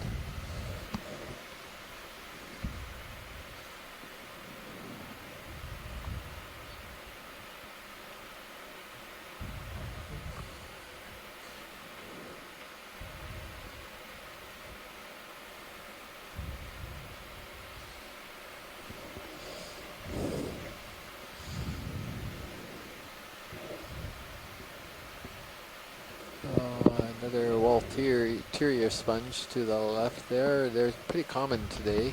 A couple dead ones to the right, so you can see what happens to sponges when they die. And a little Chrysogorgid, little unbranched primnoid, possibly Norella. And got some more bamboos in the background. But another corallium, you see that one standing up that we just got an image of a little while ago. Yeah. A couple white things on the seafloor, but I don't think they're your sea stars. No, they're bases of dead corals, almost certainly. Yeah. Or sponges, anyway. Yeah. Some of these primnoids are Candidella, I think. Candidella gigania, like the one right in front of us. You're able to zoom in on one and confirm that one. That species is present here. I think the community's picking up. See, I can see a fan over there in the background there. Yeah. I think as we get closer to the northern side and in the steeper terrain, we're getting ROV more nav, things. move complete. Move complete. Thanks, Bridge.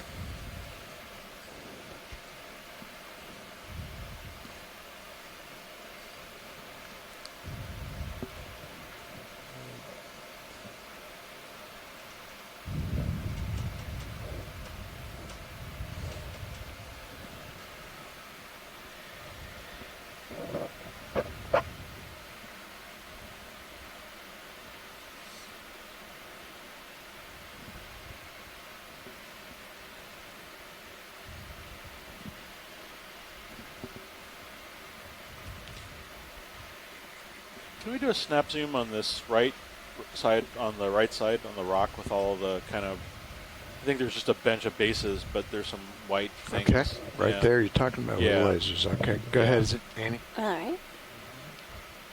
Well, that's a partial. Okay. Yeah, it looks like mostly bases, but yeah, bases. Okay, we can move on. Thank you. All right. All right. And we're full wide. Okay, thank you. I keep thinking I'm seeing Metallogorgia. I know there's a little discussion, and Les was saying it's conspicuously absent here. It's a very, very common chrysogorgid coral elsewhere. Sure looks like it, though. It's got that I think metallic, I'm sort of seeing it, and as we get closer to one of the possible colonies, it turns out it's not it. Oh, well. So, yeah. But it's fuzzy and pink. There's a nice bamboo fan. I think the Metallogorgias are kind of like Les the and flat Scott were going, inner plate if I'm on not top of a mistaken, stalk. J-clade for this? I Possibly. think so.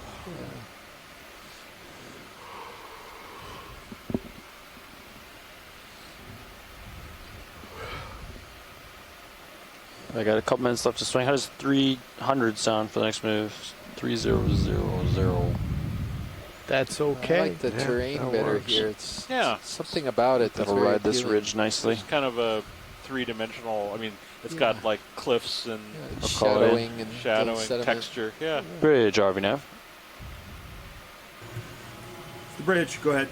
Yeah, I'd like a move range 30 meters, bearing 300 degrees, speed 0.2 knots.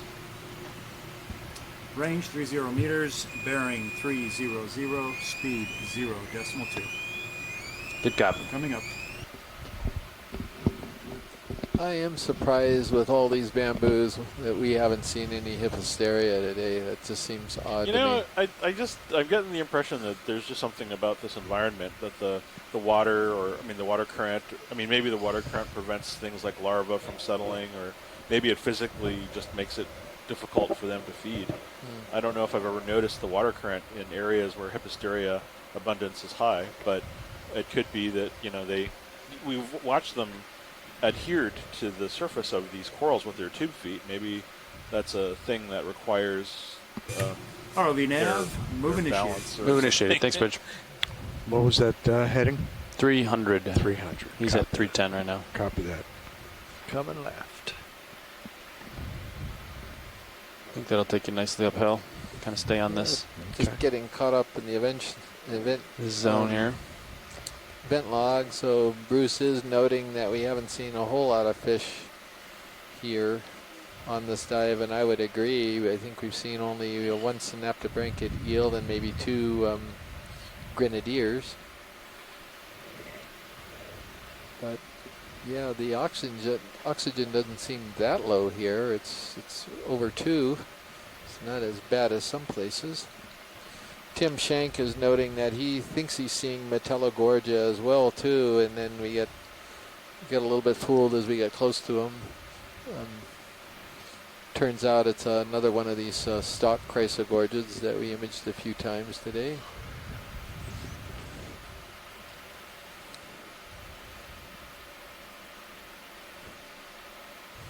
Mew, as Tim was asking whether we've seen many ophies on the seafloor, I don't recall seeing many on the seafloor. Do you, No, Chris? I saw the occasional amphiurid, but even on the corals, there haven't been very many ophiacanthids, and the ones that the urialids that we see on the hemicorallium have been stretched out, which is really unusual. But we haven't really even seen that many snake stars today, considering all the corals. Yeah.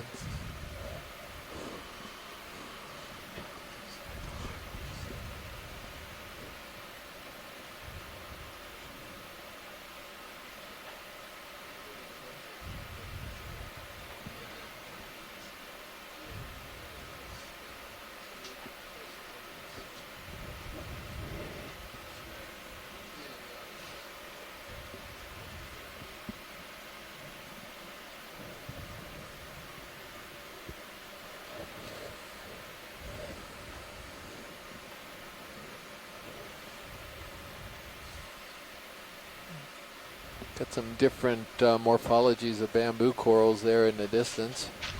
We've seen unbranched morphologies. We've seen sparsely branched morphologies. We've seen fan-shaped, tall ones, short ones. Although I will say that one of the interesting things about the community that we've entered since we began today is that every once in a while you find a really abundant little bunch of those little candelabra sponges. Those, I don't know what it is about them. They're never big, but when they do appear, they seem to be in big clusters, as opposed to the ones that I think Mbari saw were just huge, right? Yeah, they're much bigger, and even the one in the Marianas was bigger than the ones we've seen today. You know, we were easily able to grab 2 samples of that off of the Marianas, and I mean, we dealt with the specimen in our lab, and it's probably this wide. Wow.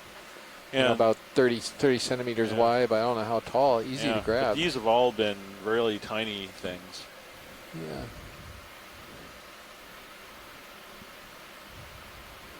Look at that sponge.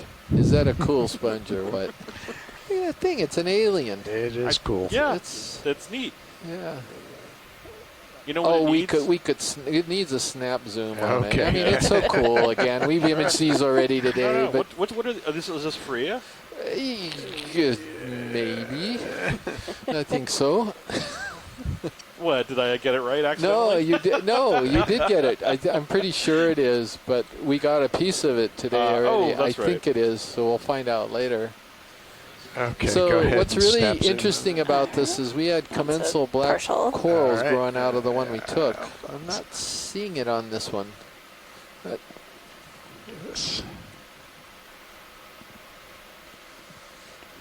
and then whip coral off to the left, if anyone's interested, is Candidella, another primnoid. But we're looking at this.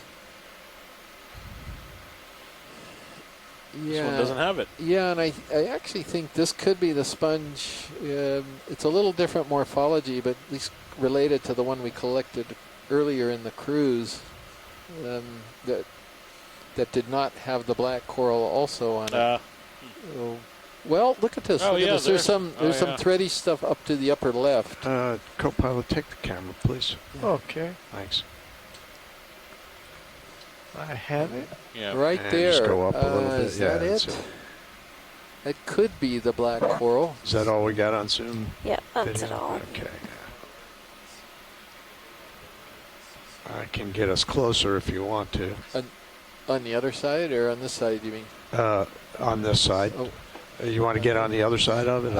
I can see. Yeah, Matt Dornbach was trying to point something off, something out to me. What did you see, Matt? Let's see. There's some kind of small feathery extrusion on the right side. Right. So, yeah, right on the edge. Yeah. So I do think this is the sponge we collected a few days ago, or a few cruises, a few dives ago. But dive 5 is okay. Matt actually was helping a bit with the specimen processing, and he remembers that it was dive 5 Tilting when we down. saw go down. something like this. That could be the same thing. Go down the base, maybe. Yeah, look at this. It's beautiful texture, and I just don't remember all this channelization in some of the more commonly occurring farreid species. So I think this is... Has an anemone too. Yeah. I'm glad we got a specimen of it a few cruises ago, and then of course that black coral with possibly the same thing, I'm not sure, earlier today, because I think this could be a brand new species, maybe even something more than that. These tubes at the top are just unique, right there. Weird. Great, thank you, pilot. Appreciate that. Okay. Video's clear. Okay. Go Chris, back. I don't know if you noticed the sponges. We were coming in just to the right. I'm not looking at the screen right now, but it had some long branches, skinny branches, and they want to look at that. Okay, yep, go ahead. Yeah. Pilot's got you there. He heard you. And we're looking right now, Scott. It's a partial. So it is a dying Walteria where there's... Yeah, co-pilot, go ahead and take that, please. Tilting. Side projections have survived, but not much else on the sponge. Could we rotate down a little bit? Now, has that got a lot of stuff on it or what, Chris? That is just like what happens when lose the lasers. When commensals go bad. Yeah, when you've just left it. Like if you. Is it all right to zoom more? That's a lot of You've got an abandoned house and everybody moves in. Yeah. That's a good analogy. So we've got squat lobsters, zoanthids, hydrozoans.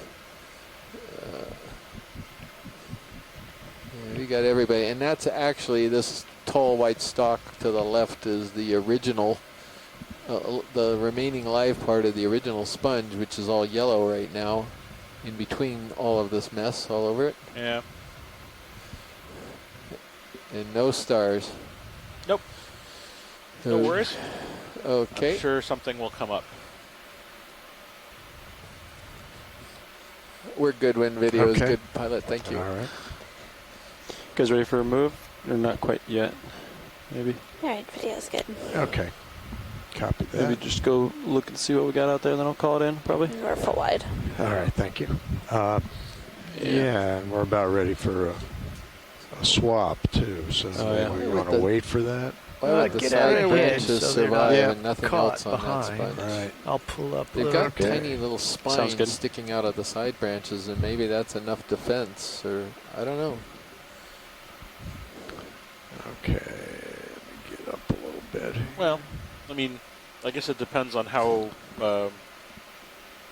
holistic the body pushing is. I mean, you know, if looking if the 70 central part degrees. dies, it might mean that the peripheral Heading bits don't need to die right 300. away. They can persist on their own because there's not as much to persist on.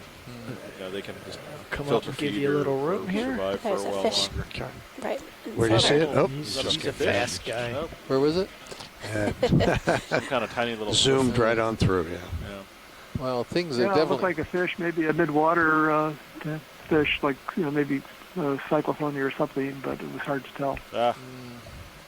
Sorry, Bruce. I didn't even see it. It must have gone by so fast.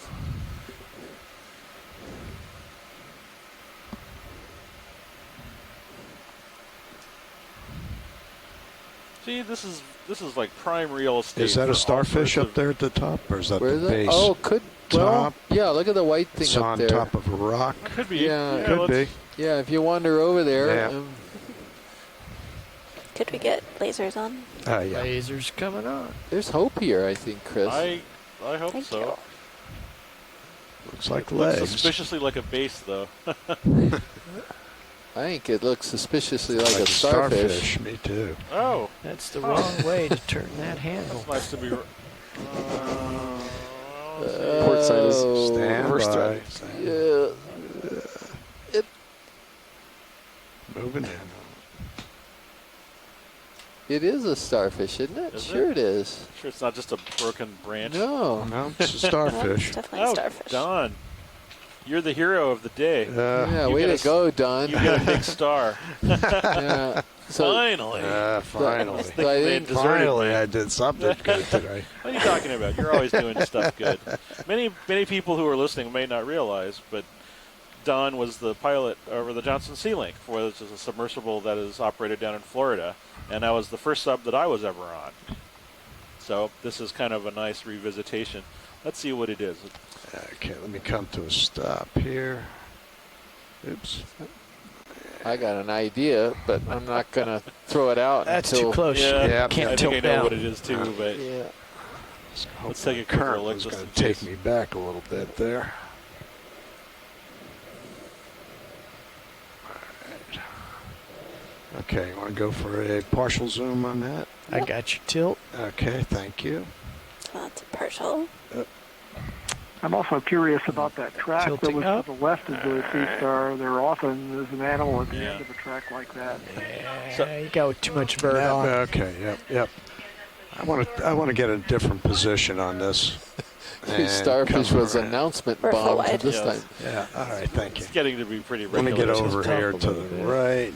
And So what do we? yeah, I'm Yeah, repositioning. I I want to think, get look down on it a It's little bit more. pretty clear that that's Henricia. Okay. Henricia is a very problematic genus of sea stars. They occur all over the place in cold water, from the Arctic to the deep sea to the Antarctic. They're, as far as I know, primarily sponge feeders. They're very plain-looking in appearance, which has made identification of species throughout the world very problematic as far as figuring out where one species begins and where another species ends.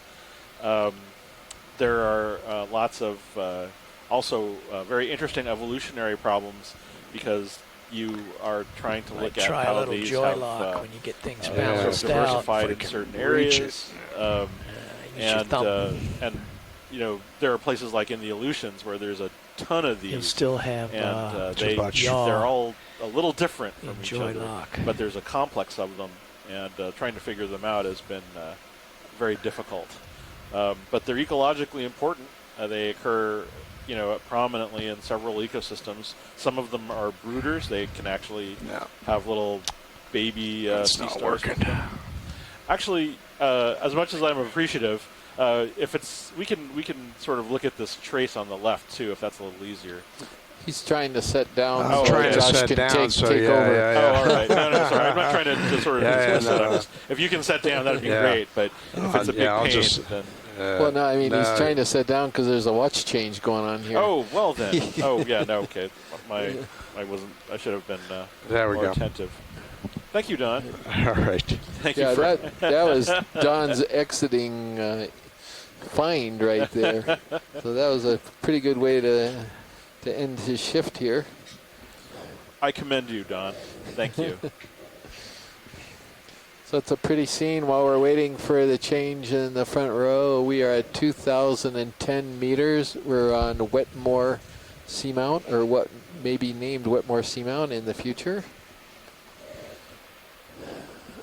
We're allowing the next shift to get settled in. So they're going to sit here a moment while the navigator on the previous watch is updating the new navigator coming in. So Josh, we never actually got a zoom on this. Levi is leaving, Yep, and come on then in. Sean is going to be taken over. Give your tilt back, Josh. Yeah, thank you. You got it. And in fact, if there's a way to get a zoom on that brittle star onto the right, that would be great as well. All right, come on in, video. That's full zoom.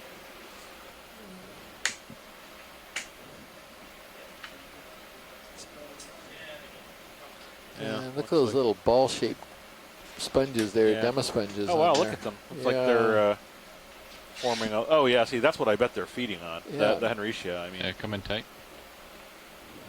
That's full zoom.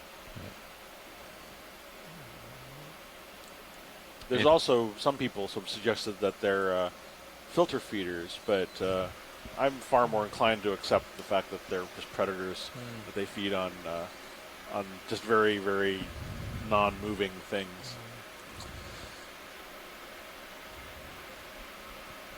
So Josh is now the new pilot, if I'm not mistaken. That is correct.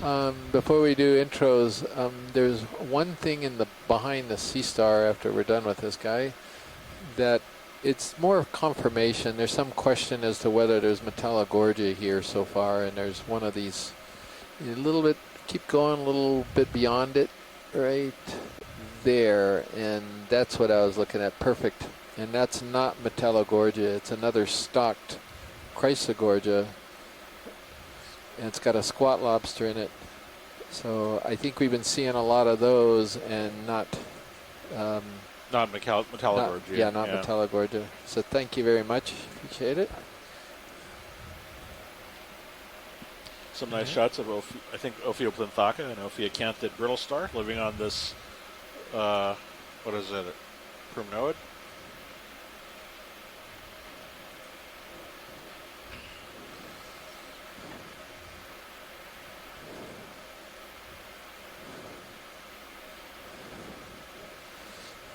Yeah. Yeah, I was just typing that in. So this looks like Calyptrophora, maybe even Calyptrophora angularis, which is the host coral for these brittle stars. That's in the family Primnoideae.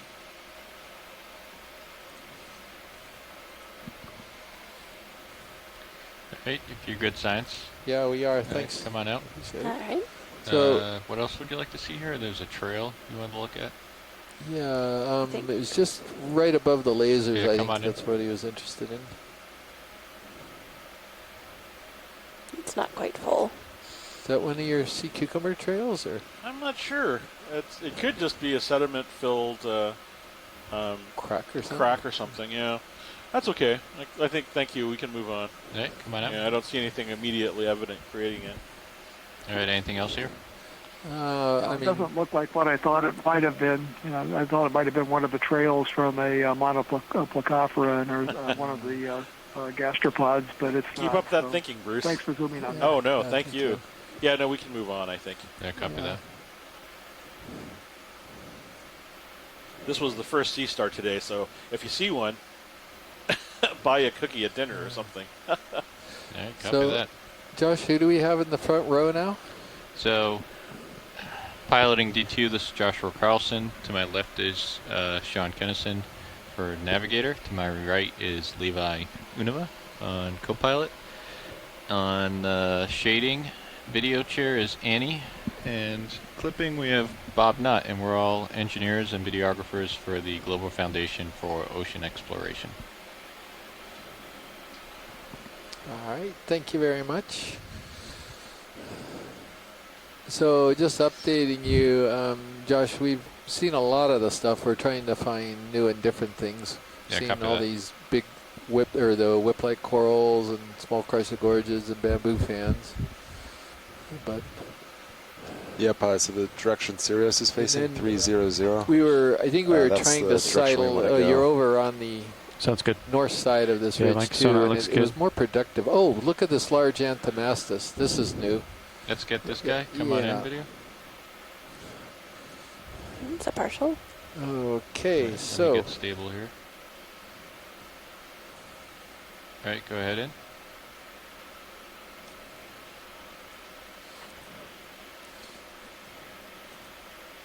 And this is a different type of mushroom coral that we saw earlier. This is Anthomastus tahinotus is, I think, what it's called. And it's a beautiful, these are probably one of the largest Anthomastus species that we have out here in the Central Pacific. These get very, very large with a very thick stalk. Maybe not as large as the West Coast off of California and that area, but these are pretty good sized out here. It's coming tight. That's full sound. Nice. They're all beautiful animals. Really enjoy looking down the feeding tentacles of these. Yeah, I think we're good, Josh, and Annie's good. All right, let me know when you're good, Annie, or if you want another shot. If we can just get a steady shot of this for just a minute or a second. Oh, that's beautiful.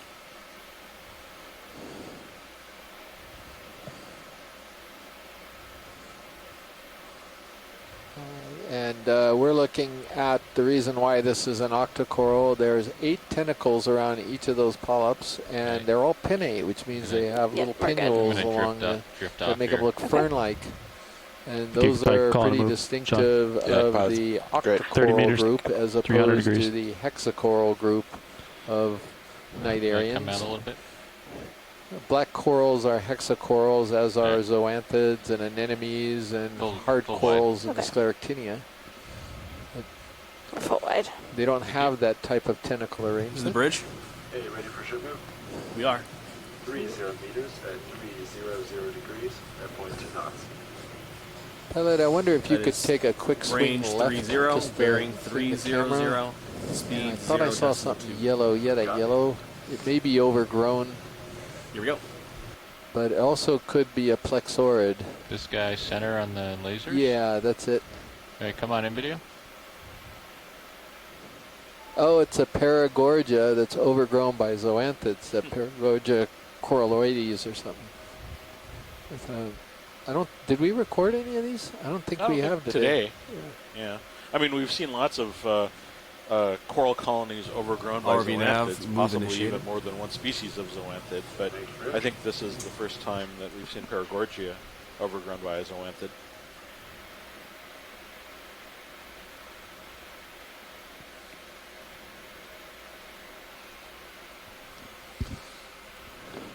Do you have any more zoom, or is that max? No, I got a lot more. Yeah, go ahead. Okay.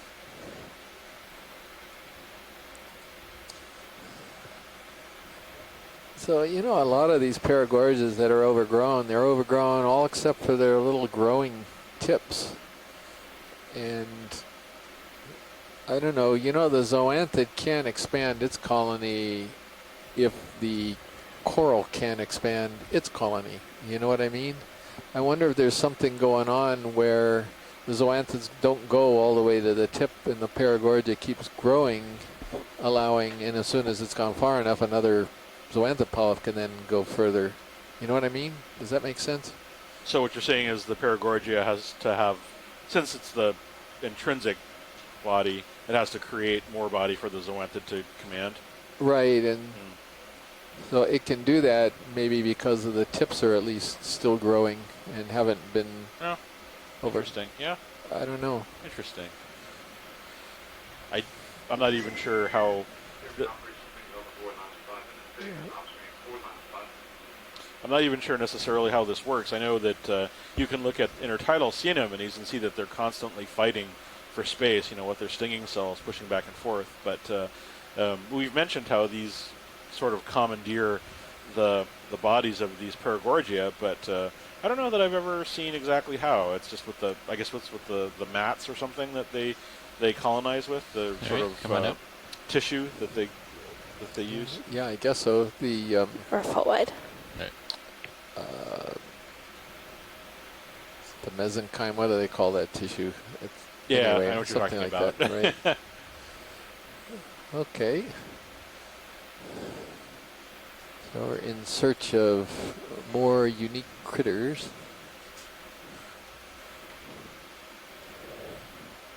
Oh.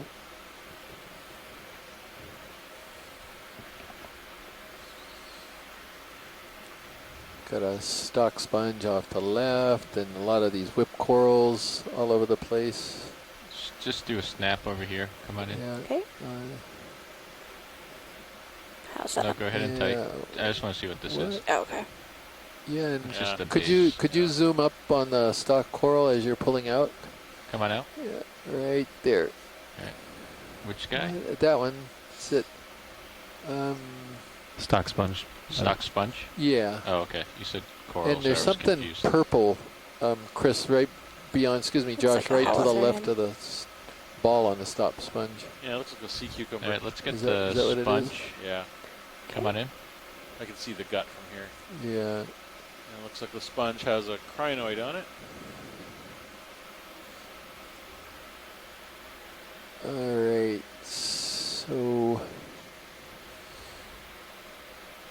Okay, so I know this is Caliphacus. The problem is it's got that double branch with a different ball for a double branching Caliphacus sponge.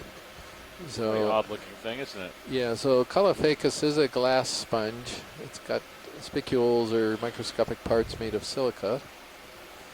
And this is in the family Rosellidae.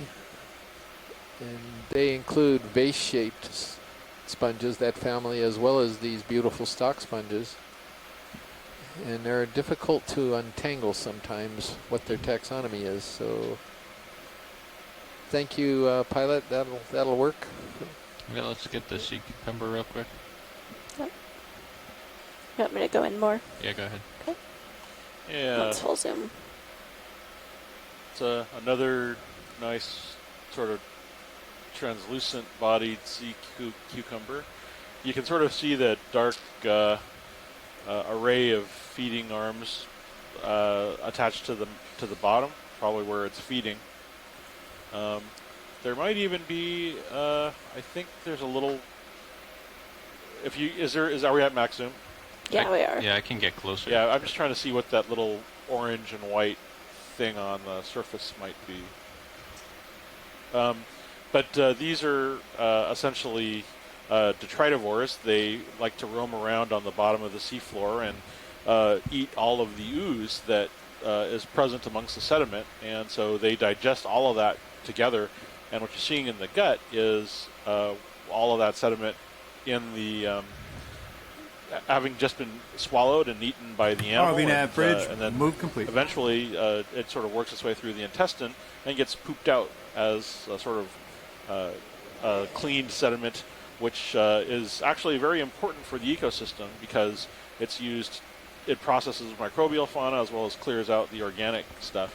This is also kind of cool because I believe that what we're seeing is a eulimid snail. Oh, we're at full zoom. So this is a little parasitic snail. You see this little triangular bit that's on the tip there? Yeah, it's a parasitic snail. And so what they do is they have a proboscis, and they just sort of like a big, like a juice box. They just kind of go dunk, and they put their proboscis in there, and they suck the juices out of the host. And these are found in all sorts of echinoderms, from sea cucumbers to crinoids to sea stars. And this is kind of nice because I don't think we've ever seen one in situ before. The sea cucumber may or may not mind. It's hard to say. But now we're seeing kind of the feeding surface sort of blowing up a little, so we can see that. But it's kind of neat, kind of nice to see this sort of ecological interaction in its habitat. So good to know. Thank you. Yeah, come on out.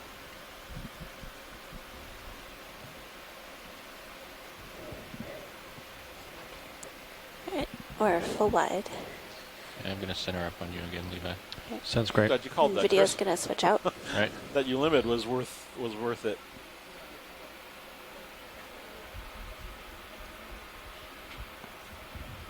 Oh, Thanks, sorry. Chris. Yeah. Sorry, I was. No worries. Had my microphone off.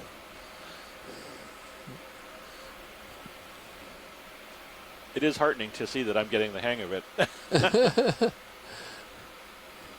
You know, there's a lot of switches in front of us. So sometimes we Yes. can push the wrong one.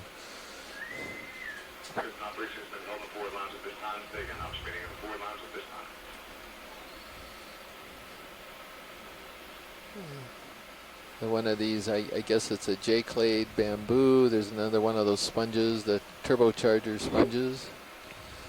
So, you know, oh, and there's a shrimp that just came through. And that's an Acanthophyra. And why is it an that what it's Acanthophyra? called? Acanthophyra. Go ahead, Ed. Yeah, I answered it eventually. And what's the common name, my common name for it? What's the common name for that like shrimp? A drunken shrimp, but that's my common name. That's not a real common name. That guy cannot swim straight. There's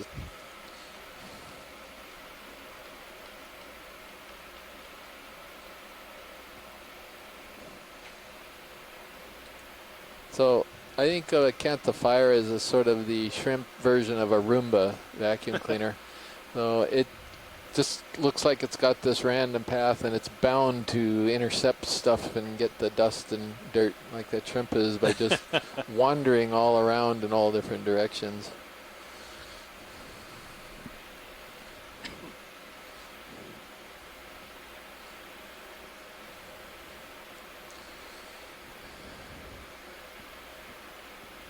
Wow, the tracking has sort of gone a little bit haywire, hasn't it?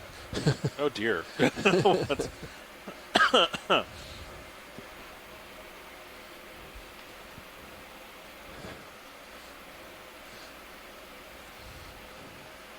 Another Calophacus sponge. And another sea cucumber. We could pass that one by, but something's... Oh, it's a brittle star baling in it off of the dead sponge stalk.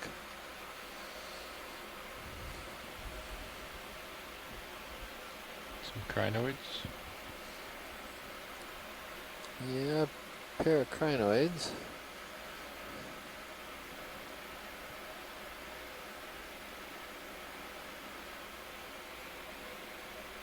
Is that a sea star? Or what is that?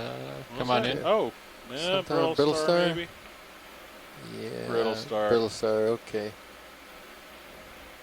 Oh, maybe that's the guy that just bailed off of it. Yeah. It's a funny behavior of them jumping off of whatever they're perched. Yeah. Oh, wait, what's that? Just on the lower screen, there was, it looked like a sea urchin with spines coming off of it. Where? There. Oh, that? Oh, yeah. Oh, wait. Is it a sea urchin or a forab? Or a demasponge. Starburst demasponge. Oh. I think it's on a little stalk. Interesting. Yeah, zoom as is convenient, please. Thank you.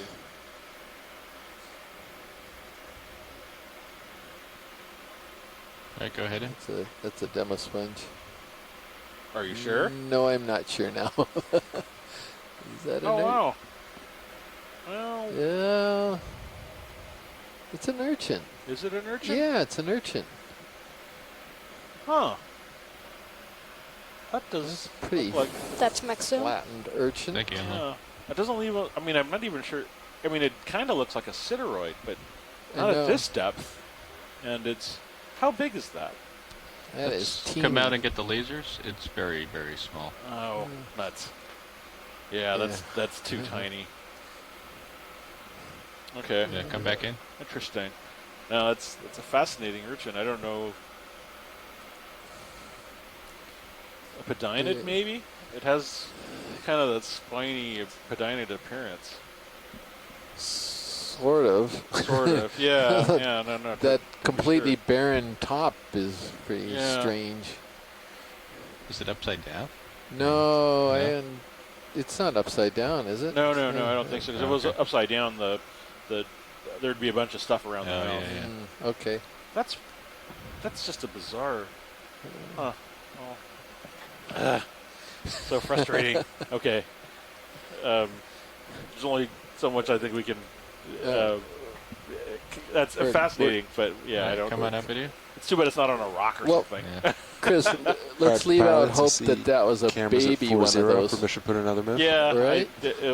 You never know. I'm ready. So here's one of the mysteries of deep sea exploration: at 300. is you come across a small sea urchin like that, and you don't know if it's a juvenile of something that's known that is an adult, or if that's just the adult.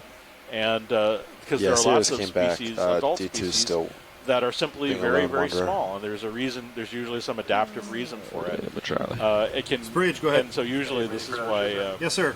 Studying deep sea animals can be such a challenge because you don't really have the full context. Range and 30 meters. Bearing there are lots of 30 animals that you don't have a really good diversity of individuals to sample. You don't know what's normal for any individual species. So something like that is a sort of a frustrating mystery, and especially if they're described as a new species, sort of incorrectly. It turns out, and if it turns out to be another species, it's often difficult to tell what's going on. Quick to see what that is. That's a base. So, all right, coming up. I just noticed John Smith's comment about the drunken shrimp, the Acanthophyra, in the event log. He suggested calling it, since we're calling it the drunken shrimp, he suggested calling it a shrimp cocktail. Oh! Coming in. Good one, John. It's a Munidopsis, the white squat lobster behind the dead sponge.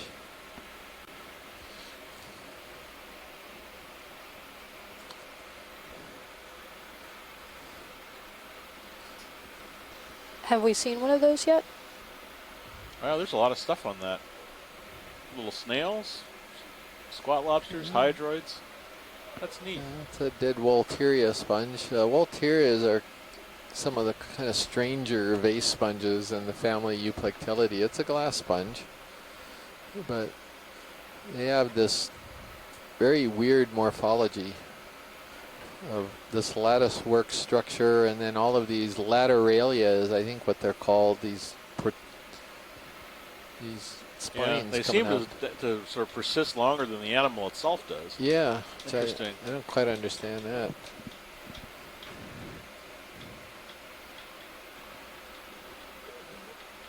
Yeah, great. These are the kinds of things these that... are anemones, too, on here, because they're individual, right? They're not like zoanthids. I'm not sure I can tell from here, but yeah, Well, they look see, individual. they're not connected. Yeah.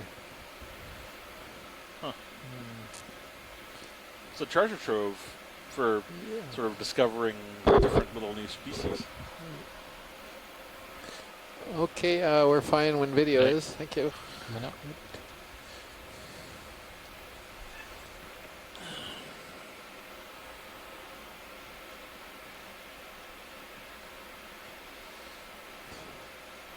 So we're continuing upslope. We're slowly coming out of the little bit steeper area, and then we're going to go into a little bit of a flatter area before we get to waypoint 2 here. So we started flat Something and then went swimming into in a the water? steep area. Yeah, Now go we're ahead. going to have a flatter area. A little amphipod.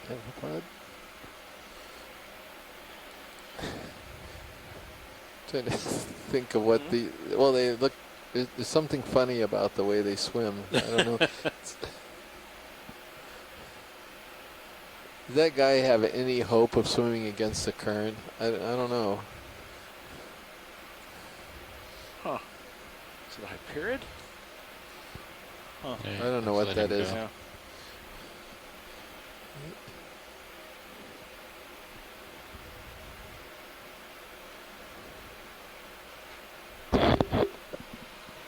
What's your mic there, Levi? Sorry.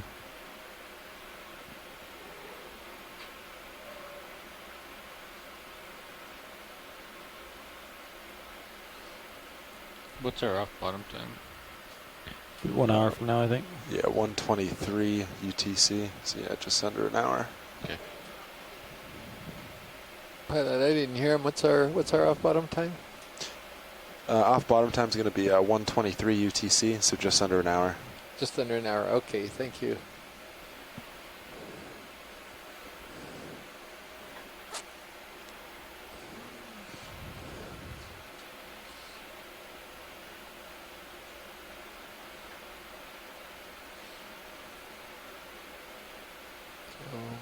More of the various type of unbranched corals and we've been seeing today, as well as some of these fan shapes, another corallium to the right. Is it just me, or did the Walteria suddenly start dying? Well, here's one right here. Well, yeah, there's a whole cluster of dead ones. But I mean, that could just be sort of a wave of recruitment. It's coming on this guy. yeah, look at the Calyptrophora. That's got a lot of brittle stars on them. Yeah. This is Calyptrophora angularis, I think. Sort of crinoid, okay. See, why can't we see one of those urchins but bigger? Yeah, I know. So if we've got 1 hour left, we would like to find something to fill our box with. We need to find something that's relatively unique. This Calyptrophora, actually, I've collected a couple of these myself, and I'm almost positive this is angularis. It's a lyrate Calyptrophora that it bifurcates after coming out of the main stem, and then stems go upright from that point. Looks like the tissue is gone from most of the base, though. Yeah. So these things can get to be absolutely enormous, and they can look like wings sometimes, and other times they look kind of this kind of shape. So, given what you just said, does that mean you want to collect this one? No, I don't want to collect this one, but I'm pondering the unbranched primnoid, because we have something like that from the Northwest Hawaiian Islands, and we might have gotten it here in Johnston too. I just can't remember. Oh, thank you, video. Yeah, and we did collect a couple Walteria from Johnston in 2015, as I recall. We still got time to find something different and give your larger urchin a chance to show up. Well, at this point, I'm going to go with whatever I mean, an urchin, a weird urchin we've never seen before would be interesting, but obviously anything that meets the criteria Snap for on collection this, at this come on point would be Yeah, good. what is that? Oh, it's a It's a sea star. Woohoo! You know what, Pilot? Okay. Oh, this wow. this could be a twofer because I was just talking about the possibility of getting the primnoid, and it's got a sea star on it too. I wonder if we can put that out to the group. I mean, are you even interested in the sea star, Chris? Yeah. I mean, I haven't. Port could we Inner, I zoom in think, on is it? the only one with a So, sample right now. What do you folks feel about this? It's these unbranched primnoids. The only one I know about is Norella hawaiiensis, and I'm a little concerned that we're going to run out of time here, and we've got an empty box. I always like 2 biologics and 2 rocks. Nolan thinks it looks pretty interesting. Asako or Scott, any of you have an opinion on this? We can obviously wait. I did not plan this. Yeah, let's see. Scott may not be participating right in real time now, but I mean, we got a sponge with a black coral, and this is another chance to get 2 animals with 1 grab. What's intriguing about Whoa! this is that, They're on a fish, Photobomb. synaptobranchid eel. He's gone already. He was booking. well, what's interesting about this is, All right, come on in, video. yeah, is just Hydraulics are up, ready when you are. Roger. Well, it's feeding on a primnoid for one thing. Oh yeah, no, it looks like a pasturine. Change ship. Sure, it might be a juvenile. 310, so feel free to turn. Oh wow. Slightly starboard Yeah. if you want. Yeah, it looks like. Well, like I was Little just saying, Charlie. it's difficult to say whether or not a smaller individual is an adult or juvenile of another species. Ship stopped, but you'll probably have 2 more minutes. I'm all so- for this if you're Well, it's for it. It's an Norella. It's unbranched. I'm just checking with the event log. It looks like people are supporting the collection. Asako Matsumoto, Nolan Bryant, Bruce Mundy, they all support this because they can see the value in this. It's an unusual primnoid, and we've got a sea star on it. Man, look at the papilla. The gills on the on the top are. It's fat and happy. And this is also a pretty easy collection because it's just 1 snip on the branch down there. All right, let's frame it up. Famous last words. Sorry, shouldn't have said that. That's full wide. Yeah, copy that.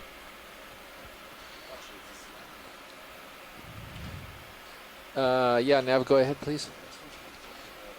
Zoom in on this real quick. All right, coming out. It's We can go starboard. well, it's on port, and I do believe it's port inner, Nav. Is there anything in starboard? Nothing to starboard. Then we'll go to starboard. It could. I don't think it'll float, but the sponge was pretty light when we grabbed it, and the other pieces blew off, and so we got. So yeah, if we could go starboard, that would be preferable. Thank you. Appreciate it. You checking on that too. Let's see. So this is that was 10 centimeters. So this is only about that big. Yeah, Norella unbranched. You want me to use this over here or not? Sea star. No, I'll be right. Okay. I'm almost positive it's Norella Tracking because on the vehicles polyps seems are to be all better closed now. up, maybe as a response to the sea star. And Norella is very distinctive because they all close down the stem, and you could clearly see that. Oh, nice. This guy's annoying me. All right. So 10 centimeters. So like that big, Chris? Is that, you think? Maybe. Yeah, maybe like That's about right. something like Yeah, that. okay, Yeah. so that's a small hypsteria something, maybe.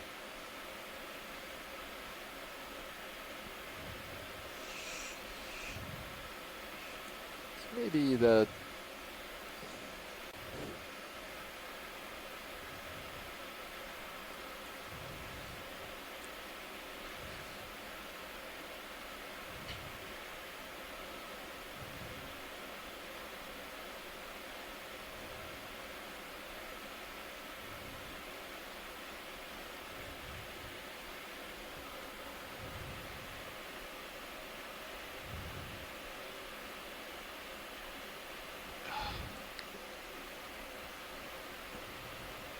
Voice didn't lock.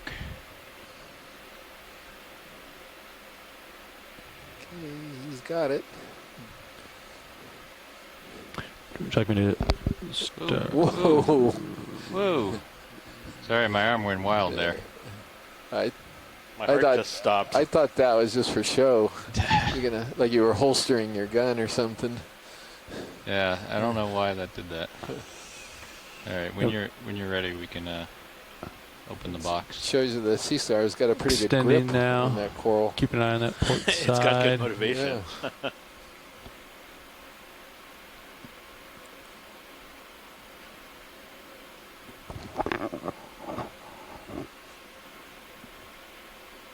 I see it rubbing a little bit. What do you, the rock? Yeah, in the drawer? on the left side, yeah. That's fine. Okay. Just you can leave it there. Okay.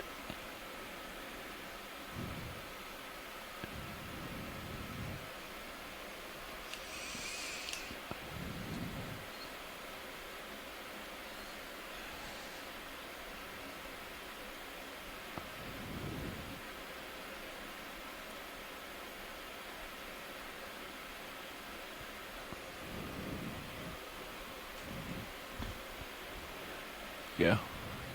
Boom. All right, clear. Perfect. Thank you very much, Josh. That's Nice terrific. pilot. Thank you, Josh. You're welcome. Well done. Excellent. All right. I don't know what was going on with the jaw there. Saw that. I like came out of Continuous. yeah. Okay. I don't know. It's been acting a little weird. All right.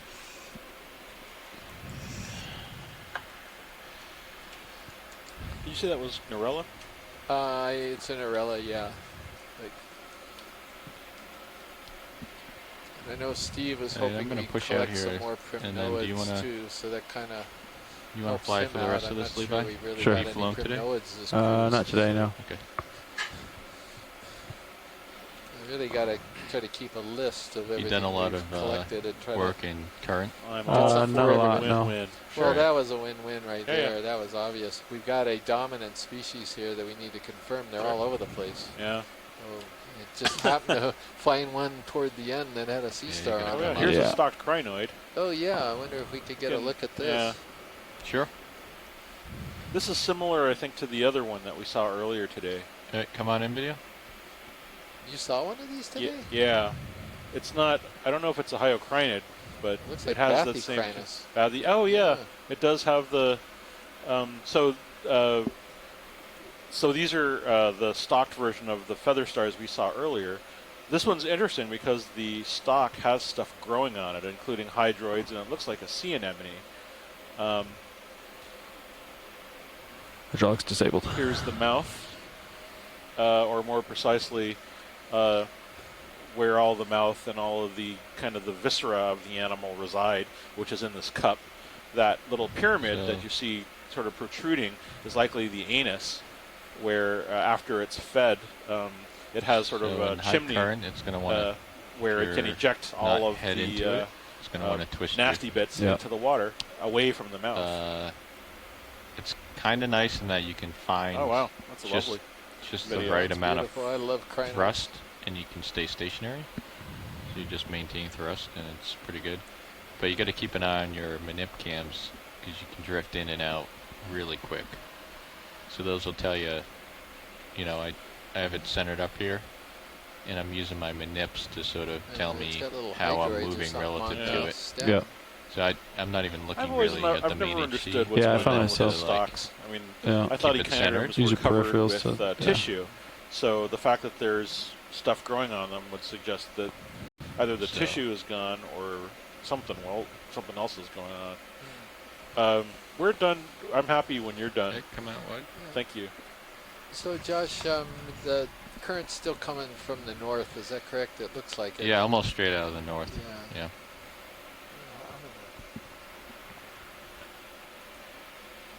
It's pretty strong, isn't it? It certainly looks like it. It certainly is. Not super strong, but it's a good current. It's definitely a strong current. thank I you. think I'm lined up now 310. Now towards like the end of the 310 dive, we'll copy. hit, like, the That's really, really abundant, what I'm looking super towards diverse for the next move. part of the. Sounds good. Well, I mean, it's been a good dive. We got a lot of animals here. Yeah. So I'm pretty pleased. Oh, it's been I know. patchy, you know, where we get the kind of this area where there's a fairly high density of animals, and then we have our barren patches we've gone through. We're back to the barnacle thing again. Oh, there's a. What Oh no, is- it's a pit. Okay, never mind. No, all of these sort of yellow streams along the edge. There's more of those barnacle trails again, which always, to me, is a source of curiosity. So it looks like Levi and Josh are going to switch seats here. We'll give them just a minute to get settled in.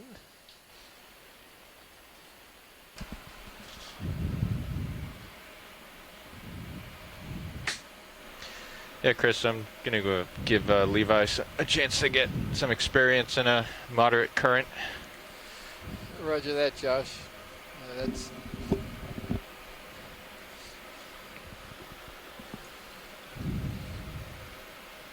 All right, pilots, and whenever you're ready and settled, I'd like to move the ship 30 meters at 310. Did the current pick up here, or is it I'll call less it in. than what we were looking at before? Sounds good. well, when we first got down, the current was strong, but from the south direction, and then maybe it kind of died out a little bit, and then it switched to the north, and now it's fairly strong from the north. You can see how This fast is these Bridge. barnacles Go are ahead. coming by. Oh, I'm just wondering, Yes, sir. if, again, my little pet idea that the current might have been affecting how certain other animals might Range be 30 settling meters, out on the bearing corals. 310 degrees, speed 0. Is that a 2. base in the background Coming up. there, or is that a sea star?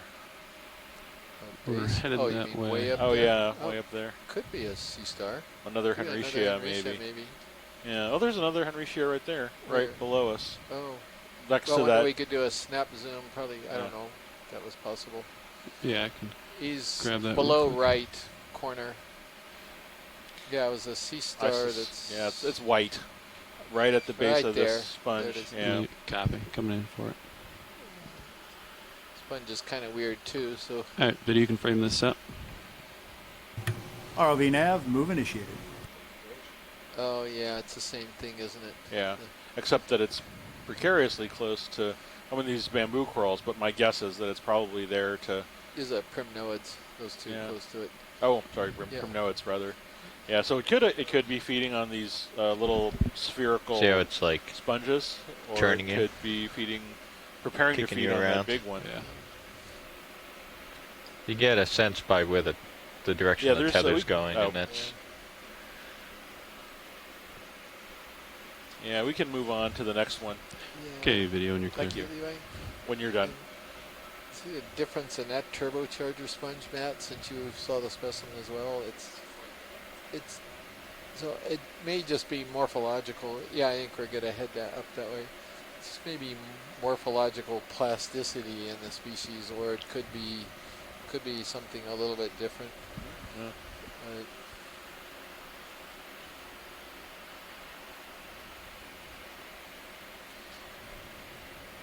Well, this is where all the Henricia are hanging out, isn't it? Yeah, well, something. That might be a something's making large them urchin on the far real right of the big, screen. 'cause- Yeah, those are good sized ones. right. Oh yeah. Yeah. I'll head that Oh wow! way. Look video. at that one. Look at that purple urchin Which across one? the way there. Yeah. Where? Over here. You see on the other side, there's a Coming to center. massive purple. It is an urchin, Oh isn't yeah, it? you're right. It's that Tromacosoma.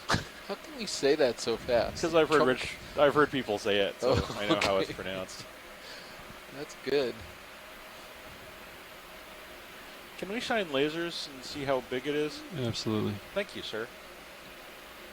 Video can frame it up as I approach. This is, I think, the third one of these, the Yeah. ones that we've seen today. Wow, that thing's 10 centimeters across. Wow, that's a nice one. So again, this is Tromacosoma. This is an echinotherid urchin.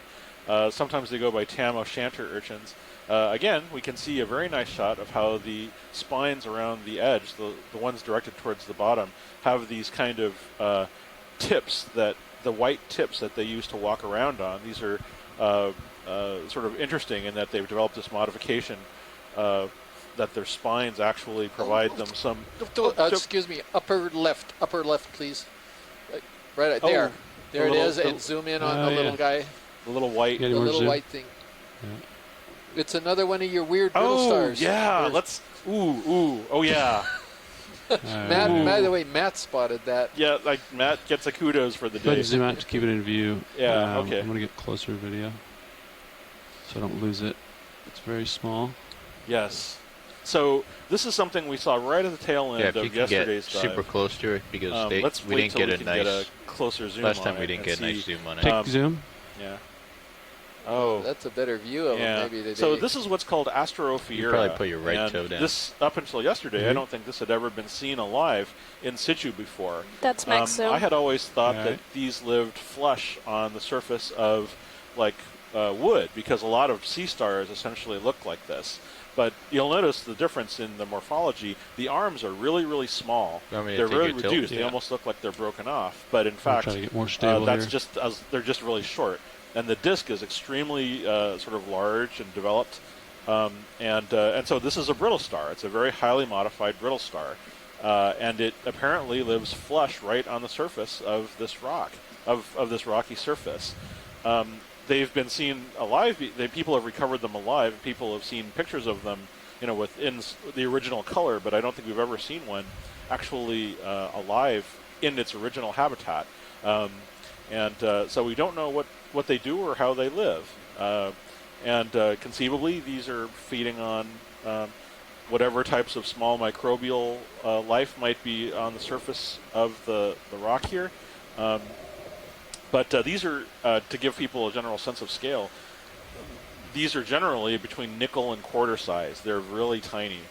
And I think this is one of the best parts of deep sea exploration is looking at in an unexpected place and finding something that you just didn't think you were going to see that day. So today we've been able to see this for the second time at great depth. So that's really something. So my thanks to Matt and to Chris who saw it. Yeah, it was Matt. Matt saw it, wow, and he actually pointed to the screen at me, and I nearly thought that was a little pool of sediment. So thank you. Video and you're clear. Sorry for the unsteady shot. No, it's all fine. good. Do we still have time for the urchin? I mean, they're good. I think it actually fell down. Yeah, I saw the urchin float down took a run. underneath D2. What happened to the urchin? He ran away. He got scared. Did he actually fall off the ledge? Yeah. Yeah, I just saw him float straight that him down. upside down? He's probably just down slope somewhere. Maybe he took a ride with the current. Wow. That's okay. We'll get him next time. All types of good rocks down there. We got two already. Oh, I've seen urchins turn themselves over from worse than that, so I'm sure it's fine. Yeah, there's a big white sea star on the left side at the end there. I think it was a repeat of the one that we saw earlier, but I think it was bigger. Yeah, way over here on the left. Yeah. There it is. Yeah, okay. Wow, where'd it go? That purple urchin just really... Yeah, he really must have rode with the current, I believe. Is this the same thing? I don't know. It doesn't quite look right, does it? Maybe he's well fed or something. I think it's just the angle. On a rock or something. Let's Can frame it up video as I approach.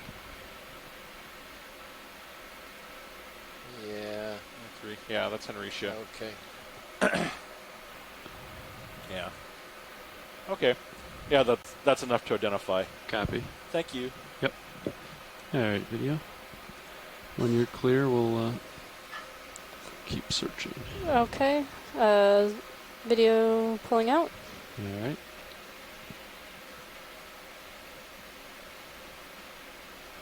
Is that another white sea star to the right of it?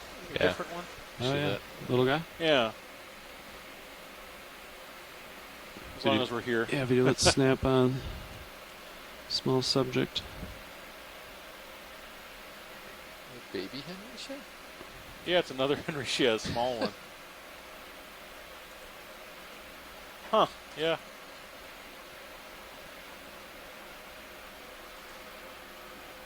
Yeah, I think it is. Huh. Interesting. They might be settling here. Maybe there's something that attracts the larva. At least I think that's Henry Shea. Well, anyway. Yeah. It does. It has a slightly different surface texture. Yeah, it does. I was just looking at that. Well, it's a mystery for another time. Yeah. Thank you. Yep. Yeah, thank you. Appreciate it. Very clear. Pretty small guy. Wow. Are the dark spots on the ends of the arms photoreceptors? Yeah, that's usually where the ocelli are located. Ocelli is the name for the quote-unquote eye or photoreceptor in these. It varies in color from what I've seen in different species. I'm not sure necessarily what that means, but they're probably not terribly. They're not well developed in deep sea species, most likely. I think I've read some papers by Craig Young that have shown in different sort of comparative species in shallow versus deep water that the ocelli do vary somewhat relative to the habitat they're used to living in.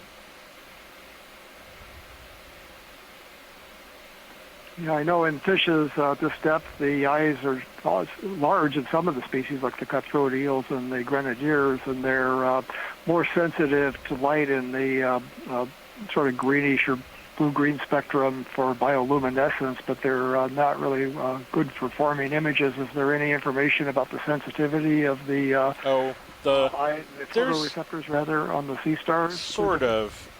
Types of light? Yeah, I mean, there's definitely photosensory. From what I've read, next move maybe a little there more are port. some sea stars that can actually, in the shallows, like a Canthaster and I think Lynchia, they can actually make out kind of minute of swing left, actual maybe images. But I don't know how common that is across really see other sea stars, current especially at those this colonies. depth, because these don't really. I don't think these really need. The reason that the ones at shallow have those abilities are largely because of how they forage, and I don't think these feed in the same way, and they're an entirely different group. So, it wouldn't surprise me at all if these were essentially just chemosensory with, at best sensitivity to light, if even that. So, but who knows? Sea stars are always surprising. Probably call the next move in, maybe. Copy. 290. I'll put in 30 meters, 290. Thank you. Oh yeah, no, please. I'm happy to compare anytime.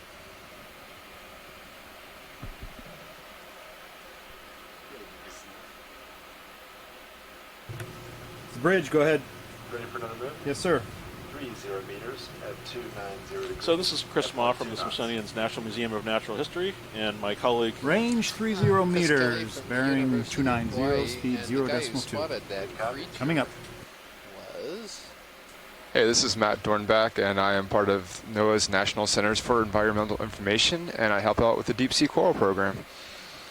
And that was just a very great example of what I love about deep sea exploration is you're just kind of strolling along and you're kind of doing I guess what I dare say is your day-to-day exploration and seeing the things that you would expect to see, and then boom, out of nowhere you get something that is totally unexpected, and that 5 minutes of excitement just makes your day because you found something that was just not what you were expecting to see that day. So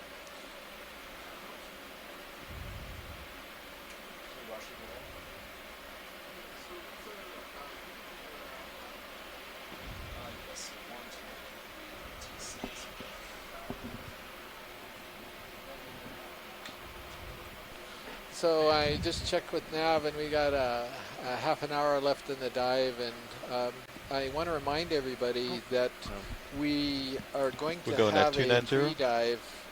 Correct. New ship bearing 290. For tomorrow, right after we take off from the bottom here, and we are going to be diving on a seamount that was just newly mapped last night, so nobody's seen this data before. Nobody's had a chance to weigh in on we're into that part of the cruise plan where we're diving on seamounts that have never been mapped before. So if you want to take a look at the amazing mapping data that was acquired last night by our mapping crew, Mashkur Malik. Hold on just a moment. Chris, if you would. What? Yeah, I'm on. That's you. You're not. Yeah. Oh no, that's fine. Never mind. I thought I saw his. Anyway, if you would like to tune in and see what type of feature we're going to dive on and weigh in on the actual dive plan, then please do hang on the line. We're going to get Mashkur in to the room as quickly as we can after they take off, because we know some of you are on the East Coast and it's pretty late for you, and so that's the plan. In 30 minutes, that would be around again about 3:25 Hawaii Standard Time. So I guess that's my only announcement. A little bit later on, maybe in another 15 minutes, we'll go ahead and do a post dive on this, just wrapping it up on our last few minutes so we can move right into the planning, because we've got to pick a site. We have no dots for this Seamount yet that we're going to dive on tomorrow.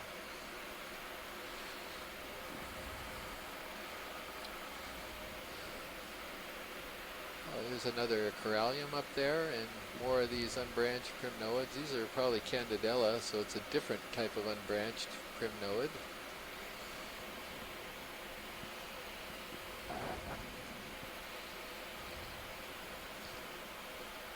Still got a nice density of these kind of whip corals here, mixed in with a few fans.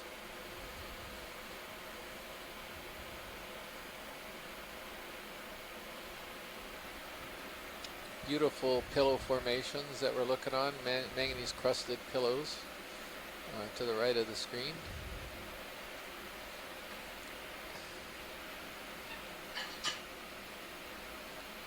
A couple chrysogorgid colonies sticking out the top of these, kind of a weird little pillow mound here that's in front of us.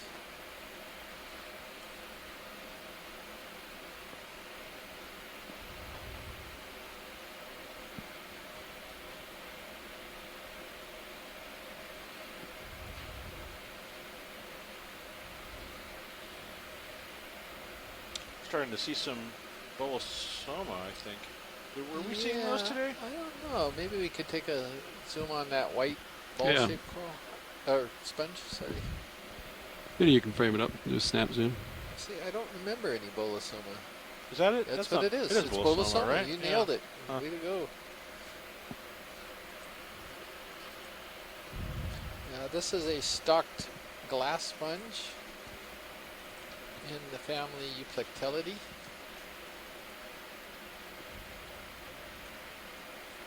Can we zoom serious?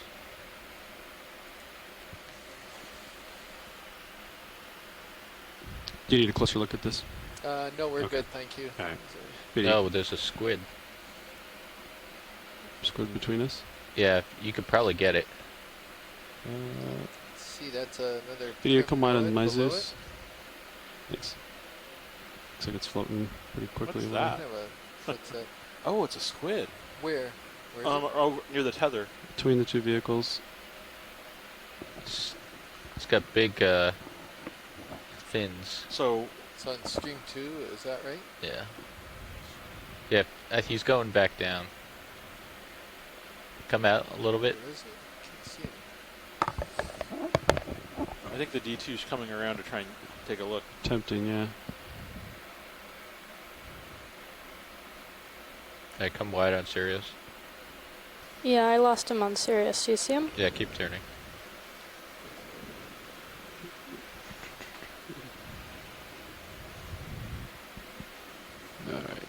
Alright, just go out. Oh, there we go. Oh. There he is. Frame it up. Talk about unexpected. Oh, wow, Cirrothomus. ROV nav, move I think complete. that's what it's called. I gotta go Oh, look it up. wow. So, It's- everyone, Wow. this is a cirrate octopod that I believe Chris Kelly has just told me is called Cirrothomus. Is that right? That's correct. We're probably going to have to wait till one of our cephalopod colleagues can verify, but this is a really great observation. Haven't seen any cephalopods, I think, directly since we began the expedition. This is a really nice one. Yeah, my guess is it's Cerathomus. I'm not absolutely certain. He's But way up there, and I Good. don't Zoom in now. we usually don't see Hold. Grimpateuthis this far up. But it's an octopod, right? Oh yeah, One, it's, two, three. it's yeah, it's a finned octopus is what they're called. He's got his fins laying flat against his head, I think. Thought I saw him earlier. Come out. When we were Just keep him in view as I am out of tether. Yeah. Sorry, Josh. It's all right. I'm looking that guy up right now. Yeah. If I remember, are these the ones that like puff up into big balloons if they're threatened? Well, Cerathoma, maybe. Take zoom if you it's got a it. Yeah, the current's taking my prop wash down with it. Well, it's either a Grimpateuthidea or a Cerateuthidea, I guess. Pretty much all you got. Is Mike Ford still on? He's not on right now. Yes, he's in the event log.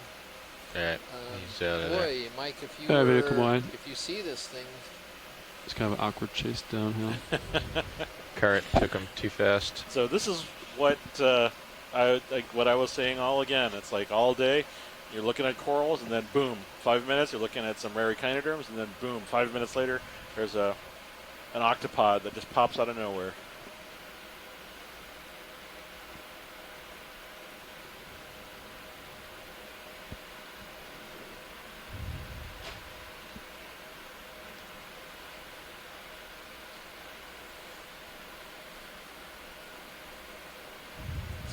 Putting them as in the annotations of one or the other. I don't know what other types. Did it get away from us?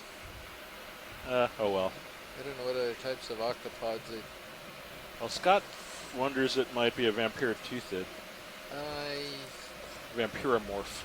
Vampiroteuthid. Vampiroteuthis. It would be a vampiromorphus or something. I don't think so, Scott. But I think they got Vampiroteuthis is a squid, not an octopus, and I could swear I saw the fins. Did you? Well, they're neither. I don't think, are they? Well, I mean, this is a vampire. Well, no, that's Mystigia. Yeah. No, I mean they're not. They're neither. 260. They're neither squid. Yeah, nor we were octopus. looking at 290, but we can address. I don't know where definitely had the Alright, so we're in the trouble fins like a Dumbo. They're usually pelagic things, so you're looking. So that might not. 290 still looks pretty good. So Chris, it definitely had the fins. It did have the fins? The swimming fins, because I saw that from the Sirius view. Oh, all right. So it did have fins. So maybe like 280. How do you feel about that, Pilot? Okay. Yeah. All right, ready for thank you to put it in? Josh, I Yeah. appreciate it. Let's do it. 30 meters, 280.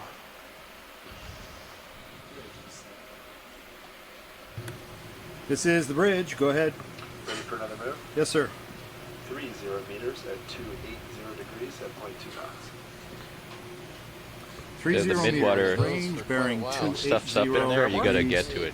Just any There's this much current. You just got to get to it quick. Coming up. Because it's going to be gone. It's going to be gone so quickly. I wonder if we could. I don't know if you could get Yeah, over there's there. on the left. There's a whip with a white mound on it. If we might veer over and it's take a look, please. we're headed that way. Ah, lovely. Can't reach there quite yet. But very good. Thank you. We will be there. Yep.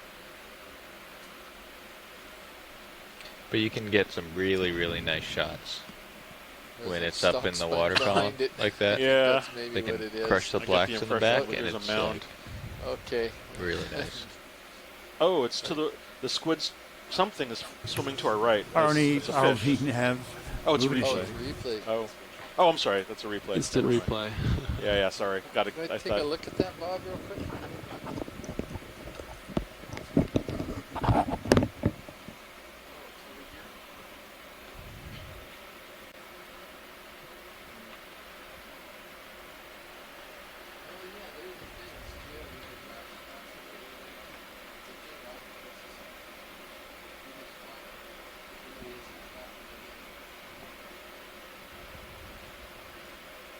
Let's look at that. I think there's a Oh, is it a base? There's a white, awkwardly shaped. Yeah, let's snap mound. on. Yeah. Yeah, it's a base. Oh well. Old base. Copy.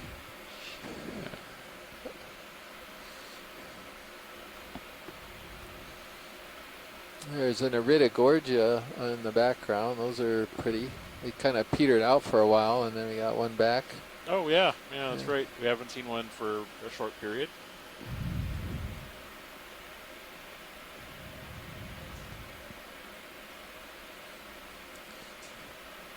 A lot of Chrysogorgia, they look so similar to the typical Chrysogorgia geniculata. It's something that hard to say whether they're anything different. Let's look at this. I think it's a sea cucumber, but let's Yeah, just let's snap zoom and make sure. Yeah, snap on. Thank you. Yep. And that's another representative of, I think we were calling it Hansenothuria, a synallactid sea cucumber. You'll notice around the head end that the sediment that is present all over the surface is gone, and that's because they've been eating it. They love eating goo, and they kind of ingest all of it. You can see it in the through the transparent body in the intestine. They're important for the ecology because they can transform the microbial faunas or the floras, and among other things. Anyway, we can move on. Thank you. All right, video, we clear?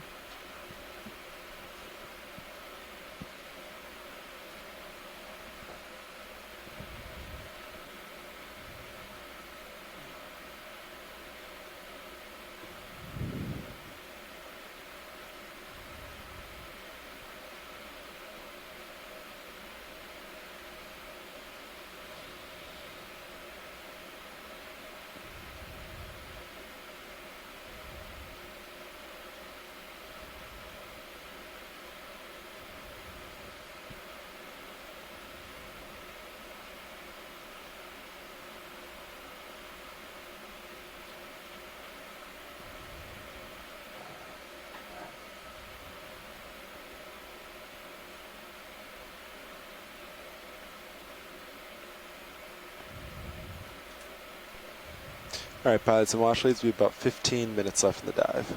Thank you. Thank you very much. So I was trying to look some things up on the iPad there momentarily. So let's do a little wrap here, Chris. You want to go ahead and start and tell us about what we saw today? Sure. Today's habitat seemed to be relatively abundant. Region dominated by largely sessile corals or octocorals. We saw a lot of these whips. These were these bamboo corals, or were these were mixture? A mixture. Some bamboo, yeah. some. We've seen a variety of Chrysogorgiids. A lot of these skeletal remains of Walteria sponges. Earlier on, we saw a bunch of living Walteria sponges. For the most part, a lot of what we've seen has been fairly steady throughout, with regional abundances increasing and decreasing. A lot of bamboo corals, a lot of the sort of regularly seen kinds of colonial octocorals, with some exceptions here at the end. 2/3 away through the current moon. Some nice echinoderms feeding on corals, probably hasn't started and to swing yet. several sea urchins, and as well as sea cucumbers feeding on the goo that's on the bottom. Several fishes as well. I think that's pretty much a nutshell. Yes. I'm sure I forgot something. So we were hoping to see a lot higher density today, and we did compared to yesterday. I'm beginning to think that here, at least in Johnston, that a good orientation for a ridge is more east-west or southeast-northwest based on the currents coming That actually completed from the the last north move there, and pilot. southwest. At least they were today. Sonars look in pretty another clear ahead. location. I could put another one in for you So, if you want. Stack it on. This orientation Great. of the I'll keep, ridges, I think, same is quite heading. important, and so we're taking note of that. 280. But this is a very that's good. consolidated ridge. It's obviously swept. There's not much sedimentation on it.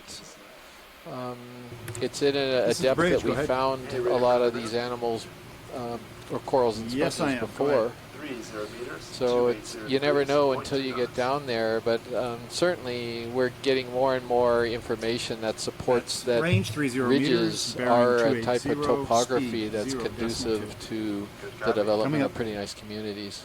And that's something to really know and to really pay attention to. What's your white blob over there, Chris? Is that just... Oh, it's another one of those sponges. Never mind. I keep trying to... But that's kind of it. Chris sort of gave a wrap-up on all the different types of animals we've seen. From the sponges, we saw a lot of Walteria, and a lot of them dead, too. We saw There's the weird that purple urchin again. We turbocharger. can maybe try and get a nice image of it. Twofer. Yeah, double prizes here. ROV nav, move, initiated. What's the other one? Oh, I see. Side by side. Some kind of sea star. Oh, probably another predatory hippastorine. So here's again the Tromachosoma, the purple urchin that we've been seeing. That frame it up as I and arrive. What is this? Oh, this is nice. Oh, okay. So this looks like Hippisteria. This might be the large form of the thing that we just collected. So this is the sea urchin, Tromachosoma. Smaller one than the one we saw. They get quite large. The one we just saw a little while ago was at least 10 centimeters across. But you can see again the walking legs with the little white tips on them, and they use those to walk across the bottom like little shoes, little sea urchin shoes. There's a lot of detail that you can make out from an image like this, but essentially these are very thin. The skeletons are very thin, and the spines are very sharp. So for deep sea animals, they're surprisingly difficult to work with. And then over to the side there, further along, just before we came in on the sea urchin, was an orange sea star, and that's most likely in the genus Hippisteria. These are coral predators. These are things that we were really expecting to see quite a bit more of. I think this is in the genus Hippisteria, or the species Hippisteria muscipula. Conceivably, it might even be something else, depending on what we get from the specimen we collected today.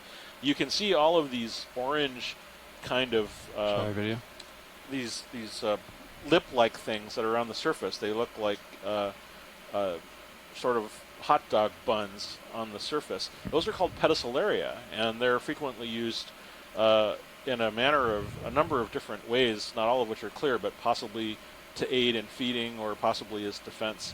But you can see it's bristling with spines. Go back here, rotate me down a bit. These are often found crawling up corals and everting their tube feet onto the surface of the coral, digesting all of the tissue. They're fairly voracious predators of corals, and you can often see them preying on bamboo corals and primnoids and all manner of species. Yeah, if we could hold this for a second, climbing that'd be all the way great. to the top and just hanging off of them as their stomachs digest the tissue. And when they're done, they just sort of wait there until they're hungry again, and then they continue to work their way across the coral skeleton, feeding on them until the animal's essentially nothing but bare skeleton. Wow. This is almost like having it in my hand. That's wonderful. Thank you. But you can see there are spines along the marginal plates. The marginal plates are what make up the periphery around the edge. Again, there's all of these hot dog-shaped things that are the pedicelaria. There's spines, which are sort of self-evident. Video's happy. There's Thank you, all pilot. of these white pocketings that are the papilla or gills. That's how they breathe. And you're seeing the tube feet emerge from the tips of each arm. Anyway, thank you. Oh, take my rotator back. Rotate you up a little bit. Oh, that's a barnacle shell, I think.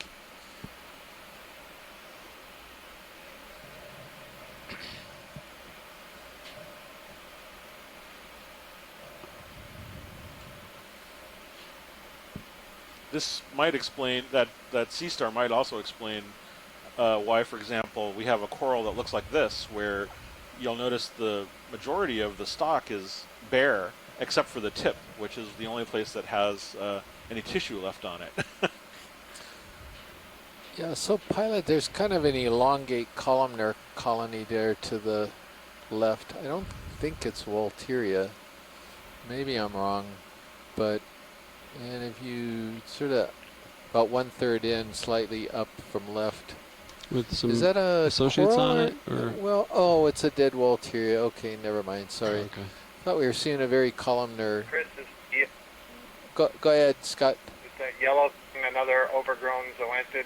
Oh, yeah. So Scott was pointing out behind this planar coral to the right, there's a yellower one. Okay. And Chris, I have a question for you. So I was kind of watching the video earlier, and I wasn't able to be on the chat room or to hear you. Sure. And you collected that primnoid that had the sea star on it. But that was Chris's call. Ready, let's snap on this guy real quick. So what do you make of that? I'm sorry, what was that? I didn't hear you. I think he was noting that it was feeding on a primnoid. Yes. I mean, what I saw was that it looked like you collected a primnoid that had a sea star on it. Yes. I presumed a predator, but there was no evidence that the polyps below it had been eaten. Or was I just not seeing it well? That's a good point. To be honest, I think well, I would really have to go back and review the video, to be honest. I did not actually make the call to collect it. Right? So you can look at it, but what I saw was there was no evidence of predation on that colony, and yet the sea star was halfway up, so I was really quite surprised by that. You know, it's possible maybe that... you didn't say anything about it, maybe you didn't notice, Sure. but I was He's interested to hear from you tomorrow on that. Yeah, he's right, Scott. I mean, he's right, Chris. I noted that too, but it just didn't register to comment on it. They were all closed, the polyps, but they weren't missing. Yeah. You know, it's possible, Scott, Okay, that what just they one do second. is they climb up first and then start from the top and move down. Well, I haven't seen that I before. don't know. Your comment just now was there's a All bare right, skeleton, I'm just gonna only get a polyps specimen left view. at the top. Sounds good. Yeah. For my observation. Yeah. They start from below and eat up. Well, that's a very good point, Scott. Sorry to call you out on that. I thought maybe I missed something when I had the audio off before. I mean, it may not even be that orderly. I don't know. It could just depend on the type of colony. Or it could have been that the colony we just saw wasn't fed upon by Thanks, a pilot. sea star. That's full wide. I mean, I'd have to double check on exactly on the specimen that we actually collected because it happened. Frankly, it happened so quickly. I didn't actually note how much of it was there because I think part of the bottom. No, I think about it, part of the bottom might have been denuded, I could put another move, most but of you it was probably still won't feel there. it. I agree. I think we're good here. I got Right, always and I can explore unfortunately, yet, so. the colony you collected Thanks, John. always is lacking polyps at the very bottom, at the bottom quarter to a third. But I didn't notice any predation, and I was really surprised by that, and I wondered why did that sea star climb so high without doing any feeding. Anyway, interesting observation. Oh no, well, questions and answers as usual. There's a lot of sort of morphological features that I find associated with sea stars that feed on those. So, for example, the spines in the pedicelaria are almost invariably present, regardless of whether it's Hipposteria and Calliaster both have a lot of spines and pedicelaria when they devour these things. Circeaster has pedicelaria, but doesn't have the spines, but they might feed in a slightly different manner. So it could be that there's a strategy or there's some other kind of sort of ecological interaction at play. When we were watching Hipposteria muscipula, we saw all the pedicelaria opening and closing while it was devouring that hexacorallium, for example. And it wasn't clear to me exactly what they used them for, whether they used them to perhaps deflect or, counterattack the polyps on the animal. There's a lot there that I've never actually seen in terms of like the blow-by-blow fight. Yeah. So, there's definitely more to be learned about those in terms of like the precise nature of the interactions. So look at this whip in front of us. It's quite the colony. That's quite a colony. Thought we'd pass by it on the end of the dive here just because that was impressive. That's probably one of the biggest whips we've seen today, a bamboo coral.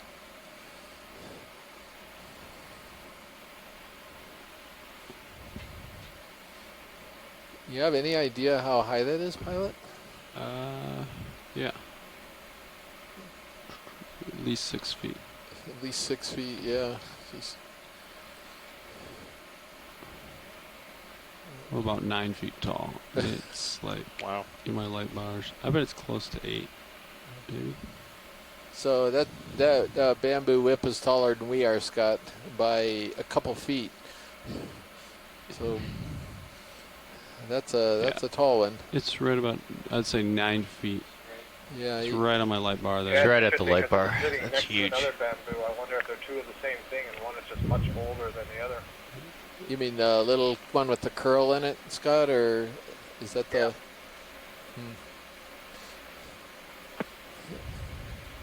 So, Scott, one other thing that I can throw out to you and Tim, who both noticed it. So the first thing is that the specimen we collected is actually smaller. It's a juvenile, and it does seem to be missing some of the polyps down near the base. But you're right; it is apparently climbed up at least halfway along the colony without any apparent damage. We'll have to actually look at the specimen to see if there's any evidence that may have been obscured by the camera angles or so forth. So, good observation. Something to think about. Thank you.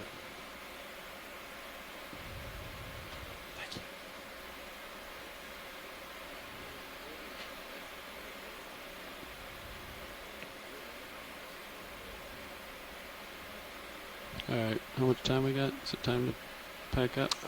You can take another 45 seconds if you want. Okay. So Last views. So, Sirius turns to port. Okay, we're about ready to start zero us out, I the think. post-dive, pre-dive. Well, not the post-dive, we did that already, so it'll be a pre-dive for tomorrow. Mashcore is Yeah, here we should do already, it. Halftime and series he's got support. some really beautiful imagery. We're not quite ready to change over yet, particularly now, and we're seeing so much good stuff Good all stuff, over the Stone bottom Lights, still. Josh. But as soon as they pull off, Mashcore is ready to go, and we'll fold right in. That's quite a red colony there. Is that a Paragorgia? I wonder if we could take a quick zoom on that red one there, if we have a chance. Yeah, video snap. Do a snap, yeah. Probably just a, oh, it's a corallium on end. Okay. Yeah. No. It's Paragorgia. Wow, okay, so we haven't seen a totally unzoanthidid Paragorgia Yeah, today. that's weird. And is it denuded or is it just white on one branch? No, that's something behind it. Oh, something else. Yeah, Oh, this guy is in pristine shape. That's a bamboo coral behind it, Chris Moss. Oh yeah, they just pointed it out to me. Thank you. All right, pilots, that's about it. Time to come up. Oh, that's beautiful. All right, video. Thanks. Running out of time.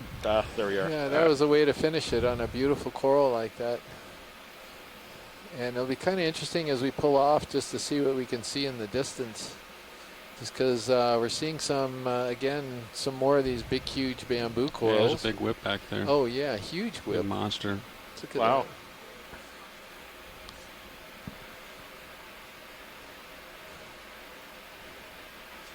So,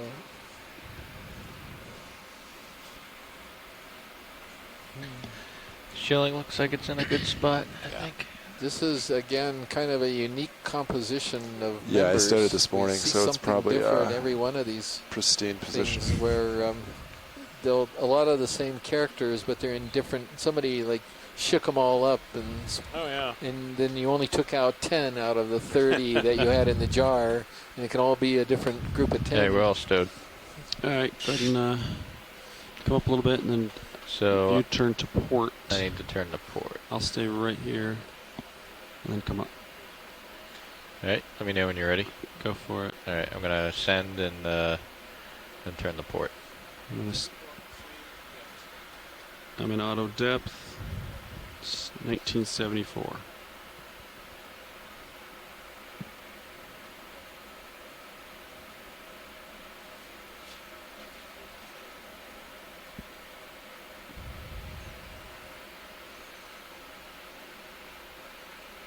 Delta 20, coming to port.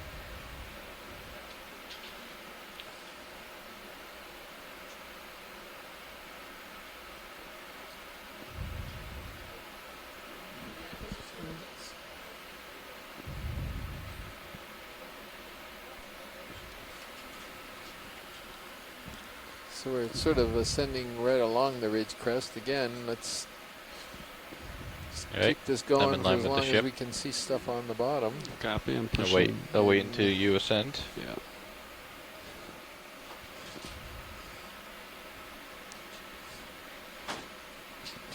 So it's kind of nice that the corals were in spits and spats, but they continued all along the full course of the dive today. There's a couple barren spots in here, and then we get pulses, but they're along this ridge for sure. Yeah, nice assortment, and it looks like they're, I don't know necessarily if the relative low abundance is any indication, but at least it's starting to have sort of an associate fauna. Because I remember the thing that was the most evident from watching the early part of the dive was we didn't see a lot of associates or anything on any of those corals. Right.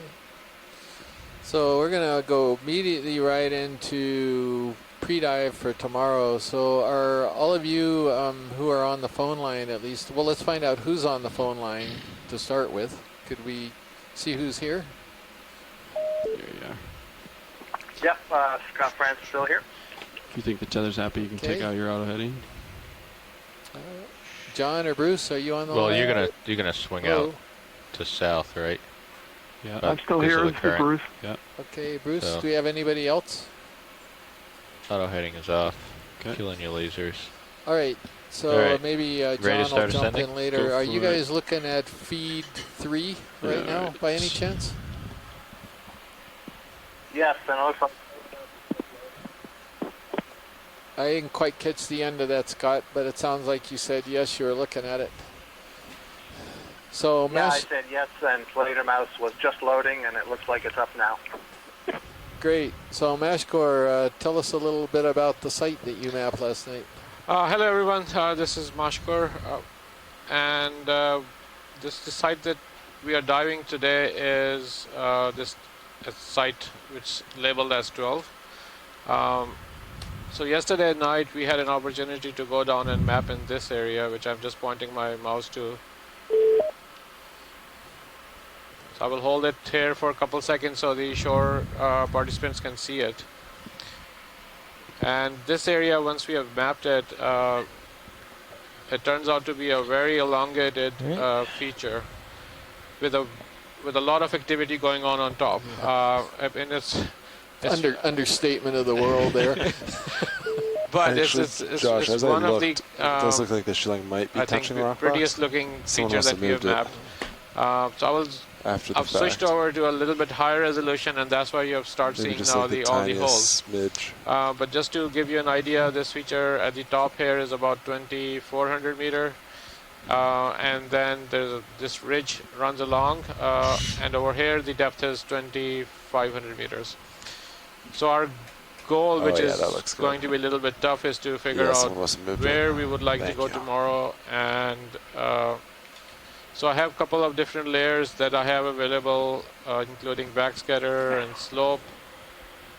So this is low resolution. I was going to blow further. And this is the backscatter. And white is hard here, is that right? White is hard, and dark is. Do we So have a lot most of of the rocks ridge, today? you can see a Doesn't little look bit like of it. glimpses of Here's white one, going two on standard all along. We have Yeah, give Scott a chance to digest this, because I think Bruce, once we get did the we ship get moving, anybody else who signed on to catch up. Telecom except for Bruce and Scott? Is that you, John? Yeah, John. Okay. So are you in your office? Are you on the 7-second delayed feed? Wait for time, Sean. We get off on time. I'm in my office. no, we're in good yeah, shape. I'll wait till you lose out.